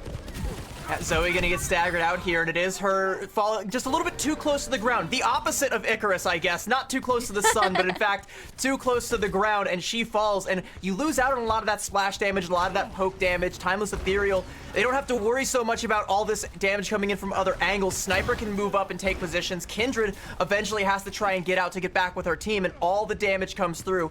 Now Timeless Ethereal have the positioning that they want. They can set Bun up here on the high ground along with the support line. And it's going to be so much more difficult for this Mauga composition to go in for the retake, especially without a cage fight to try and isolate Sniper, try and take them out. No DPS ults to speak of, only a Kitsune rush. Where do you even put this thing? You just have to play split, and how are you even going to test the high ground? You saw Wicca over there, the Kitsune Rush. I guess it goes toward the point, put some pressure onto Sniper, but the whole thing is scrappy on its own. That's what Gravitic Flex on out. Sniper squeaking their way around the side of the point. Sure, you grab Wisp, but the rest of the team has kind of been scattered, divided, and conquered. Valentine made a great approach there out of the situation, CV. He had no idea how they could enter. Sniper, though, a little bit hoisted by their own petard right there. They go for that Gravitic Flux and, you know, try and get up to the high ground, but they actually get off the point. Valentine find the flip, and now Sniper's alone on an island right now. The supports are back, but so too are those for Valentine. Sound Barrier comes out from Wicca. Valentine, no, they want to go in on this. It's a full-on commit. Do or die, and it will be Z's doing the die portion for Valentine. Sniper eventually gets taken out, and it was a long time that Timeless Ethereal tried to sustain a point where they just weren't in control. And kill onto Wicca there towards the tail end, but she did her job. She dropped the Sound Barrier. Valentine got aggressive, and now she can come back in. Halo's got the Sound Barrier on the other side, but what are you realistically going to do against the Tectonic Shock? We've seen how quickly that can just strip all of that overhealth away, especially if it's paired with a cage fight. Kindred is getting very close to that one, and that would be potentially a fight winner if that ult combo is able to come out. Timeless Ethereal, they gotta find something to stop the incoming storm that they don't see coming behind them. Ooh, okay, Zoe does get spotted out, so at least hopefully a flank prevented. She does get a little bit more aggressive, assuming Kindred will have this cage fight up momentarily to commit. Meanwhile, as the pulse bomb chucked on in, gets a whole lot of nowhere. Still looking for a way into this fight. AJ Mars, no problem playing this slowly, finding the moment to hit the ultimate button. Sniper used theirs, but that actually ended up hitting nobody. Timeless Ethereal's ultimate usage, economy, everything has been bonkers throughout this map, and I don't mean that in a good way. It's the cage fight that finally makes an appearance. Bun trying to keep their team alive in place of that shield that has since been destroyed, and Timeless Ethereal eventually will have control after this dust settles. So that little sneaky play from Zoe early on there does buy Kindred enough time to get the cage fight, but it does also draw a lot of aggro onto her, and everybody from Timeless Ethereal collapse onto that venture. They can't get out, they can't use the Tectonic Shock. Kindred has to drop the cage fight without any sort of DPS follow-up ults to speak of, and it just doesn't work out. But Valentine able to stagger it out to 98%. One fight territory. They still do have the Tectonic Shock, but they're running out of time to build up to an auxiliary ultimate to follow that up with. A little bit of extra oomph to get that fight flip, and you can see Timeless Ethereal, once again, they take the high ground, and Valentine don't have any way to dislodge the people up here. They just have to try and play point and force it. Kindred does just that, but that's only going to get you so far once the bodies start to fall. Kindred doesn't have a ton of health. This pressure on disease is helpful, but Wicca was the one that needed the assistance instead. Tectonic Shock is out, but it's Zoe that sent 6 feet under. Timeless Ethereal played their hand so carefully. Their positioning was intelligent, preventing Valentine from doing any real damage and tying up Oasis at 1-up. I don't know exactly what Wicca was going for there. I think trying to go for a little bit of backline pressure, but Z's definitely scouted that out, hit all the shots onto her, and she just couldn't even get close. Dies before she can get the Sound Barrier, and that is a back-breaking fight loss there. We do go to Gardens here, though, where it's going to be a lot less open than that City Center was. It is going to be a lot more about who's able to control the high ground. Once again, we talk about how the Mauga composition isn't the best for retakes. If Valentine can get an early position here and hold it, they should be just fine. But if not, Timeless Ethereal might have turned the fortunes back in their favor. Yeah, Timeless Ethereal aren't going to have this, they'll have the same TP, but even if Kindred having that unstoppable charge just to get to high ground, not to mention Zoe on the far right, Snozlar and Bun will have to point their eyes towards the skies where they'll be meeting at relatively even times. You don't want to be walking into Kindred, especially when she is all angry and screaming at you and can get held back. So with that cardiac overdrive expended rather early, Timeless Ethereal will back off and continue at this poking range. Valentine are patient enough not to really aggressively move into this corridor, knowing Zoe Look at has Zoe's coverage of positioning. this height. It's so great. Nobody can even touch her. She's able to proc these rockets in and out. You can do whatever you need to do with Kindred blocking out the point. Timeless Ethereal have to force the objective, hoping to get Valentine off of this oppressive positioning, but it's not even that. They're moving further away, backing off. That's how well Zoe can control the space. And yeah, like you said, all she has to do is hover over that opening, so it's less like shooting fish in a barrel and just like waiting for the fish to poke their heads out of said barrel and then blowing them up with a live grenade. There's one for you there, Snozlar. And it's gonna be a stagger out here onto Sniper as well. Actually, they might be able to get out alive. That'd be yeah, that would have been pretty bad if Sniper had died there. Would have been a lot more time bought for Valentine, but it's just like we said, now Valentine, they hold the high ground, they hold the point, they don't have to worry about trying to go in for the retake, and yeah, they have the sound barrier, so you're looking at Sniper with that Gravitic Flux. They built up lightning fast. It might as well not even matter if Wicca is on point with this sound barrier. Oh, Zoe, hanging on for dear life. Where does Snozlar even get the sightline? You know what? It doesn't matter. You take it. The sound barrier went out from Wicca. She had it ready, but it was too late for Kindred. Oh, Timeless Ethereal has the timing on their side. Yes, that's why it's in their name. Valentine aren't giving up, more specifically Wisp, and it made this a bit more painful than Timeless Ethereal would have liked. I mean, the sound barrier from Wicca was timed to near perfection. The problem was Kindred and Zoe were just not playing in any sort of safe positioning. I mean, let's be honest, Zoe kind of was, but she still gets hit with the Hinder Grenade, falls really, really low, and a little bit of spam damage is enough to just finally pepper her down, and you're already down 2 people by the time that beat lands, so the Gravitic Flux from Sniper ends up actually getting the better of that exchange. And speaking of sound barriers, now Halo's got one. Valentine has to try and retake, and that's going to be a lot of help to try and chunk through. You'll be able to charge into this high ground, no problem! Oh my goodness, Halo almost had the boop! Thankfully, Wisp doesn't have to worry about swimming. Zoe, however, can't swim if you are dead. Timeless Ethereal have been using their Deadeye, specifically with Bun, so well at buying this space. And Bun, you know, she can just hit the shot, swapping roles with Snozlar once again.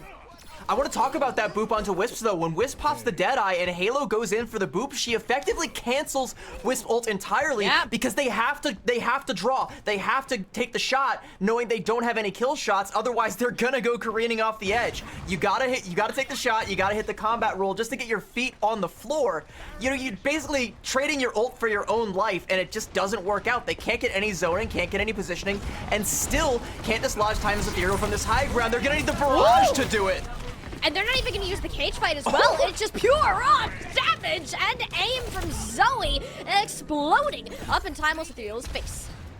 Halo's still diamond hands on that sound barrier, though, but Wicca has made up the gap. She's getting really close to it. There's going to be a little window, though, where Sniper should be ahead with the Gravitic Flux, so keep an eye on those two, but also Kindred with the cage fight. There's going to be a lot on the side of Timeless Ethereal to sustain through it, but if she's able to isolate somebody and find an early pickoff, you're going to force out a lot of resources. Actually, Kindred goes really low. Cage fight's forced. There's more or less a cage fight to stay alive. Gravitic Flux, knowing how low Kindred is. Good decision from Sniper, just confirming those eliminations outright. Yeah, Valentine have been really sloppy when it's come to these cage fights, overextending and not having support for it. And I talked about that window, Sniper and Wicca. Wicca was just a couple percentage away from that sound barrier that could have saved Kindred's life. With the Mauga still on the field, there was a chance Valentine weathered that storm, but that is now gone. They still have 2 support ultimates. We're at 90% one fight territory. Valentine have to get themselves positioned, postured on the point somewhere where they can make good use of this Kitsune Rush or find that Deadeye for Wisps. But they gotta get to the point! No! They were there, but they didn't drop soon enough! That slight moment of hesitation, CB! It cost them the entire map, regardless of how close it is. The result is clear. It is Timeless Ethereal starting out on top. That is tilting. Wow. That That is so. If you're Valentine, that's so tilted. Okay, they needed to take the high ground in order to get any value out of the impending Deadeye that they wanted to Wisp to be able to build up to. If you want them to hit any shots at all to build up to that ultimate, you need to take the high ground. You can't let the entirety of Timeless Ethereal sit up there. So yeah, step one is taking the high ground, but you can't wait for that. You can't take too long. You also needed to get a body on the point to keep it in contention, and Valentine just failed to do so by a hair, a split second away from what could have actually been a fight win. Because Timeless Ethereal, I mean, maybe knowing that Valentine were gonna misplay that, almost misplayed it themselves and gave up that high ground essentially for free, saw the sound barrier come out from Wicca and said, we don't want none of that. We're just gonna go back here and play point, and I guess that's all they had to do. And that's what's crazy too. On paper, Valentine, that was their fight to win, CB. It's just a shame they never got to take it in the first place, especially with how close that this map has been playing out. Valentine, Timeless Ethereal have mirroring styles that they're not really going to change up all that much. The positioning from Timeless Ethereal has been so incredible. They know that Mauga cannot engage incredibly well at all, so you have to take the high ground in moments like that, and you miss out on the split second of timing. You saw Kindred wanting to slam down to the point, but got caught on the ledge. That is how close this map ended out to be. And CB, I can tell you right now, as we move forwards, that's going to be a chip on Valentine's shoulder. You can honestly say it either way. You can either say she was trying to slam onto the low ground, or she wanted to slam just to make sure she secured that high ground. But either way, there just weren't any toes on the point, and that sucks. That sucks so hard. There's no other way to say it. If you're Valentine, that really, really bites. You're gonna have to find a way to bite back, and King's Row is going to be their map pick to try and get their teeth into Timeless Ethereal for real this time. Yeah, for real, and the most real map of all time, King's Row is the selection that you would probably guess both teams to have picked either way, but it was Valentine's choice, and this does tell us they want to continue in more of this brawly style, force Sniper back onto the Mauga, which when that mirror did happen, Valentine walked away with it cleanly.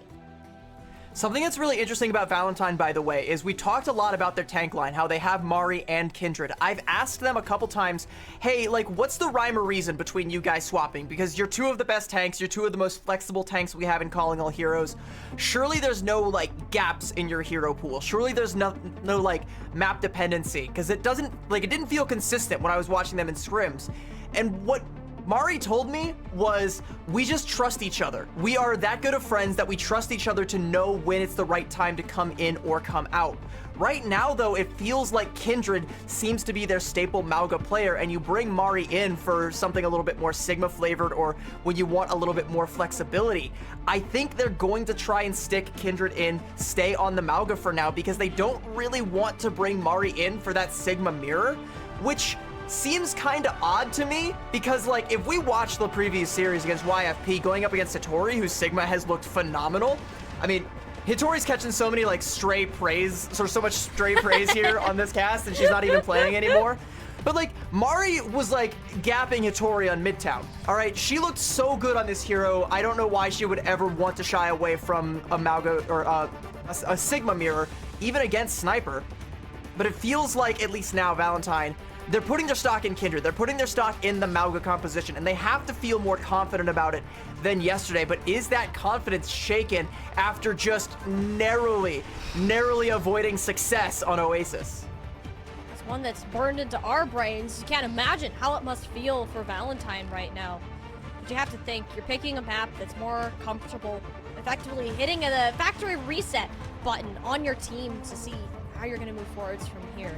I am interested too in where the DPS is going to go. We don't talk about support all that much since it's either the Baba Lucio or Kiri Lucio, but with the DPS there's a lot more variety switching between who is playing the Cassidy, whether it's a Tracer, Venture, or a Pharah, which we actually really didn't get to see any of the Zoe Tracer in that last map, CD, which shocked me considering how well she's been doing on that hero lately.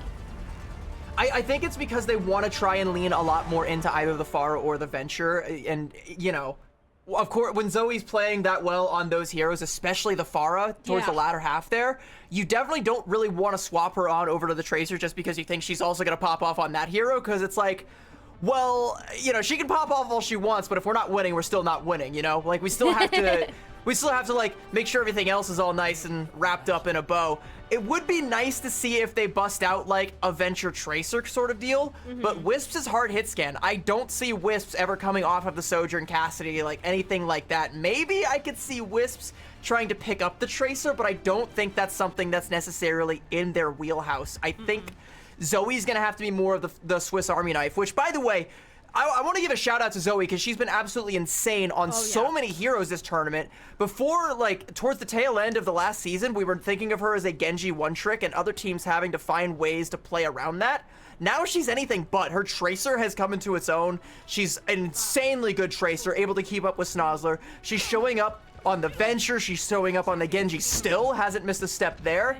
And she's matching with the likes of Peace on the Pharah. Right now, she's back on that Venture. And there's a Pharah on the other side.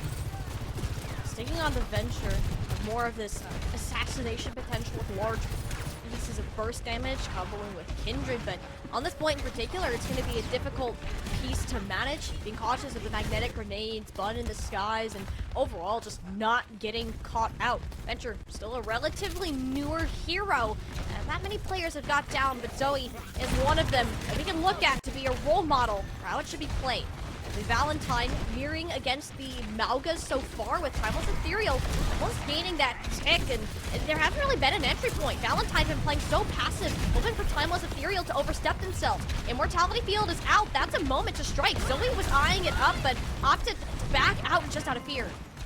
They can't really play aggressive here. Snozzler's really low. Valentine kind of want to follow up on that, but they can't because Bun is playing so far back. If Valentine poke out, they're going to take a lot of splash damage, but Snozzler does fall. Timeless Ethereal may have crumbled trying to go in. And that was so smart, too. Valentine know that they shouldn't play aggressive into this composition the slightest, so they just wait for a win condition. Play the boop, carpet on out, and AJMR gets them to victory. Yeah, because sooner or later, Timeless Ethereal do have to commit. And I think this next fight, commit they shall, because they've got the barrage. Yeah. They've got a wealth of ults coming up. I think you give this Pharah one more fight, and then maybe you start to make some wholesale swaps. We can already even see some of the gears turning. Sniper going to make the swap over onto that Sigma. They no longer feel confident about this Mauga mirror, and really all it took was that one fight.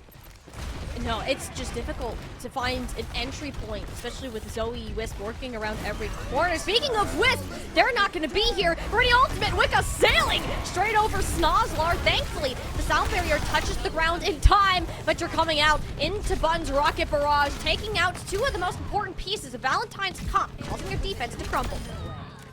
Ooh, a little bit of follow-up damage there as well from Bun. Maybe she does stay on this Pharah now, though. She's actually going to go for a spawn hold, maybe try and find a stagger as everyone comes out of the subway. I think, yeah, sees the Mauga, decides, all right, yeah, I'm not bursting that down all that easily.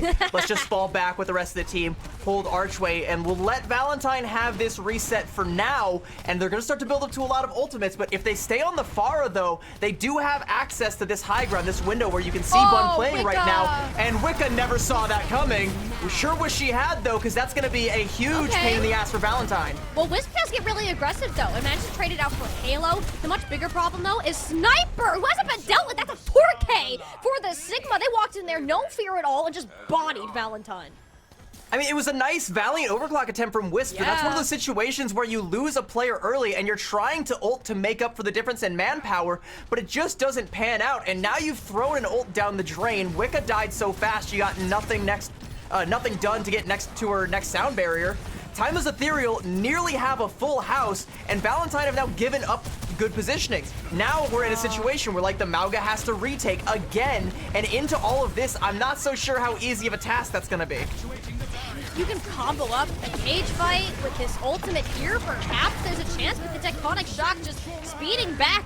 Nice use of the speed boost from Halo, and there's not really an answer for it other than pulling the cage fight just as an effort to stop some of this incoming damage, which it won't do if everybody on Valentine is getting a punch within the mix. They do trade it out for the tank. It's sloppy down to the end, but if there's one thing Venture's good at, it's finishing off eliminations. Sniper does such a great job there, waiting until that overrun is completely out of the picture, knowing that that you can catch Kindred in that that gravitic flux. But Timeless Ethereal realize once the cage fight comes down and they're all caught in it, they realize the fight is lost. They can't follow up on the gravitic flux. They can't do any more damage, so they hold on to every other ultimate they need. Whereas Valentine, you know, that cage fight was really the only big one they have, and they still have a window before they have to deal with anything big though. But Zoe catches Snozzler out in the pub. Oh no, a few too many drinks and we got a scrap. And that's gonna be a much bigger problem. Timeless Ethereal had already committed. That's 3 ults that have been pulled out. Any trades here, though, are gonna heavily favor the attackers just with those spawns being around the corner. Zoe feels like she still has to commit in an effort for the team, but instead of going for the high ground, just playing around the corner, Kindred is unlikely to get run over right now.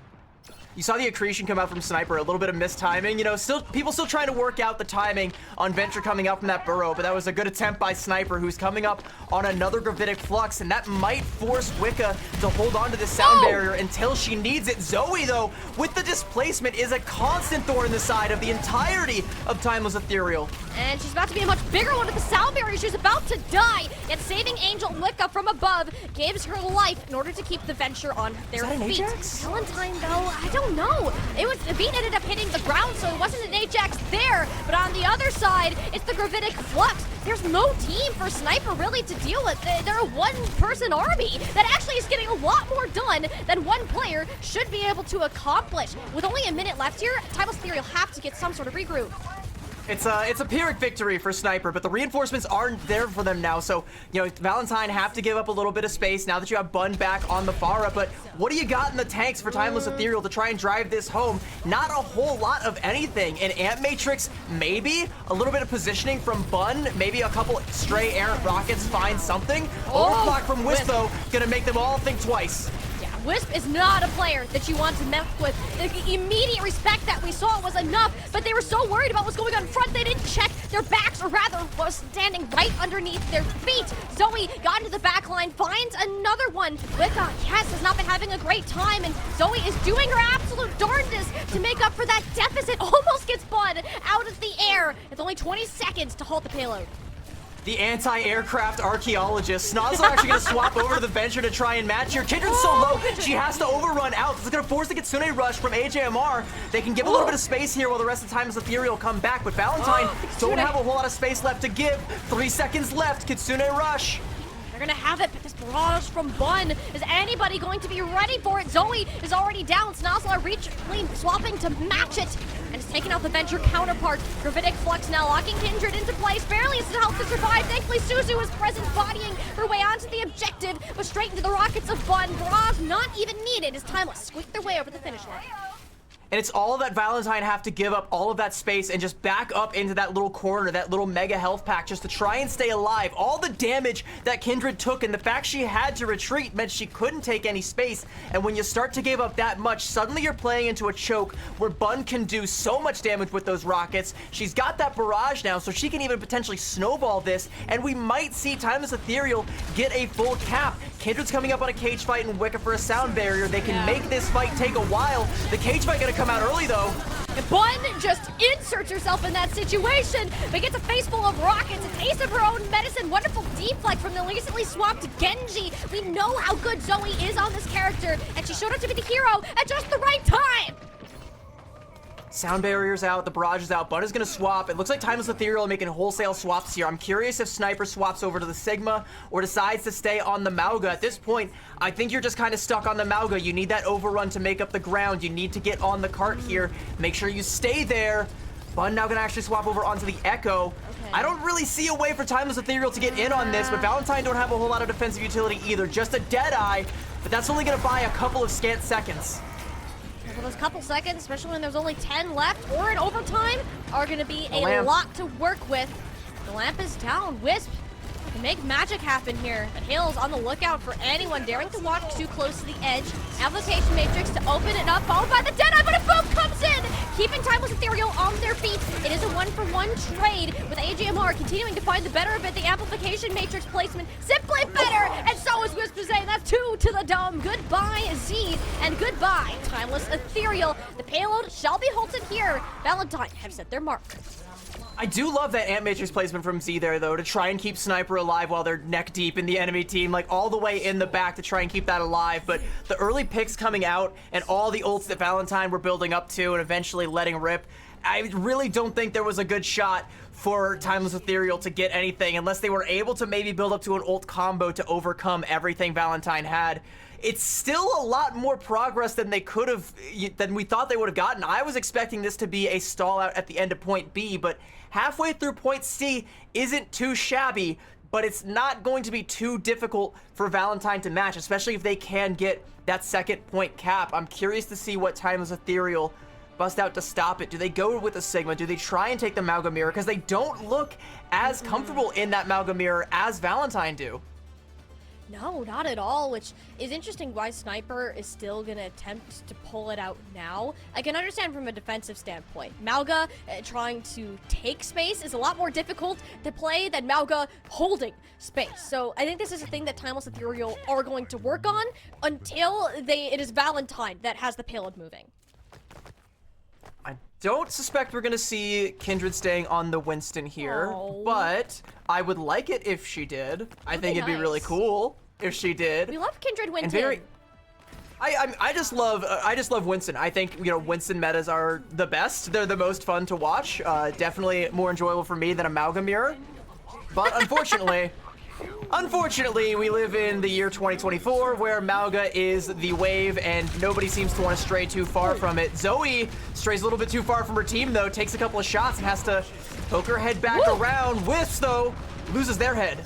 What's so crazy to me, too, is that Timeless Ethereal are rocking 2 flex DPS players, and Snozlar is keeping par and even beating out Wisp on occasion on the hit scan, which they are most known for. It continues to be a thing that Timeless Ethereal have in terms of flexibility, and isn't quite matched.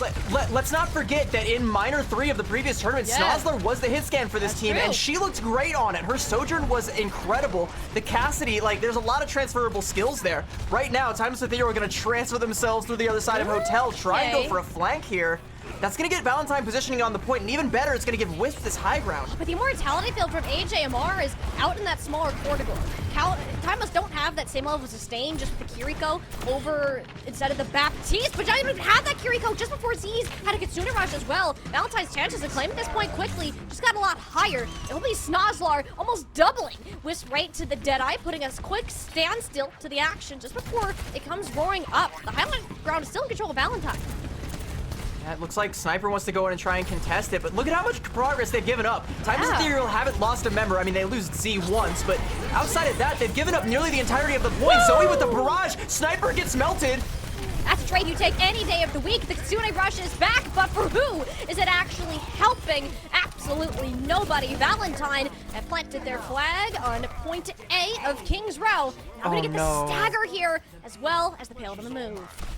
And you know the cart doesn't move until that bell tolls. They could have even staggered that out even longer. Yeah, Wicca.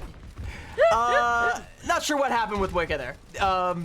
No, they could have even staggered Z out even longer if they wanted to, but Valentine gonna be at least a little bit merciful, you know, killing them with kindness, of course. Sure. Timeless Ethereal, though, they're not gonna be able to hold these archways, even though they would have a good ult to do it in that Dragon Blade. Wicked, though, has the sound barrier. It feels very much in Valentine's favor. They can snowball this and get some decent progress, hopefully get into one fight territory here through Streets phase. Unmatched sound barrier would be nice, but you gotta be wary of Bun. Another incredible Genji. We have Zoe and Bun, 2 of the best Genjis in Calling All Heroes. So anything that this blade can accomplish, it's gonna be scary. So I'd like to see Wicca hold on to it, at least for the time being. Timeless Ethereal are allowing so much space for this payload right now. Yeah, and where is Zoe right now? Because you know she's got to be looking for rooftops to be hovering over to pepper in a little bit of damage, and Snozlar has to be on the lookout for that. Bun wasn't on the lookout for the cage, though. There'll be several of these ultimates pop Wicca's hit the ground just in time, keeping them alive. And for Wisp around the high ground, Deadeye shooting fish in a barrel, making it look easy. Wow, tell me that's a useless ultimate. I mean, anything but a zoning ultimate these days. Yeah, Wisp gonna give their life, but yeah, you've done good, soldier. You can go ahead and take a rest. We've got the watch now. Valentine looking to cap point B. Timeless Ethereal might be able to get some feet on the payload for a contest here at the last possible second. The overrun comes out from Sniper. There's the cage fight, and a Deadeye of their own. Maybe Timeless Ethereal can stop this. Oh, it's Lamprone in. Snozlar let go of the trigger a little bit too early. If the damage had been done, Timeless Ethereal swapping over to the Symmetra there proved to be genius, but they're not respecting HMR the Matrix. Why is this happening? This should not be allowed. Both the supports are just a sliver of HP. Cantron bowls them right over, and Valentine are gonna cap anyways.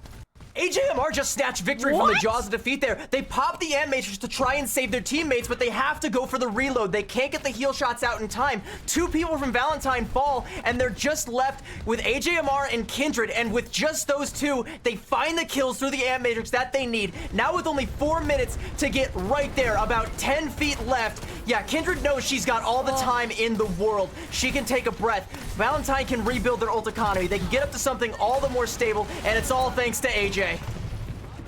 Surely Timeless can't continue fumbling. They can't have another fumble. The purple box is right there. Zoe's back over onto the adventure, but she's so far in, has to kind of back off more towards the team. Valentine are okay with playing this slowly with how much time's to their side. It's just about farming up onto this cage fight, this Amp Matrix.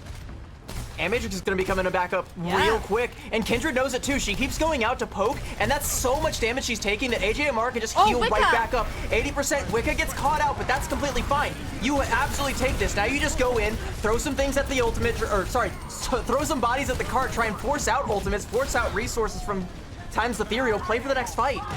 Yeah, but really, that works out better for Timeless Ethereal because now, CB, they have an entire economy of ultimates that they can just chuck at Valentine. I mean, but you're only, like, you still have 3 minutes. You can try and cycle these things out. It's going to be a matter of who has the better rotations now, who's going to be able to hold on to those key ultimates, and who's going to make that first misstep. Sniper goes for the Gravitic Flux. Oh, but the Gravitic Flux, AJMR is down though, so Valentine don't have a ton of sustain. Wigga had to pop the sound barrier anyways. Halos is a little bit later. The cage fight blocks some of the additional healing that would have come through, so Timeless Ethereal are struggling to keep their heads above water. Sniper on a sliver of HP after Cage Matrix in an effort to push players back, and it does enough for Sniper, who is still on their feet thanks to the efforts of Z's and Halo Fun, bringing in the remainder of the cavalry. Timeless Ethereal, they're not done yet. I don't know if I really want to stress it because it might put a little bit too much pressure on everybody, but if Sniper had gotten like another foot away from the point, or if they had died because their health was at like 1 for a second there, that would have been the cap for Valentine, potentially even a C9, but no, the healing comes through, Sniper sustains, Valentine can't confirm the kill, and Timeless Ethereal hold, but the coffers are now very dry on both sides. You've got a barrage and a tectonic shock, and that's about it. Who gets the better ultimate here might determine it. You've also got Wisps on the Widow looking for an angle, but they're being pressured out with so much spam damage from Bun, from Snozlar. They all know where Wisps is. They're not going to let them get an easy shot here. But that's the other thing. You don't even need to get the elimination. That's the immortality field forced just because of the pressure. And that's another headshot. Wisp is so dang good at the sniper as it clears the space. And Zoe brings out the broom. Valentine. Oh boy, CB, we knew we would have a series. We knew it would be a good one. And Valentine just showed us why. And Wicca confirming the kill onto Bun there, the only ultimate that Timeless Ethereal had. And that's, again, off the back of that Widowmaker positioning and the fact that nobody from Timeless wants to show face. Nobody wants to risk losing their head to an errant Widowmaker from Wisp. But, I mean, look at the Deadeye from Wisp. I don't know how this is Zoe's play of the game. Zoe didn't do anything this time. Normally she's popping off and fragging, but that was Wisp play of the game. Let's be real. You definitely got to be worried about Wisp taking your head off at any given moment. So I get it. I understand why you back up and why you give that much space, but that just opens the door for Zoe's tectonic shock. That opens the door for Wicca to go super aggressive, an anti-aircraft frog this time around. Why not? Take the kill out into Bun, and suddenly there's just no positioning and no resources for Timeless Ethereal. Valentine, mission accomplished. We're definitely not going to get a blowout here. Timeless Ethereal, they take the first map, but Valentine matched up. We're 1-1. It's incredible what happens when Valentine touched the point. I'm sorry, I had to do it. Just once. But seriously though, if Valentine can take these fights, in terms of things getting a little wonky in planning, it feels like there's a lot of overusages of these larger abilities at points. It's mainly been Timeless Ethereal that's been falling victim to it. It's strange to me because it almost feels like there's so many more errors forced out of the Timeless squad than we're used to seeing, and Valentine has been the one to kind of push them to make these massive mistakes. And even here with AJMR, they did not respect the Amp Matrix in the slightest. They went in with so much confidence, like, all right, hey team, I got this. Every single member of Valentine stepped it up this map. They don't think they have to respect the Ant Matrix there because they knew they already had enough kills. Like, they saw those 2 kills come through and they're like, we got the man advantage, we're good. All they have is an Ant Matrix, whatever. It's a throwaway ult. Who's even gonna shoot through it?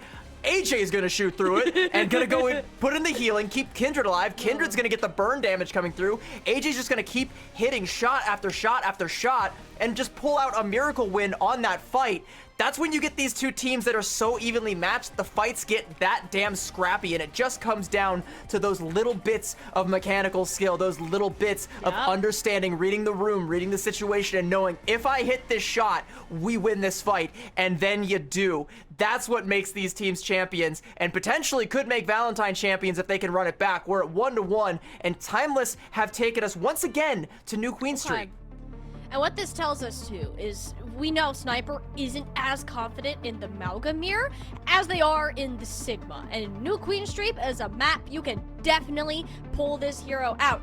If Kindred is gonna get subbed for one reason or another, this seems like a decent spot to do it. There's several points, particularly around this high ground library that we're seeing on our screens right now, around that first checkpoint, that Mauga just is not fun to play if you have a poke type of composition. It's easy to get run over. So I'm curious to see if we actually get that Mari sub, or if it's just gonna be running it back the same thing. It worked last time, why are we gonna change it? Something else that's interesting, I think, is every single time it's been a Timeless Ethereal map pick, they've taken us to New Queen Street. I think they feel very comfortable on this, and they don't really like the way that Esperanza opens the door for a lot more flexibility. I mean, we've seen, you know, we've seen how good Valentine can do on a map like that, where you bring in Mari and you can have her play just about anything. And speaking of Mari, it looks like she is going to be coming in for Kindred. And like I said, these 2 trust each other. Even though Kindred wins the last map and you feel really good about the Mauga composition, and this is a map where that Mauga is very viable, very playable, you still feel like right now is the time you bring in Mari. She's gonna come through, hopefully come huge on the Sigma, or maybe even something else, because realistically, Mari, she's one of the best at just about anything she chooses to pick up. We've always coined her as the most flexible tank in not only in Calling All Heroes, but pretty much darn anywhere. Since we made the switch from 2 tanks down to 1, Mari has worked her butt off to learn every single tank at a high level, and she's one of the few players that can continue to perform that way. She's coming with her strengths as well, too. Yeah. When we were in the Sigma meta, right, for like the minor 3 and the last major of the previous year, we were talking about how stacked the field was in terms of Sigma. Right at the top of that list was Mari. When we moved on from that meta and we started seeing, you know, a couple of teams buying into the Doomfist comp that was brewing in Korea at the time, but nobody in CAH really wanted to touch it. Mari did, and she was head and shoulders the best at it. And then when it kind of evolved back to Winston Dive, she was competent on that as well. There's nothing that she can't play and match up with the best that Calling All Heroes has to offer on. So yeah, you bring her in here, maybe we take a Sigma mirror, who knows? Maybe we go for another Mauga mirror, but if she's feeling herself, you know, there's nothing she can't do. Absolutely not. The last thing that you want to look at is a Mari who is angry, fired up, and ready to punch you in the face, which we did get to see a little bit of Doomfist earlier in the day. Is that gonna happen? Probably not. That Sigma mirror that Sniper has been wanting to force, perhaps, is about to come true. New Queen Street, Timeless Ethereal's comfort pick, and not a map that many other teams favor. It's always been Esperanza or Caliseo. New Queen Street often forgot about, but it's been Timeless Ethereal. They're treating it as their sole mission to bring it back into the mix. I would probably bet that we're not going to see Mari coming out on that Doomfist. If I was a gambling gal, I think I'd probably expect, yeah, it's going to be the Sigma coming out for her, and it is going to be in fact a Sigma mirror. I think like specifically Timeless Ethereal wanted to avoid the possibility of a Doomfist or a dive sort of composition and just keep Sniper in, keep them playing what they're good at, and that is that Sigma, and you do that on New Queen Street. You can't really, you know, you'll run into a dive composition on either Caliseo or Esperanza, but here on New Queen Street, you run headfirst into Snozzler and you're gonna get checked. Yeah, you know, hey, Zoe, welcome to playing Tracer against Snozzler. You've learned your lesson, hopefully, and you can come back and do it again. Winning the Tracer duel that quickly as well, that's Timeless Ethereal. They're just gonna take this robot for a run.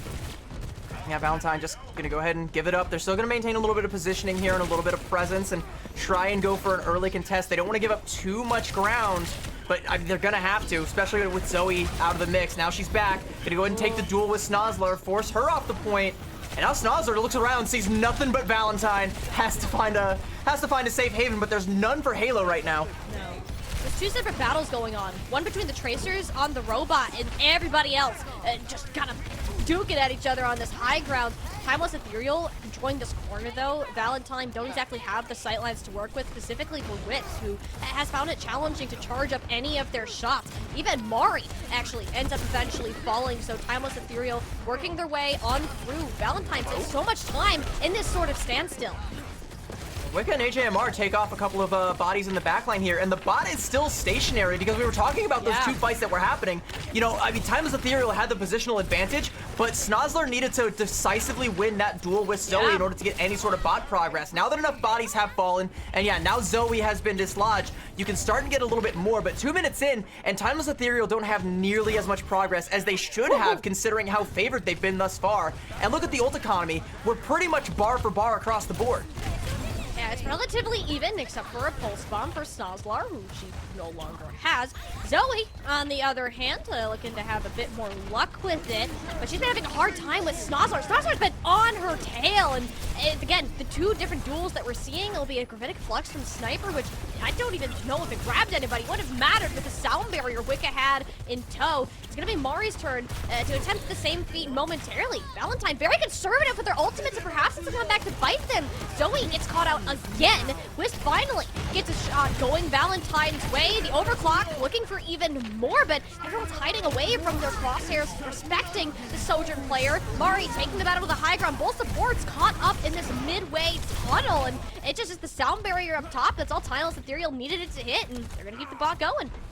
And they're playing the positioning on this map so well. They utilize the high ground, they utilize that tunnel, set the supports up there, and they effectively have a kill box where nobody can commit to the supports. Nobody can really take down Z. Zoe goes in, tries, loses her head for it. Mari even goes in to try and Gravitic Flux them, but by then it's too little too late. Sound barrier comes out. There's just nothing Valentine can do. Timeless Ethereal, they're gonna get the checkpoint for that one, and they still have a fair bit in their back pocket to keep the bot progress going. This is definitely doable right now, but you have to think for Valentine, having absolutely no meterage and Snozzler just shoving Zoe straight down into the dirt, like, this is not ideal. Something needs to go Valentine's way. You have to get a first elimination in one, making sure of that further. Snozzler finally lands that pulse bomb out, and Valentine at least maintained a player advantage. The forward spawns are locked. Timeless got what they came for, and Valentine have a long ways to run it back. Yeah, oh, okay. Nice shot there from Wisp towards the tail, and they're so good on this Cassidy, and the trades do inevitably favor Valentine. And if they're able to get the bot here, they might be able to get a couple of split spawns. Let's have to see.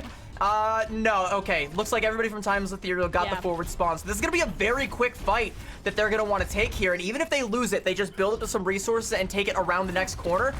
Timeless Ethereal, they're not sweating losing that fight at all. No, but the problem, like, look at the health bars right now. AJMR and Mari were both low. They were playing in that front line while both the DPS were occupied with Snozzler. There wasn't the same pressure onto Sniper. They took advantage of it, walked straight over Valentine's front line, and this is just another battle that Timeless Ethereal have taken intelligently, drawing Valentine's focus in different areas. And I think we're seeing why this has constantly been Timeless Ethereal's map pick. They understand the win conditions. They understand the positioning on this map so well. They understand how to stagger out Wisps and really make them crave the sweet release of death, but it just never comes. Finally, Snozzler, the Grim Reaper, mercifully puts Wisps into a grave, but it's as the bot's coming back over onto that barricade. Timeless Ethereal, they've got past the butt scratch. Now they're going to start getting more and more progress, and Wisp is only just now back into the mix.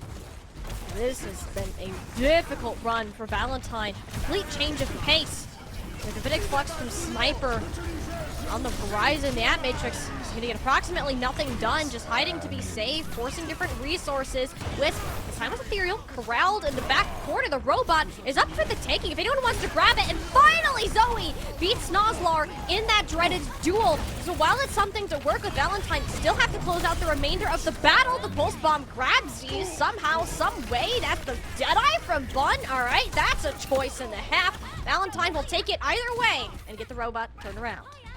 So the Ant Matrix and the Deadeye from Wisp force a sniper off into that weird little angle there, along with Bun, where they definitely don't really want to be. Z does a great job with the Ant Matrix to set up a crossfire and kind of punish Valentine and make it all the harder for them to try and make that approach. But the Pulse Bomb from Zoe goes in, takes down Z, and it just wins them that whole fight. Suddenly the crossfire is gone, the support is gone, and the bot is now in Valentine's favor. But ult-wise, position-wise, economy-wise, game state-wise, it's still an uphill battle. Oh, I mean, that Pulse Bomb, while it doesn't stick, takes the majority of Mari's health, and not having a tank here, Timeless Ethereal, there's nothing that's really stopping them from just smacking themselves into Valentine, and like, these fights are so quickly when Timeless Ethereal wins them, CB. AJMR is still stuck in a little bit of a duel there. They're going to stagger them out. And I mean, thankfully, Timeless Ethereal aren't making bot progress while they do that, so it should be relatively back at where the barricade was. That could have been a lot worse for Valentine, especially considering you had Wisp stuck back there too. But, I mean, yeah, now we're getting a little bit more progress for Timeless Ethereal. Valentine, they're going to have the ults, they're going to have the positioning, and Timeless Ethereal, they don't have the bodies. They don't want to take this. They're going to go ahead and give it up, knowing that Valentine have the high ground advantage and the Gravitic Flux. They want to give Sniper some time to match it before Wicca can build up that sound barrier. She is miles away from that. It's going to be only AJMR's Lamp, and now Sniper, there we go. Got that Gravitic Flux. It's bar for bar. Who goes first? Yeah, the accretion is out from both sides, but Mari doesn't feel the need to use it until a bit later. It's the Baptiste instead, cleaning up the field. The Gravitic Flux does nothing except for a good hop, skip, and a jump over this mid lane terminal. And Mari take the rest of the battlefield, hoping Valentine can finally win some consecutive fights. Much to Mari's demise, her team is too good, frankly. She goes to the Gravitic Flux and, oh, everything's already dead. I guess I'll try and find a Tracer. I don't know. Sniper, though, with a little bit of a hold here. Still has their Gravitic Flux on the other side. Mari definitely wishes she had held on to hers. Yeah, don't really have anything to mirror it. Hopefully Wiccan gets to the sound barrier. Well, I spoke that into existence too soon. AJMR is already down. Halo at least uses the beat herself, and that really didn't need it, to be fair. Most of Valentine was already set and dealt with, so perhaps Valentine can look at that for next point. Zoe able to die on cart there, though. That's going to give Valentine a little bit of an advantage. They have the sound barrier. Mari actually going to swap over onto the Doom Fist. Valentine want to go for the Doom Dive now. Wisp is actually going to swap over onto the Widow as well. I'm curious to see where Wisp is going to be able to play against this composition. I think maybe just trying to... Yeah, trying to make sure that Timeless Ethereal don't show up at their spawn door, but knock knock, they're already here. They got the angle on the high ground, though. Could this be enough for Wisp to find a body? Yeah, there you go! Well, okay, I'm sorry! Wisp saw a pixel of Halo's head, immediately flips over to Bun. Wisp, if they can put themselves on the Widowmaker, it's great. Even if you're dead, you did your job. Valentine made the swamps. Timeless Ethereal are playing their bread and butter. Valentine tried to mirror it, realized it's not working, and Timeless now have to rethink. Snozlar's stuck in the enemy spawn, but is taking up Mari's attention. So Valentine, what was the Pulse Bomb, Snozlar? It was going for Baby girl, I don't know if that was the play. I don't know what we're doing here now. We're just kind of stuck, and yeah, Mari's just playing Gatekeeper right now. They might have been, yeah, the Pulse Bomb might have been to try and catch Wisps out, but now we just have this weird game of cat and mouse going on with a Widow and a Tracer. Meanwhile, Wicker gonna pop the sound barrier on the other side. Valentine pressing their advantage. Oh, Mari needs some serious help from AJMR and Wicca, but it's AJMR instead, and needs that assistance. What a shot! Wisp! What has gotten into you? This is an insane performance. Valentine are pulling out an unconventional hero and making it work just by sheer talent. And I think that last shot onto Halo there would have hit had she not already been dead. Yes. Wisps is definitely feeling themselves on the Widowmaker, and how do you stop this? When a Widowmaker gets this much confidence and can play this aggressively, you have to find a way to punishment, like how? How do you punish this? Like, you have to send either Halo or Snozlar in to take the duel, but we've seen Snozlar with limited success on this. Yeah, but look how much space it buys Valentine. Wisp is still a very vulnerable point, but also one that Timeless, it causes them a lot of fear. The only one that can shove at this payload right now is Sniper. That pulse bomb from Zoe tragically does not land. Bun sees the moment of opportunity. Zoe falls. Bun takes other both deep. Yes, Sniper. Gravitic Flux in play. Timeless Ethereal. Looks like they were sweating it there for a bit, but it's a sign of relief, of relaxation in their hometown of New Queen Street, regaining the lead at 2-1. It felt like that was Timeless Ethereal's map for the vast majority of it. Yeah. At the midnight hour, though, we're kind of on the razor's edge, where those pop-off plays from Wisps nearly actually buy Valentine back into it completely. Had that Pulse Bomb from Zoe landed onto Sniper, I think we would be singing a different tune. I think Sniper would have fallen. Timeless Ethereal wouldn't have had anything to make up the deficit, save for maybe a Deadeye. And if that doesn't find anything, you know, Valentine get the checkpoint, we go into an OT push, and maybe they get the cap, but it's just not in the cards, just a few pixels away from hitting the target, and that is the margin of error that currently exists between these two teams. Just that much between a Pulse Bomb and a Sigma, and that is what Timeless Ethereal hold on to win. They are clinging, but they've put themselves back in the driver's seat up 2-1. And it's not the first time we've seen something like that. Even map 1 was decided by a fight that wasn't taken, and it's actually crazy how these teams can continue to test each other with how often that they've matched up. Currently, in terms of recent face-offs, it was the Swiss win for Valentine, it was the playoff win for Timeless Ethereal. Now, they're looking to decide who will have that ultimate title. We are gonna go ahead and send off to a quick break, allow these teams to get back to thinking, and we'll be back with the remainder of our grand finals.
Is this the beginning of a new dynasty or just another chapter in the ethereal era? Right now, it kind of feels like the latter of the two. My name is Savy. I'm joined, of course, by Tiny Shiny, and we are halfway through our grand finals for the Major 1 tournament. Timeless Ethereal are up 2-1 after a close matchup here on New Queen Street, where it really felt like Wisps wanted to steal the victory for Valentine. They certainly did, and when we're seeing Valentine, they popped off when they made the switches, CB. But you know when they made the switches? After taking a beating for 8.5 minutes out of the total 10. By the time the changes were made, it came to a single pulse bomb that was a hair off. They ended up losing them that end of the fight. And if there's anything that Valentine has learned from that map, is we are not going to win out in that Sigma mirror on Timeless's map. Now, Flashpoint, on the other hand, is a completely different tale. Anytime we've seen a Mauga composition head-to-head, it has been Kindred, who likely will be coming back in, getting the better of Sniper. The rest of the team on Valentine plays so well around the Mauga, where it still seems to be an area of development for Timeless. And again, New Junk City is one of those maps that I think we're seeing a lot of because of that Mauga, and the teams that are typically down at this point in the series want to try and lean into the Mauga composition, especially Valentine, given, you know, the feeling of the Sigma mirror and it not necessarily going your way, and feeling like if you can force Timeless to play into that Mauga mirror, you can definitely get the better of them. We have seen it on the rest of the maps throughout this series, and it's been a really narrow margin for error for both of these teams on all three maps. I can't stress enough how close it has been. A game of inches, a game of pixels, and just trying to force that one mistake out of Timeless that you can capitalize on means that it's the difference between staying in this series or letting Timeless go up to match point. We can't emphasize enough how close these two teams are. In Calling All Heroes past, it's always been typically Timeless Ethereal that's been far and above the composition, and everyone is just grasping at straws, hoping to have a shot at taking down the Titans. Now, start of the new circuit, the new season, Major 1 alone, it has been a grueling brawl, bloody battle for those top spots, especially within that top 4, and we're seeing that even closer. The grand finals is not going to be a sweep in the slightest, but you do have to say, CB, if Valentine can't manage to win out this map here, Flashpoint, on one of their most comfortable compositions, you do need to question, can they manage to even pull it back with the rest of the series? I love this team to death. I love Valentine so much, all of their players. I'm, you know, good friends with all of them. I love them. And honestly, I'm kind of like a little biased. I'm pulling for them a little bit, but if I can be a little bit candid and a little honest, they are a team that doesn't always do the best when the pressure gets really, really high, when the lights get really, really bright and they start to get inside of their own heads. That's something that they need to shake. And I mean, bringing out Zoe against Bun on the Genji, that's a good way to do it, especially if you can get the better of Bun. We are seeing that Mauga mirror, just like we hypothesized here, but it looks like Valentine are going to be the ones trying to take the early positioning. Bun versus Zoe on Genji. Two insane players. Yes, it is. One of them, though, is already down, and another Sniper barely managing to escape with their life. That's also a difference between the Baptiste and the Kiriko that we're going to see a lot this series.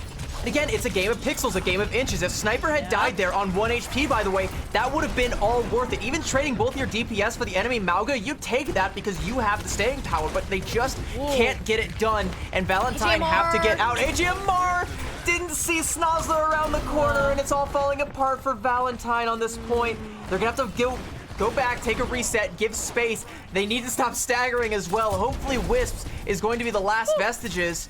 Kindred gets out with just a scrap of HP. But Timeless Ethereal, they're fine with that. They realistically only have to win 2 fights on this point, and that's one of them. By the time Valentine get back in here, all Timeless Ethereal have to do is that same thing one more time. Find the early pickoffs and keep your Mauga alive, and you're golden. You get the head start on Flashpoint. The Tsune Rush, though, it's just such a good ultimate. Timeless Ethereal, having that alone, it should be enough to just push them over the edge. AMR can try to stall some of this progress, but I mean, immediately taken care of. Timeless Ethereal have learned from past occasions. They need to handle the Baptiste quickly. That is Wisp, and Zoe, who's more of a threat, gets everybody through their fallen supports amp matrix, and they're gonna squeak it out away from Timeless when they thought that fight was set and done.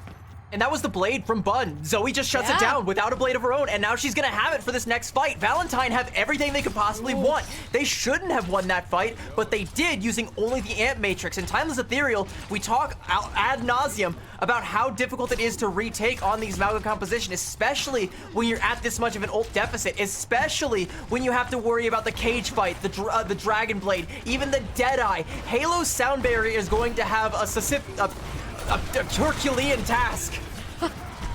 Wicca, it's got to cover for like 50 different things right now. It will be the cage fights out first, but Zoe actually goes up before the blade comes out. Timeless Ethereal, best case scenario, trading the Deadeye. Yet only one actually gets any value in the kill feed. Instead, it's just the raw damage from Wisp that's keeping Valentine in this battle. Scrappy as it always is, it's still the purple painting the point.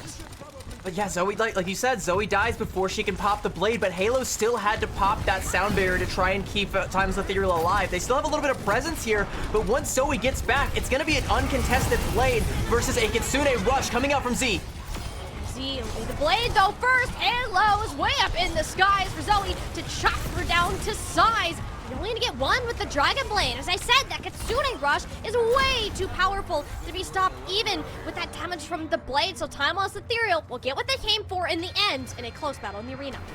With only a scrap of HP left, Z just breaks Zoe's ankles with that Swift Step, and suddenly she doesn't have anybody to dash to. She doesn't have any targets to confirm, and everybody else from Timeless Ethereal, they just regroup on the point and win the fight out right there. That's so well played from Z specifically, and it's put Timeless Ethereal in the driver's seat. Yeah, they're down in the ult advantage, like currently, but Bun's gonna have this Dragon Blade. You have the positioning over the point. AGMR has a Amp Matrix, but that's not great for a retake.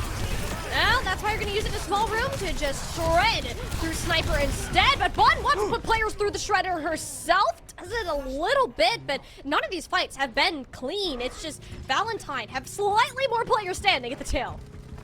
Just melting down Sniper with that Amp Matrix. I talk about how, right as I'm saying how bad of an ultimate it is when you're on the attack, when you're trying to be the one to retake, AJMR says, no, hold my beer. I'm just going to go and throw this down. We take down Sniper. It's like, and now Valentine, they flipped it on their head. Timeless Ethereal don't even get the first cap here, where they theoretically definitely should have, and they threw away the blade to do it. Now Valentine, they have every advantage they could possibly want. It's gonna be a dry fight on both sides, but Snozler looking very bloody, anything but dry now. Yeah, nope, not a fun time for Snozlar. We didn't even see Valentine swap over to the Kiriko themselves, valuing the increased speed and also the Kitsune Rush that AJ Markin had to match Z. Now look at the cage fight versus cage fight. It's pretty close. Kindred gonna have hers about the same time Sniper does, but again, on the attack, it's gonna be a lot more difficult for Sniper to try and catch someone off guard than it is for Kindred to just wait for someone to fall into her trap and then spring it. 10% left though. Kitsune Rush, she has to back out. Tried to run away, but Wisp only had a measly roll. That takes them straight to their own grave. So Sniper charging on through, smacking people down to the ground, giving Valentine a one-fight territory. You take it though, yeah. One fight territory, 90%. You just have to go for one retake, but it's also so efficient from Timeless Ethereal. It's literally only the Kitsune Rush that they use. They take up all the positioning, do all the damage, force Valentine to back out, and now they flip the point. 90% to about 30 and counting, and they do have a competitive ult bank as well. Halo lagging a little bit behind on that sound barrier. If Valentine are quick, they can capitalize on that, but I'm talking lightning quick. They gotta go right now. I have to make it speedy, but Valentine know that they have the resources. It feels like it's going to be one ult fight though. As you said, Deadeye from afar. Wisp actually catch anybody? No! It's blocked by the shield at the end of it. Zoe pops up the blade is the best way to end this fight, and it is certainly getting the job done. That's two, make it a third. Goodbye, Snozlar. Valentine, they're not out of this yet. We know how good they are in Flashpoint. Timeless Ethereal just found out. I'm not sure what happened to Halo there. She doesn't actually get enough done to build up to the sound barrier. I thought there was going to be a lot going on there where she could have at least just, you know, popped a heal amp and maybe built up to it, but she never got to use it. So the cage fight Dragon Blade combo comes out for Valentine. They even throw in the Deadeye, possibly a little bit overkill, but Timeless Ethereal don't even have any say in that fight whatsoever. So yeah, we're at 1-1 now. Maybe Timeless Ethereal just opting to try and get the forward positioning on this next point, which they have, but a Kitsune Rush from AJMR can flip that right on its head. And they're gonna need it. With Ducks in particular, it's one of the points that if you get first cap, you are unlikely to lose your points at any time. So this first fight has a lot of value in it. AJMR needs to get Timeless Ethereal in, but that's a Beat Saber at her back. But all of her targets are far and away. Eventually she'll grab Zoe, and a little bit of damage onto Wisp is just enough for Timeless Ethereal to be no longer worried about the damage. And Timeless Ethereal, they have some good tools coming up as well. They're going to have the Kitsune Rush and the Deadeye that Valentine are going to have to be playing into. And Timeless Ethereal are going on the aggressive here. They want to try and find a stagger kill. They want to try and find more damage. Wicca's in a lot of trouble right now. Actually going to get burnt down by Snozzler. And now Kindred has to try and get out. Resources being expended from Valentine just to stay alive, but they can't. The initiative that Timeless Ethereal are taking is insane. Sniper does go down. Kindred is going to meet the same fight, so it really doesn't matter too much in the long run. That's over half the point. Valentine, this is going to be a rough recontest. And this is the same way that Timeless Ethereal won the first point, right? Like, they win that first fight outright. They chase the staggers. They go super aggressive. They don't give Valentine a moment to breathe, a moment to reset, and they turn what could be 3 fights into what's likely only going to be 2. And Valentine still don't have any tools to turn that fight in their favor. They will towards the, like, midpoint of this fight. That cage fight is what I'm looking at right now, but they're going to be playing once again into Timeless Ethereal's hand with the same ults they had for the last fight.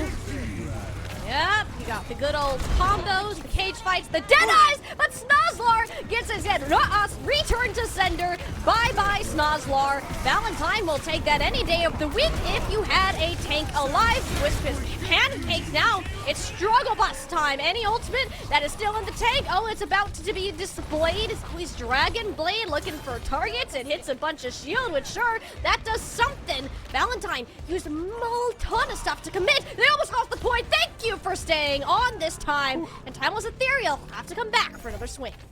Like you said, Valentine lose a lot there, and it's because they lose Kindred early on. Zoe shouldn't have had to pop that blade, but she did because there just wasn't a lot of manpower there. You need to confirm those kills. You need to win that fight. Now that tool's off the field, you got the Beat Saber, like you said, on Timeless Ethereal's side. Wicca doesn't have a sound barrier. It's not looking too great for Valentine. It's once again on this Kitsune Rush from AJMR. Valentine have to find a way to turn this, catch someone out, go super aggressive, go first. Kindred is so low. Ooh, the Kitsune Rush from AJMR. Yes, it's an extra burst of healing. The Beat Saber combo again. How does this not hit anybody? It gets several targets low, though. That's all of Valentine's major resources. All the ultimates had to be used in the previous fight to prevent any capture, and they're paying the price for that now. Timeless Ethereal came in knowing that there was advantage at their side and are cleaning up accordingly, allowing this flip back over into an overtime scenario. And only one more chance for Valentine to come back on Flashpoint. I mean, that Beat Saber, like we said, it goes so crazy. It doesn't actually confirm kills, but it gets everybody from Valentine so low that they have to fall back. Kindred has to give up space. She's taking so much damage, and she's never able to get healed all the way back up to full HP. She falls, and again, you lose all your sustainability. You lose your tank. You just can't hold anymore. It doesn't even matter that Sniper falls low. It doesn't even matter anymore. And now, map point for Timeless Ethereal. Valentine seemed to have the better positioning, but once again, Kindred is low. Yeah. Kindred's low. You have the Kitsune Rush and the other side too, so that's not gonna matter because sound barrier is also a bit late, and that's gonna be an issue. You used a major ultimate, are in a 4v5, and there's no way in heck you're walking into Sniper. But they only do lose Kindred, who's now back, and now Valentine can take another fight here, and Sniper is in a lot of trouble. Dragon Blade comes out from Zoe. Zoe goes in with the Deadeye is unleashed. It does enough damage for Wicca, there's Halo, excuse me, to help finish her off. And that's Valentine that are firmly dealt with. There was a chance there for a moment, see, but at the end of the day, it just ultimates down the drain. Snozzler gonna make the swap back over onto the Cassidy here. We do have the Dragon Blade for Timeless Ethereal, no sound barrier for Wicca, so this might be another case of a fight win for Timeless Ethereal. And if you're Zoe, I kind of wish I held on to that blade because we have the cage fight. Cage with the blade, that's an ult winning combo right there. That's a match winning combo if you're able to get that one off. But now you don't have anything for this cage fight. You don't even have bodies in the cage fight, Kindred. What? Everybody just dips and clears off the point. How? Why? All right, well, you get the point capture. That's something. If this goes long, I say it's fine. If you didn't have the baby cage plus a little toy sword to throw through it if you really want to. It's not getting anything done though. That combo failed with the sound barrier. I'm sorry. I think Overwatch Kindred right used the overrun to Ajax the sound barrier. What? I don't think the sound barrier from Halo ever came out. Kindred just stomps right on Halo's head. Just the day the music died, it just doesn't ever come out. And now Valentine, off what looked like a really shaky cage fight, now have the advantage. They're gonna start to be able to build up that sound barrier. They should be able to win this next fight outright if they play it well. If Wicca is able to build up to it, get it off, and it hits, it's good. This game is making my brain hurt in the best way possible. He's trying to put Valentine in a world of hurt. That task has been accomplished, at least for Wicca. Snozlar moving at lightning speed, and the cleanup is there. Timeless Ethereal will get a swap back over, and it's going to come down to one more fight win, CB, that will decide the Flashpoint winner. Sorry about that noise I just made there, the scream I scrumped just now watching Wicca die at like 99% with that sound barrier. Literally, just like I said, I called it. If Wicca's able to get that sound barrier off, it should be a one fight for Valentine, but she's not. And now Timeless Ethereal are once again in control, and we're in one fight territory either way. That said though, Halo doesn't have a sound barrier. No. Zoe has a Dragon Blade. How do Timeless Ethereal zone this out? That Deadeye is gonna have to be the key. Deadeye, we've seen Wisp work magic with it before. I guess if he's played, you're asking a lot out of the Cassidy, who isn't even alive to tell the tale. There's Zoe unsheathing his sword, appearing in the kill feed as we expect her to do. Valentine aren't giving up just yet. And they knew exactly what I said, that it was going to be Snozlar's Deadeye, so they go in with that overrun, stomp right on Snozlar's head, force the early Suzu, and that's when Zoe says it's go time. We pull the blade, we find the value we need, and Valentine have set it up. We're 2-2, and it's all going to be settled over here on the... Is this Junkyard or Bomb Flats? I forget. This is Bomb Flats, you're right. Yes. There's a lot of Bomb Flats. Yeah, I forget some of the point names from time to time, especially when I get really excited when the games get this tense, and it doesn't get all that much more tense than this right now. Not at all. We still have that Deadeye on board for Snozlar. Didn't get a chance to use it last time, but could make an appearance. AJ Morrow's Valentine, though, they're really just taking bombs whenever they decide to explode out. That time is now Kindred barreled on through Timeless Ethereal, looking for an opening, and that is Snozlar getting chopped in half. Zoe continues her assault onto the backline, and Valentine don't need much more than a Kitsune. I mean, Timeless Ethereal, they don't invest in that at all, but yeah, they're taking a page out of Timeless Ethereal's playbook. If Sniper dies here, that is catastrophic for Timeless Ethereal. They can't get out. The aggression is there. Valentine, they just keep up the pressure, and the same thing that we've seen time and time again from Timeless Ethereal. Yeah, sure, they have all of these ults, but the time right now is on Valentine's side. It's so smart. You usually don't want to play on the actual flashpoints themselves because you can buy instances like this where it's only going to be about one more fight. Valentine have the cage fight as well. Zoe has been able to build up close to that Dragon Blade. If that comes on to contest with Bun, Bun's actually in a lot of trouble right now. Oh, but the beat comes in. Halo had to slip her way into the sound barrier, and that will be actually a block. Deadeye on the other side, but Wisp far from it. Was gonna grab Snozlar and completely eliminate Sniper alongside it. Oh, Valentine, this was their fight that they should have lost. There was 5 ultimates. The Timeless Ethereal had. Some way, the pasta was dropped. OCB, it is all over the dang floor. Valentine strike back once again, and we are all tied up.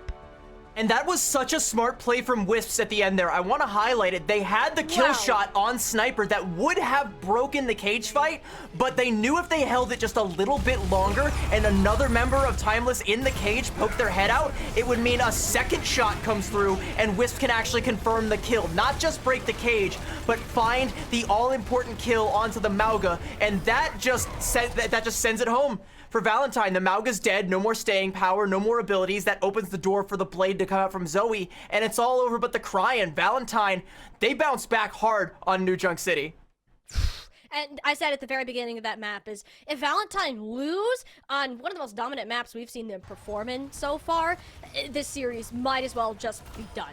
Valentine taking a win here, as close as it was, you know what? The result is great. This team is not tilted yet. They can maintain a lot of this mental positivity moving forwards. You have the momentum on your side. Timeless Ethereal, this is one of those series that are going to be decided by map picks. We've seen teams that strive on Sigma comps, others that like Mauga. The mirrors just do not match, and in those exact instances, Timeless Ethereal allowed themselves an advantage earlier on, but not exactly in the way they'd like it. I mean, the good news for Valentine is they're still in this fight. It's still 2-2. Nobody's going up to match point just yet. But the bad news is, like you said, if we are playing this close, band for band across the board, and it comes down to map picks, Timeless Ethereal at higher seed, they're going to get more out of these map picks. It's going to be the ball in their court more often than not. Valentine, like, eventually they're going to run out of steam if we go to 3-3 and it's a Timeless Ethereal map pick. You don't want to be behind the 8 ball that long. At some point, Valentine need to flip it on their head, either in that last map or if they can before that, or maybe even just win the next 2 outright and stop us from ever getting there. It could be that much of a flip, especially with Escort on the horizon. You want to talk about Sigma maps? Well, I welcome you to the Circuit Royales of the world, the Dorados, whatever else it may be. This is exactly the map pick that Timeless wanted to have in their court today. So even if they ended up losing Flashpoint, this is a selection that you are coming in confident winning. It's just a matter of this kind of back and forth we have. We get to have a nice stripe. I'm a pattern fan. We got the purple, orange.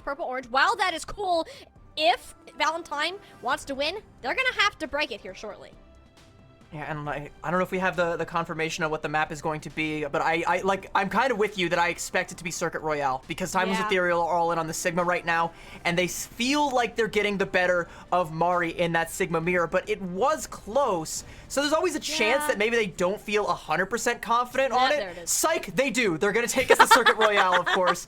I fooled you. I have deceived you all, chat. I never believed for a second they would pick anything besides Circuit Royale. I lied. I wanted to, like, sow the seeds of doubt. Regardless, yeah, in that like, you want to take the Sigma mirror because you're not winning out these Malga mirrors when you have Kindred versus Sniper there, and I feel like they don't even want to play the Sigma into the Malga anymore. I'm not sure what changed for Timeless Ethereal, because before, like, they were going Sigma versus Malga and winning. Now they seem hesitant to even take that. They're trying to force the Sigma mirror as best they can. And this is just the map to be able to do it. As we saw in our series yesterday, there are other options. If you wanted to take a different route, we've seen Reinhardt, we've seen even a bit of Ramattra out there.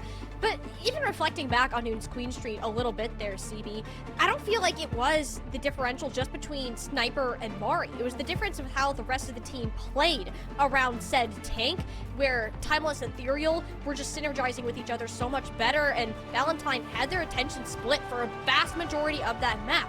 Escort is, Circuit Royale in particular, is a place that can have that same effect. If you're not able to lock on to that same target, that's going to be a much bigger issue. I'm gonna throw you a curveball here, though, for this map, though. Curveball? Wisp's Widow. Yes! Wisp Widowmaker. I'm not saying it's happening. I don't want to get anybody's hopes up, chat. We're just like joshing. We're just spitballing here. But I mean, that is something that we did see start to come out towards the tail end of New Queen Street. And if you can run Widow on New Queen Street, I'd like to think of Circuit Royale of all maps, you can probably get away with it. Will we see it? Probably not. I imagine Wisp is going to want to stick onto that Cassidy, potentially the Sojourn, depending on the range and the angles that they end up wanting to play on. But that is a pocket pick that potentially could come out and be devastating, and I don't know that it's one that Timeless Ethereal could match if Wisp can put them into a situation where they have to.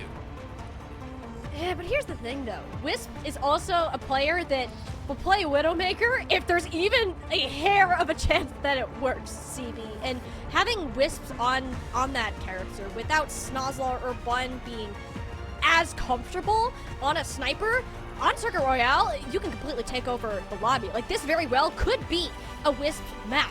As confident as Timeless Ethereal are in the Sigma mirror, sure, we talk about tanks all day. You guys are probably sick of it at this point. What about the rest of the team? This is not something that is out of Valentine's wheelhouse as much as we make it seem to be. We make it seem to be because of who they're up against, because it's Timeless Ethereal, because it's the GOATs, because it's Sniper, who has been all tournament long a force on the Sigma, which they've always been, by the way. They're another one of those players that back in the day when things were dive o'clock on just about every single map, Sigma was played on Circuit Royale, and Sniper was one of those players that came off the bench specifically to play that hero. They are a specialist when it comes to that Sigma, but Mari is no slouch, and if Mari is coming in, which I don't know if we have any confirmation on whether or not she is, or if they're keeping Kindred in. If they're keeping Kindred in, I suspect we might see something a little bit similar to what Hitori ran from YFP. All will be revealed in due time. The anticipation is killing me. And Mari's in. Mari's in. Mari is in. Yep, okay. Mari's in, so not as much of a surprise, but more interestingly enough, Wisp will be on that Widowmaker. So it is a happy day on that part. Zoe's on her most comfortable hero. We know AJMR loves the Baptiste. Wicked can play the Brig perfectly fine. So Valentine, they can make this work. I'm not too scared of it. I'm not even gonna talk about what Timeless Ethereal are running. I'm just more curious what's gonna happen when they walk out and are met with the Widowmaker Genji DPS line. I have that similar curiosity. I also kind of want to take a look at Wicca on the Brigitte here, because I imagine she's not going to have the easiest time landing whip shots and building up to Inspire. I think she's on this hero specifically to give the packs to Zoe, who's going to be playing a little bit too far out of line of sight for AJMR to get the heals. That's going to let them play this Baptiste and keep up the damage instead of the Kiriko. So it's like kind of a suboptimal pick, but one that Halo is going to match once she sees Zoe on this Genji and knows she's going to need to try and keep her backline safe, make sure Z doesn't come under too much pressure. Meanwhile, Wisp's looking for the angles, getting some shots, but is only finding Sniper.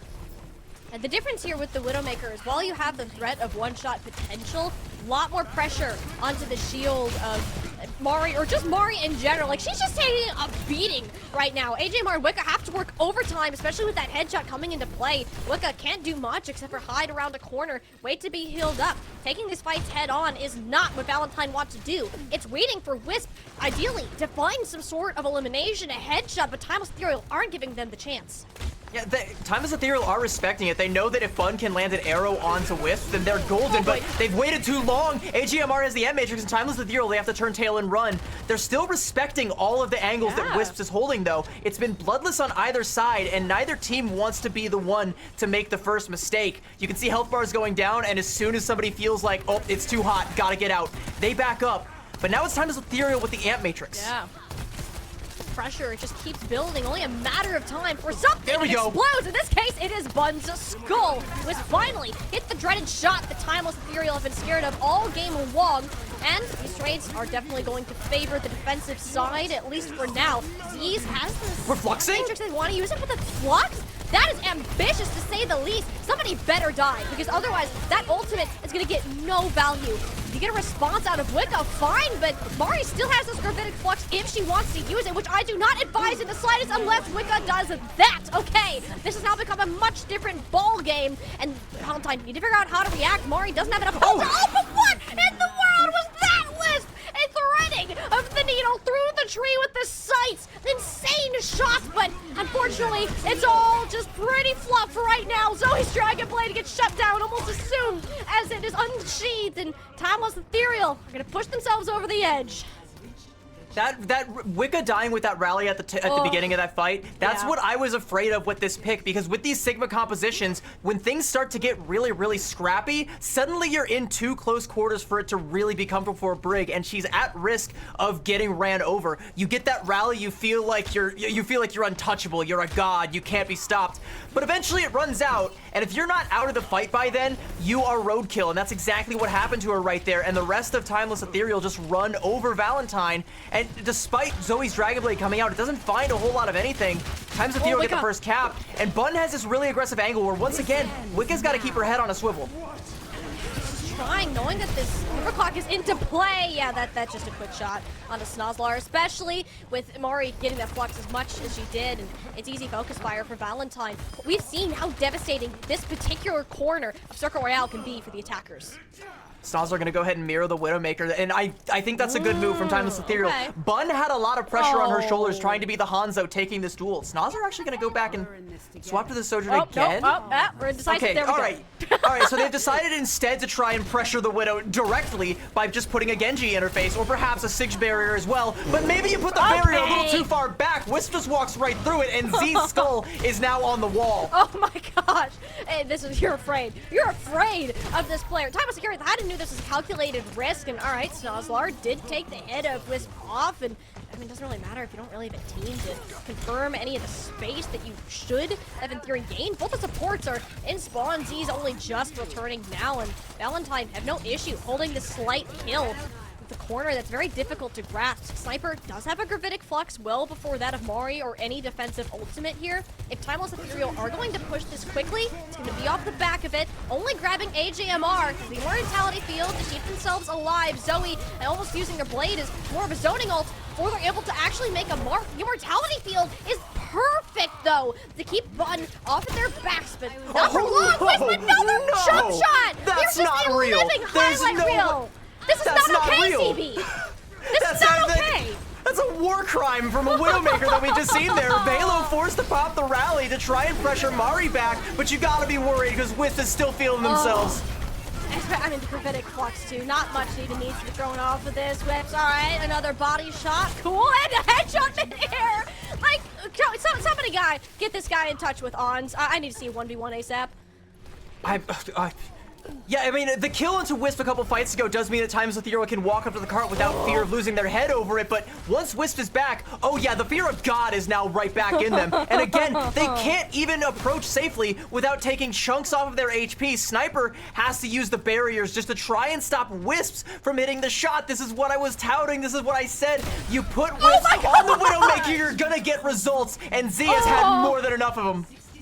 There's no way to get through. We've seen teams in the past use a Symmetra TP to get past the kill, and I'm really starting to wish for Timeless Ethereal's sakes that they've considered the same strategy. Wisp is scouted out, so there isn't really any surprises coming in. Bun attempting to assault the high ground, but just completely forgets where the Sniper has been hanging out all this time. Wisp is putting Valentine into their backpacks and carrying them through. I mean, and I can't help but go back to AJMR's interview at the tail end of the last series where they said it was a little bit of a grudge match because Snozzler was on the Valentine roster. Timeless Ethereal stole her at the midnight hour, so Valentine had to pick up Wisp. But this feels like something that Snozzler is not equipped to mirror. No. This feels like Valentine may have actually gotten the better of that exchange, especially if Wisp keeps this pace up, which it feels like they definitely might. Infrasight up, 10 seconds to go. Timeless Ethereal have all the ults they could possibly want, but can they even use them? They gotta get there. They gotta get to the payload. Touch is present, but Wisp is a threat. Needs to be taken care of as soon as possible. It's Bun pulling the blade just to make sure the Sniper is no longer a problem. And from here on out, every single Q that is in Timeless's disposal is bound to be utilized. Valentine are gonna hold what they have, knowing that a third point hold or even a slight recontest at the end is possible. Bun has to chase the staggers here, though, and Sniper's up there to try and help her confirm them. But if they can't get these staggers, Valentine still has a touch. Rock goes out to try and stop Zoe, but here comes the rally from Wicca, and there's the Dragon Blade. The touch comes out. They have the touch. The Immortality Field is disposed of. The Gravitic Flux can be massive, but it's from Mari first. Zoe, Halo, getting one apiece. Is it going to be enough, though? Mari returns in time to takes everybody off the payload, and they can't touch. They're too high, floating in the skies, thanks to Mari, before getting smacked back down to reality of getting sucked just shy of the hotel.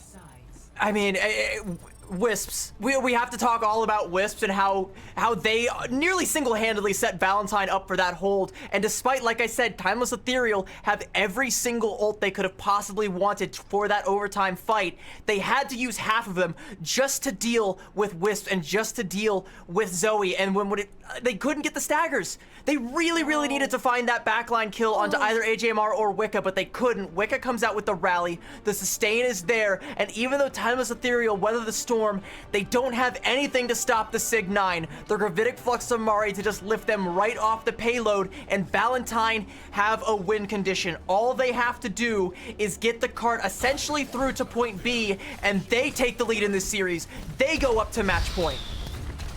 Timeless Ethereal have to be somewhat regretting this map pick right now, knowing how good Wisp is on the Widowmaker. It's no secret, but surely you haven't expected this level of a performance. It's so rare that we get to see these sniper carries nowadays, and there's no other option but to put Snozzler on the Widowmaker.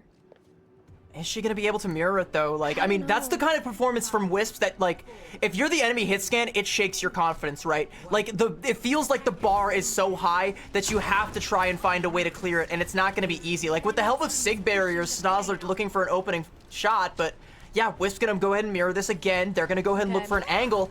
And like Snozzler, like where is she gonna be playing from? What angle is she gonna be holding? And can she deny Wisps from getting any value? And that's even the least of your worries, because you still gotta worry about Zoe going in on this Genji. Bun has to try and take that duel and still try to come out ahead.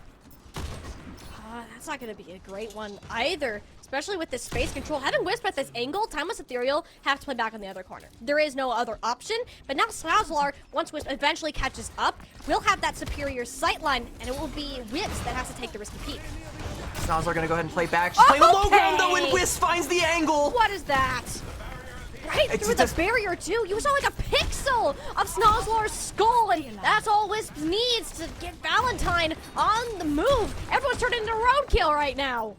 And you can see how everybody from Timeless Ethereal fall back, and they're continuing to fall left and right. It's when you go into these Widow 1v1s on Circuit Royale, the head-to-head, the Widow shots dictate the entire fight, because you have to respect the angles. If your Widow isn't there, the other team doesn't have to respect you at all. And Valentine, they don't gotta show an ounce of respect. 5 minutes in the clock, and they are still going. Look at the ult bank. This is their fight to win, and Wisp is still on fire. Wisp, there's no stopping them. What can you do? You can't mirror them out. Bun can't get close enough to put pressure unless there's a Dragon Blade. You have to swap something up. CAH Major on the high ground. Z's reached the jump shot, and that is the first time that Wisp has died on this attack. And Timeless Ethereal, well, they found an answer temporarily. How long is it gonna last?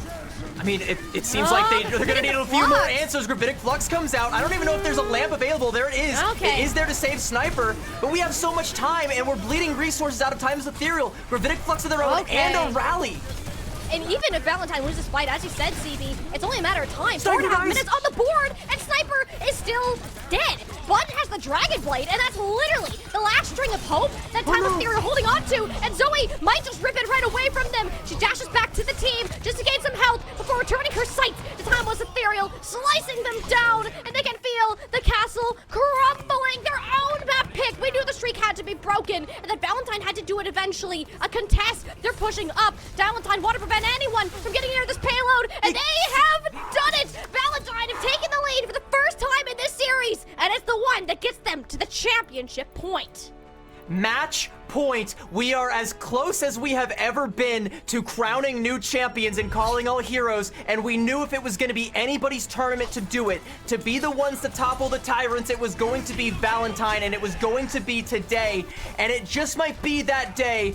We're not quite sure yet. We still got one more map to go, but Valentine damn sure made Timeless Ethereal regret taking that Sigma mirror, trying to play into their hand, trying to play Circuit Royale. The Sigma map, you forgot it was also the Widow map, and you just can't mirror Wisp on that Widow. I'm sorry. Snozzler, you're a phenomenal player. You're one of the GOATs here, but you just can't step to Wisps when they're feeling themselves to this degree. Putting up shots like that left and right, like just skeet shooting in these gravitic fluxes. Like, what do you do? What do you do when your team's just dead?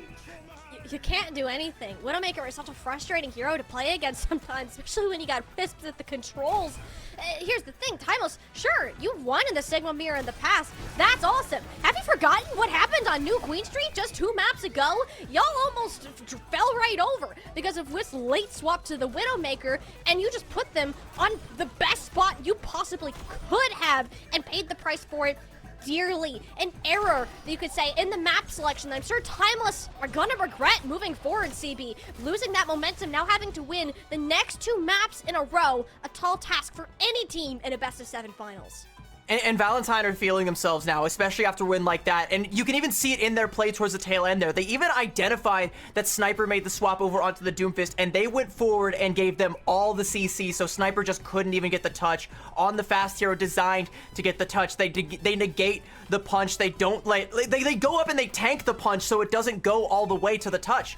They like literally just body block the enemy Doomfist. They know they're gonna take all that punch damage, but if they do, they win the map. They go to match point, and we're circling it all the way back to Control. Now, Timeless Ethereal did win Control, and it is now their map pick going into our next map here. By the way, from here on out, we're not doing hybrid. We're not doing anything drawable. We're going to get winners on every single map. Yes, so from here it's going to be Control, and if we do end up at a 7, I believe it's Push, which would come after. So for now, Control, It's gonna be the playground. Oh, excuse me, it is Escort that comes back first, which I'm sure somebody would like a redo. Timeless Ethereal. But for now, you're gonna have to turn your sights onto Control.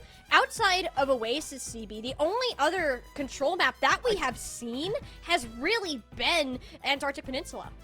I know we're about to go to Control, but I still want to talk about Escort really quick because let's think about that. Let's think about if Timeless Ethereal were to win this and take us to a map 7, which would be awesome. I would love that. Sick. But like, then it becomes Valentine's map pick, and you've already taken out Timeless Ethereal's best Escort map. What do you do if you're Timeless and you no longer have the ball in your court and the rest of the map pool?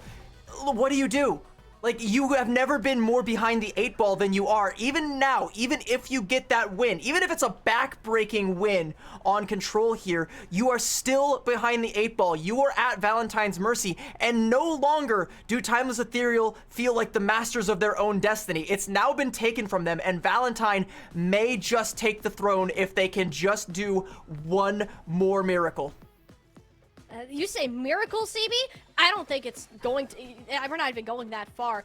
This is a close game. There's been very few maps outside of Circuit Royale here that have been far apart. It's the tiniest of differences which have separated these teams. The former Canyon that we're used to seeing has slowly been dragged close together. Now these teams are toe-to-toe with one another. It's a matter of playstyles. That Control map, I'm not surprised that these teams are taking a while to decide what map we're going to, because it is an important decision for Timeless Ethereal. It is the last time that they would have a map pick in this series if we go that far. We know how much that it can be decided just by this architecture alone, and this is a tough one to do, especially with Control being so centered towards Malga. And again, like Oasis, one where we've seen these two teams play before, where they want to play the Sigma, I don't know. I feel like it feels like it's very much in Valentine's hands. And it's one of your earlier points, by the way. I do also want to say, you said there's a canyon between Timeless Ethereal and the rest of the teams. I honestly disagree. I would say there was one. Oh, there was. I would say there wasn't even before. Like, they were always the best. Many have taken shots, and none have been in their caliber. And, sure, now Valentine is showing up with an anti-tank round, but it's still, like, they've been tested before. They've won from lower brackets before. They have been tested by this very team in the previous iterations, by Michael Wave. But this time, it feels different. This time, it feels new. This time, it feels like that gap that maybe was a canyon, maybe was only a crack, it's now widening, and it may be time to crown a new monarchy. And Valentine, it's now or never. It's now or never. Losing is a rare word that you're going to find in Timeless Ethereal's vocabulary, and this is the few times that it feels ever the much closer. We're going to stick with the theme that's been Oasis and our Arctic Peninsula. Polar opposites in terms of weather, but quite similar when it comes to play style. Timeless Ethereal, I think this is where they're going to have the best chance to take us to a map 7. It's also a polar opposite because it's literally on the South Pole, so good wordplay there. A nice little bit of double entendre. I love that. I got you. But this puzzles me a little bit because, to me, Antarctic, especially on Icebreaker and on Labs, feels very, very Malga favored. I don't know that the Sigma is going to get as much value on those two sub-maps as it will on sub-levels, but is that even what Timeless Ethereal want to do? What is their game plan? Did they even think they would get this far? Like, did they even think it would come to this point? They have to have something, and if there's any team that has been more clutch than Timeless Ethereal and Calling All Heroes, I'd love to meet them because I don't think I've seen them yet. But this is a test. This is a test that they have never had to be faced with. There's not a single map in this map pool for Control that you would say Malga is fully away from, and in order for Timeless to make the run back, they're gonna have to beat the composition that they've been struggling against all series long on their own turf. This is a map pick we've actually seen Valentine take up before and have excellent results from.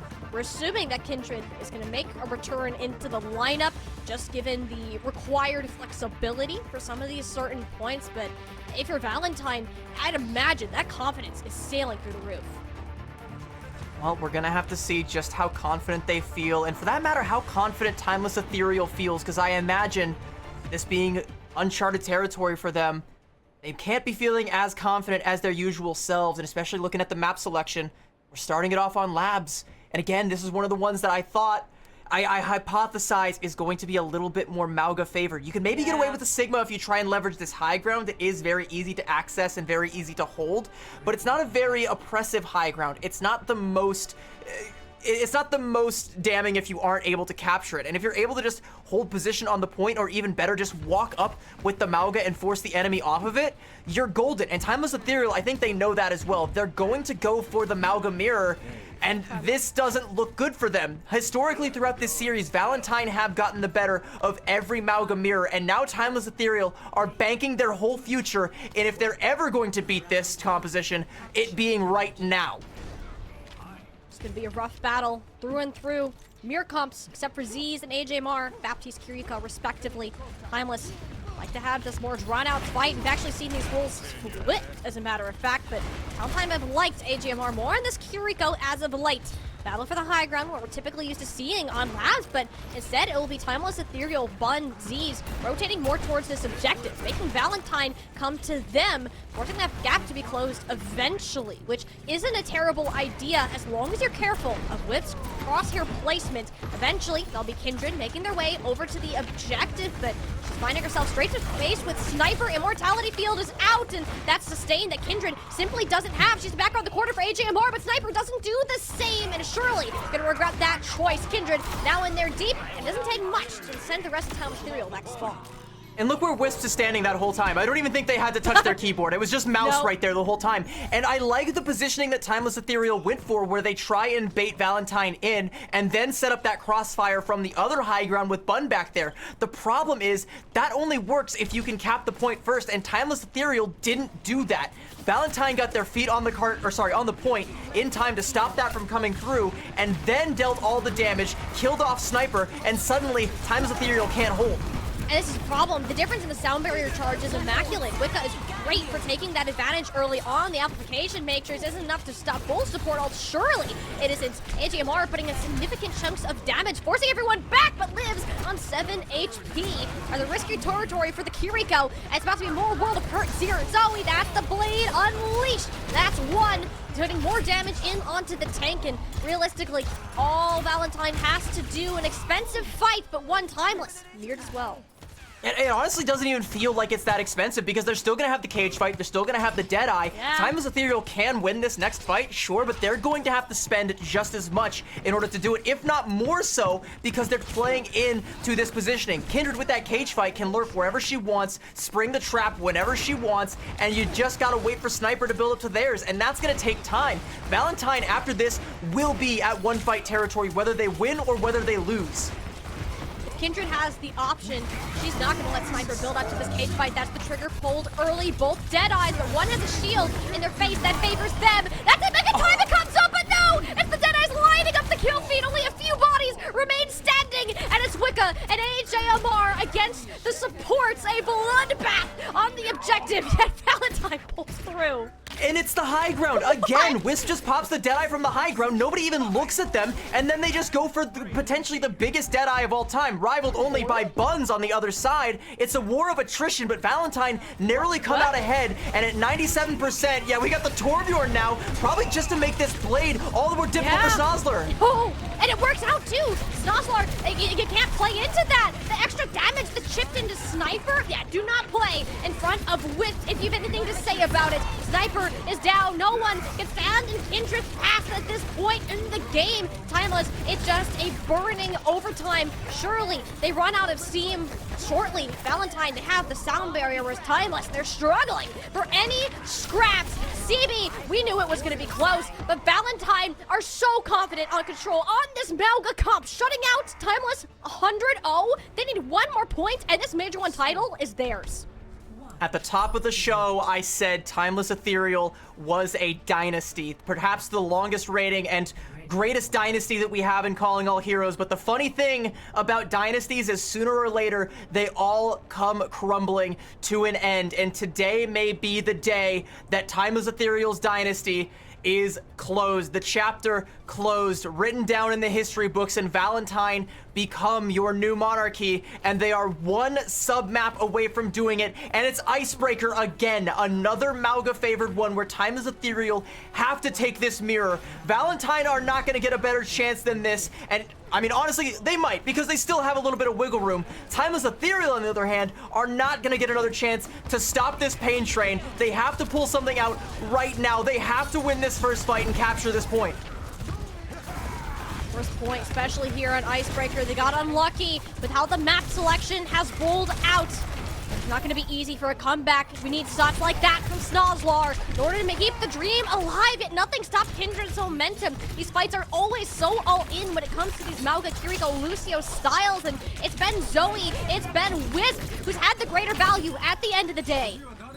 Zoe on this Genji is always going to be a force to be reckoned with, and right now, Bun just can't match up. And this is Bun we're talking about. The greatest flex DPS that we've had in Calling All Heroes up till this point, and right now, she looks like she's a step behind Zoe. Even though you find that early pickoff onto Wisp, it doesn't matter when Zoe just goes sicko mode, kills 3, including your tank, and once again, Valentine get first cap, and once again, Sniper has to try and find a way to retake.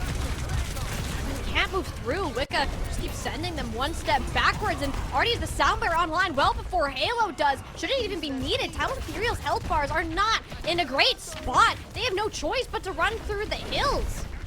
It's 2 fights in a row, by the way, that Valentine win clean, 35% and ticking. It'll be about 50 to 60 by the time Timeless Ethereal get another fight on the point, and that's going to mean that the ult rotations are going to be in favor of Valentine. They're ahead in the ults. They can spend only as much as they feel like they want to and still come back. They've got themselves set up with such a huge margin for error. They could honestly completely blow the next 2 fights and still be favored overall in this series. It's starting to feel like the winds of change are blowing. Teams started out at each other's throats. It almost feels like the Timeless Ethereal is about to go down with the Whimper. Kitsune rushes everything forward onto the board. Valentine have the ultimate advantage. It's onto Bun to make something happen, but doesn't have any tank to back her up. She pulls the blade at lightning speed and can slice as she might, but she doesn't have the health, the frontline power, the sustain. Timeless Ethereal are going to be sent down to their last limbs. Bun has to hit these shots, get AJMR down, and regroup with the rest of her squad. It's 1-fight territory now, and Zoe did just as much damage without the blade as Bun did with hers. She knows she can hold on to it to combo with this cage with Kindred. Valentine, I mean, they've been dealt the winning hand. A cage blade combo, no beat on the other side, only an overclock for Snozlar. Can they even touch? There's the cage fight. Snozlar gets going down the skies. The dreams are shut down. Zoe has to slice them, and that's so easy to do. If they're stuck in one place, there's nowhere for Timeless Ethereal to run. The dynasty has crumbled. Valentine have become the new monarchs of the Calling All Heroes 24-25 circuit. Sooner or later, it all has to come to an end, and today is indeed that day. And Valentine, we said, if it was ever going to be anyone, and it was ever going to be any time, it was going to be them, and it was going to be now. This is their tournament. This is their moment. They are now the new monarchy, the new dynasty, the new team to beat in Calling All Heroes. This is how we are kicking off our new season with new top dogs, and boy, do they got that dog in them. An incredible match overall. Timeless Ethereal fought so hard, but as soon as that Circuit Royale game, CB, you could feel the control slip away. And it was 3 maps back to back to back that Valentine managed to take out after their prime composition and got destroyed. There was no choice for the rest of Timeless Ethereal but to walk straight into Valentine on control in the Mauga, beat them in the ultimate challenge. With confidence soaring as high as it was, though, this is a team that it's impossible to smack down, and I can tell you, this is the highest that they've ever been riding, fresh off the victory, claiming all those circuit points along with the cash prize. We all love an underdog story. I mean, they don't look like underdogs right now after that performance, but when Timeless Ethereal have been such a storied team in Calling All Heroes for so long, a mainstay, a staple at the top, even finishing top 3 in the one tournament that they failed to win in the last tournament cycle last season, like, they've been kind of set up as this big bad villain that nobody has really been able to take down up until now. But like you said at the top of the show, Some heroes have answered the call. Valentine, your new heroes have toppled the tyrants that previously could not be bested, and now we have new champions, and it feels so good, but it's only the beginning of the season. They're gonna have to hold on to that title for a long, long time. We'll talk about that when we get to it. For now, let's let them enjoy their moment, because this is a big moment. This is a historic moment in Calling All Heroes, and I can't stress this enough. This is their moment.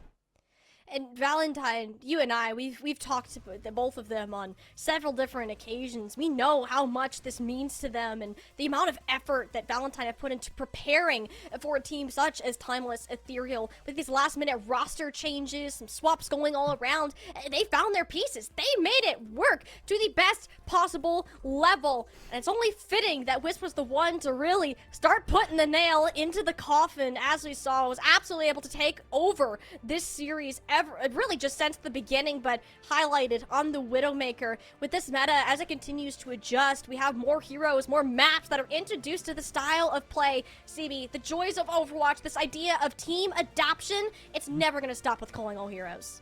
I like that you tout Wisps out, by the way, too, because I remember saying before Circuit Royale that at some point the buck had to stop for Valentine. They had to flip the series on its head and put themselves into the driver's seat. Otherwise, the map pick advantage would have taken Timeless Ethereal all the way to a map 7 and potentially to the winner's circle, back to the championships that they're so familiar with. But Wisps on Circuit Royale said, bet, I'm gonna turn this whole series on its head right now, and I'm gonna hit every head that dares poke itself out at me. What an insane play from Wisps. But I don't even know if I want to say that it was just Wisps, because stars across the board. We've got Mari and Kindred, potentially the best tanks in Calling All Heroes. And right now, I mean, they have an accolade to back that up, right? They can call themselves the best tanks in Calling All Heroes right now. You've got Zoe, potentially one of the new flex DPSs at the top. You know, one of the new best, up there with Bun, definitely going to be in the conversation. And no longer a Genji one-trick. A force on the Genji, but on the Tracer, on the Venture, on the Pharah, on everything you put her on. She is incredible. AJMR and Wicca, this veteran backline that has helped to lead them through it all, hit the sound barriers at the right time, give them the winning hand, pull rabbits out of a hat with ant matrices. This team is stacked top to bottom, and them being the new team to beat going forward for Calling All Heroes is incredible. Who is going to step up? Only time can tell when we go to our later tournaments, but right now, we're going to go to a quick break, and we'll be back with an interview with our new champions, Valentine, on the other side of this. Don't go anywhere. We'll be right back.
Said at the beginning of the day, the call was put out, and only one could follow the hero's path. And in this case, it was to start a new monarchy. Valentine have secured themselves the victory of the Calling All Heroes Major 1 event. And CB, we could not have asked for a Vendor Finals.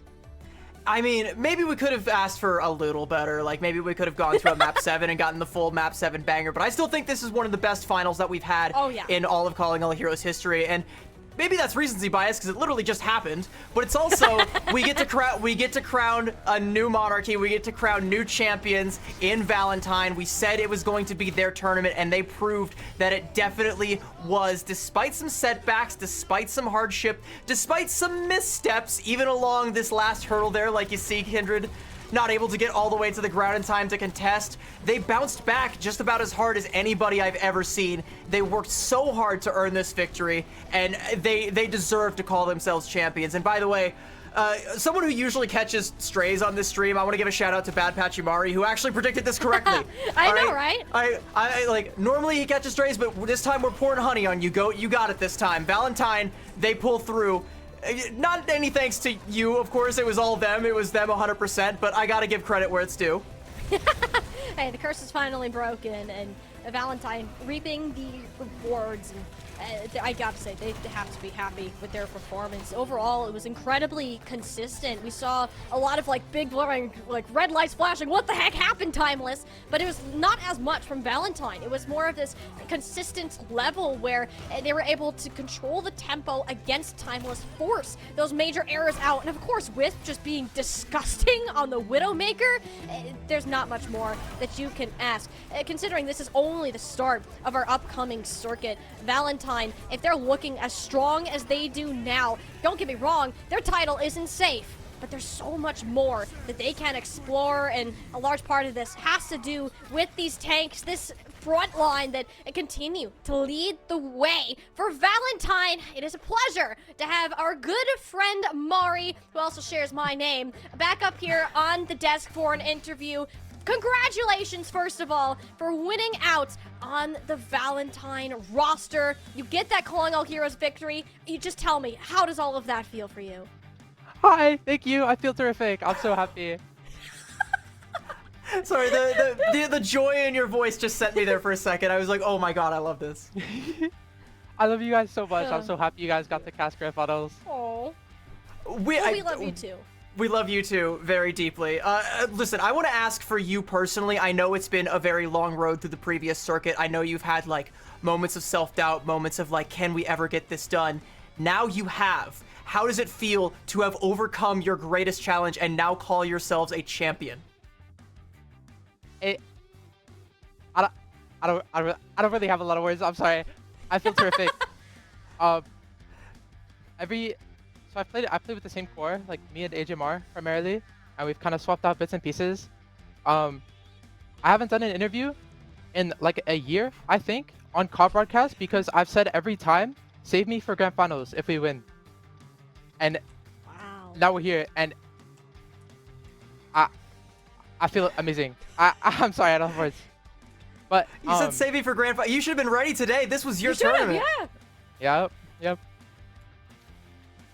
Well, hey, you got it. You made it across the finish line and have taken down Timeless Ethereal, which we know you have had plenty of experience facing off against. And, you know, Valentine was that team. You took them down in Swiss. You lost again in that playoffs and had to fight your way through those lower finals and then up again in the grands. In total, what was that? 10 maps of Overwatch, of highly competitive Overwatch in a short time. Like, what were some of the things that were being said, especially behind the scenes when you knew you were in for these long, grueling series? I don't know. I think we had to remind ourselves to breathe a little bit. We had a pretty solid VOD on the Magway comp, the matchup into the Sigma before we started playing. Since that's what we lost to yesterday. I don't know. We made some honestly pretty standard adjustments, I think. I think it's just another day on the job. We're just clocked in, getting our work done. Well, speaking of clocking in, we tout both you and Kindred as being two of the best tanks in Calling All Heroes, and it's frankly unfair that you're both on the same roster. But I remember asking you a while back, like, what is the rhyme or reason for you switching out over her? Because you're both very, very flexible players. I don't think there's a gap in either of your hero pools. So what is it actually? I want to hear you say the answer that you gave me. Me, Kindred, we're really good friends. Her and I, we're SpongeBob and Patrick. We're SpongeBob and Patrick. We always know what each other wants to do. We just trust each other. We trust the call. Like, I want to be in, I want to be out, and I think it gives each of us like a good time to like break and recenter for the next map that each of us plays. And we could see those transitions come through, and a lot of with, especially in team Overwatch for sure, having this level of trust and confidence in each other is incredible to see. And honestly, I think that's one of my favorite things about the Calling All Heroes scene, is how close and friendly that this community is and supportive of one another, that is able to get you and your team across that finish line and finally have that championship crown, at least until our next event that's coming up. But I do want to go ahead and ask one of my favorite questions, especially to the players, having the opportunity to compete in Calling All Heroes yourself. What is playing in this tournament? What does it mean to you? I mean, I think CAH overall is very important to highlight some of these players. I'm really excited for the next couple months because it's kind of just back to back to back to back. There's what, like a 1 or 2 week break in between most of them. So just more wins for us, I think, hopefully, fingers crossed. But more time to highlight a lot of these players that need highlighting. Well, like you said, it's going to be back to back to back, and I'm really excited to see, now that you are defending champs though, what do you think the next big challenge is? What do you think the next big threat coming down the pipe is going to be as you go into our next minor tournament and eventually the next major tournament with a crown on your head and a target on your back? You said like hurdles, like obstacles, pretty much. I didn't hear fully. I don't know. I mean, I think we have the flexibility, we have the trust, we have the teamwork. If we just keep our fundamentals up, I think we're low-key unstoppable. I mean, obviously, Timeless is going to be a threat in the future. But for now, we're all really confident in ourselves, I'd say. As you should be. And especially after that level of performance today, and losing to Timeless just yesterday, having that VOD review right before, the grind truly never stopped for Valentine, and it's that level of dedication that can help you overcome some of the teams that have ruled over Calling All Heroes for the longest times. And Mari, I'm sure that I can still hear the excitement in your voice after especially coming off this fresh victory. I want to give you the chance to go over and celebrate back with your team, of course, but I want to give you the floor for a moment too. Do you have any shout-outs, last couple of words that you want to say before you head out? I mean, shout out my team, of course, my coaching staff, my manager. They're all terrific. I love them all so much. I'm so happy I get to play with them. I mean, they're all just my best friends in the world, so we get to practice and hang out and whatever. It's amazing. I mean, shout out my parents, of course, for being so supportive in what I want to do. Like I tell them every time we're getting a game streamed. After map 3, my dad texted me and said congratulations, and I had to tell him it was the first of 4. Job's not done, but we hit the 4-2. One more to go, Dad. Yep, 4-2, the quick 200-0. I got another congratulations. Oh, we love the supportive parents. And that's such a dad moment too. It's great that you have this incredible line of support behind you, and of course, you show us everything that you're capable of anytime that we have you on stream, and it's always such a treat to watch you, Mari. Thank you so much for joining us here, giving us some insights as to Valentine's performance today. We're gonna go ahead, let you go, celebrate with the team. We look forward to seeing you on the next tournament. Bye-bye, thank you so much. Thank you for joining us, Mari. The joy and the just the tone in her voice, like it almost seems like she doesn't feel like it's real yet. I want to give her the biggest hug of all time. She deserves this, but yeah, let's let her go back to her team, have some hugs all around because they all deserve the hugs and the pats on the back, and maybe a nice big family dinner now, maybe a royal feast for our new monarchy that has been reigned in, our new champions. Yeah, Valentine secured themselves that spot. They have their 900 circuit points, $3,500 in cash to go along with it, but CB, wasn't a clean route to get here. Valentine started off dropping a couple maps here and there, sure, but that loss of time was ethereal. Didn't stand for them too incredibly much. If there's one thing we've learned about this circuit, is that this title, that throne at the top, isn't safe.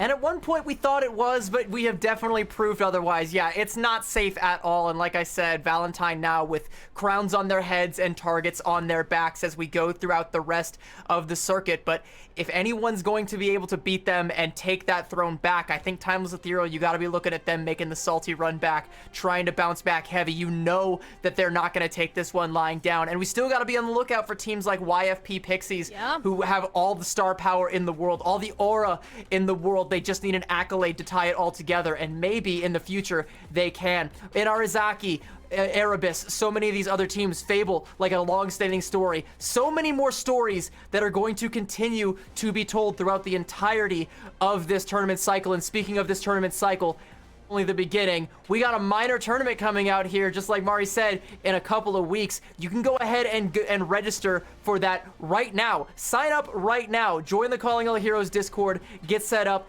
Get your teams together. Start scrimming and get in the mix. Win some cash prizes. Win some money. Win some circuit points, and maybe we'll see you in champs at the end of the year.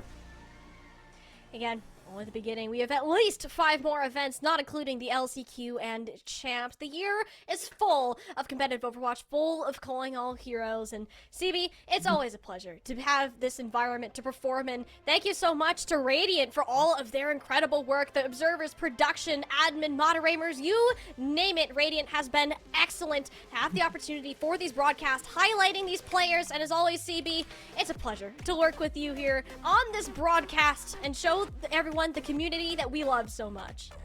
I mean, there's nobody I'd rather be sharing these moments with than you. It's great to have you. It's great to cast with you. I can't wait to get to do it again, and we may get more opportunities in the future because, again, the circuit's just beginning. We're starting an entirely new season, and I can't wait to see where we go from here. But I think for now, at least, we get to take a rest. We get to bask in the afterglow of what was an incredible tournament as we gear up for the next one. And that's it. We're going to go ahead and bid you a farewell here pretty shortly. Before we go, though, I do also want to wish everybody a very, very happy Pride Month as well. I'd be remiss if I didn't, use the opportunity here on Calling All Heroes, because Pride is something that is very important to a lot of us here on the staff and the players in this marginalized gender inclusivity program. It means the world to us that you want to come out and support us for this. Thank you guys all for showing up and showing out in the chat. The Venture drops probably helped. I hope you guys all got the Monarch Venture skin. And again, we've said it about 1,000 times. We've crowned new Monarchs now. Make sure you got one of your own. That's to you, Tiny.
Bye.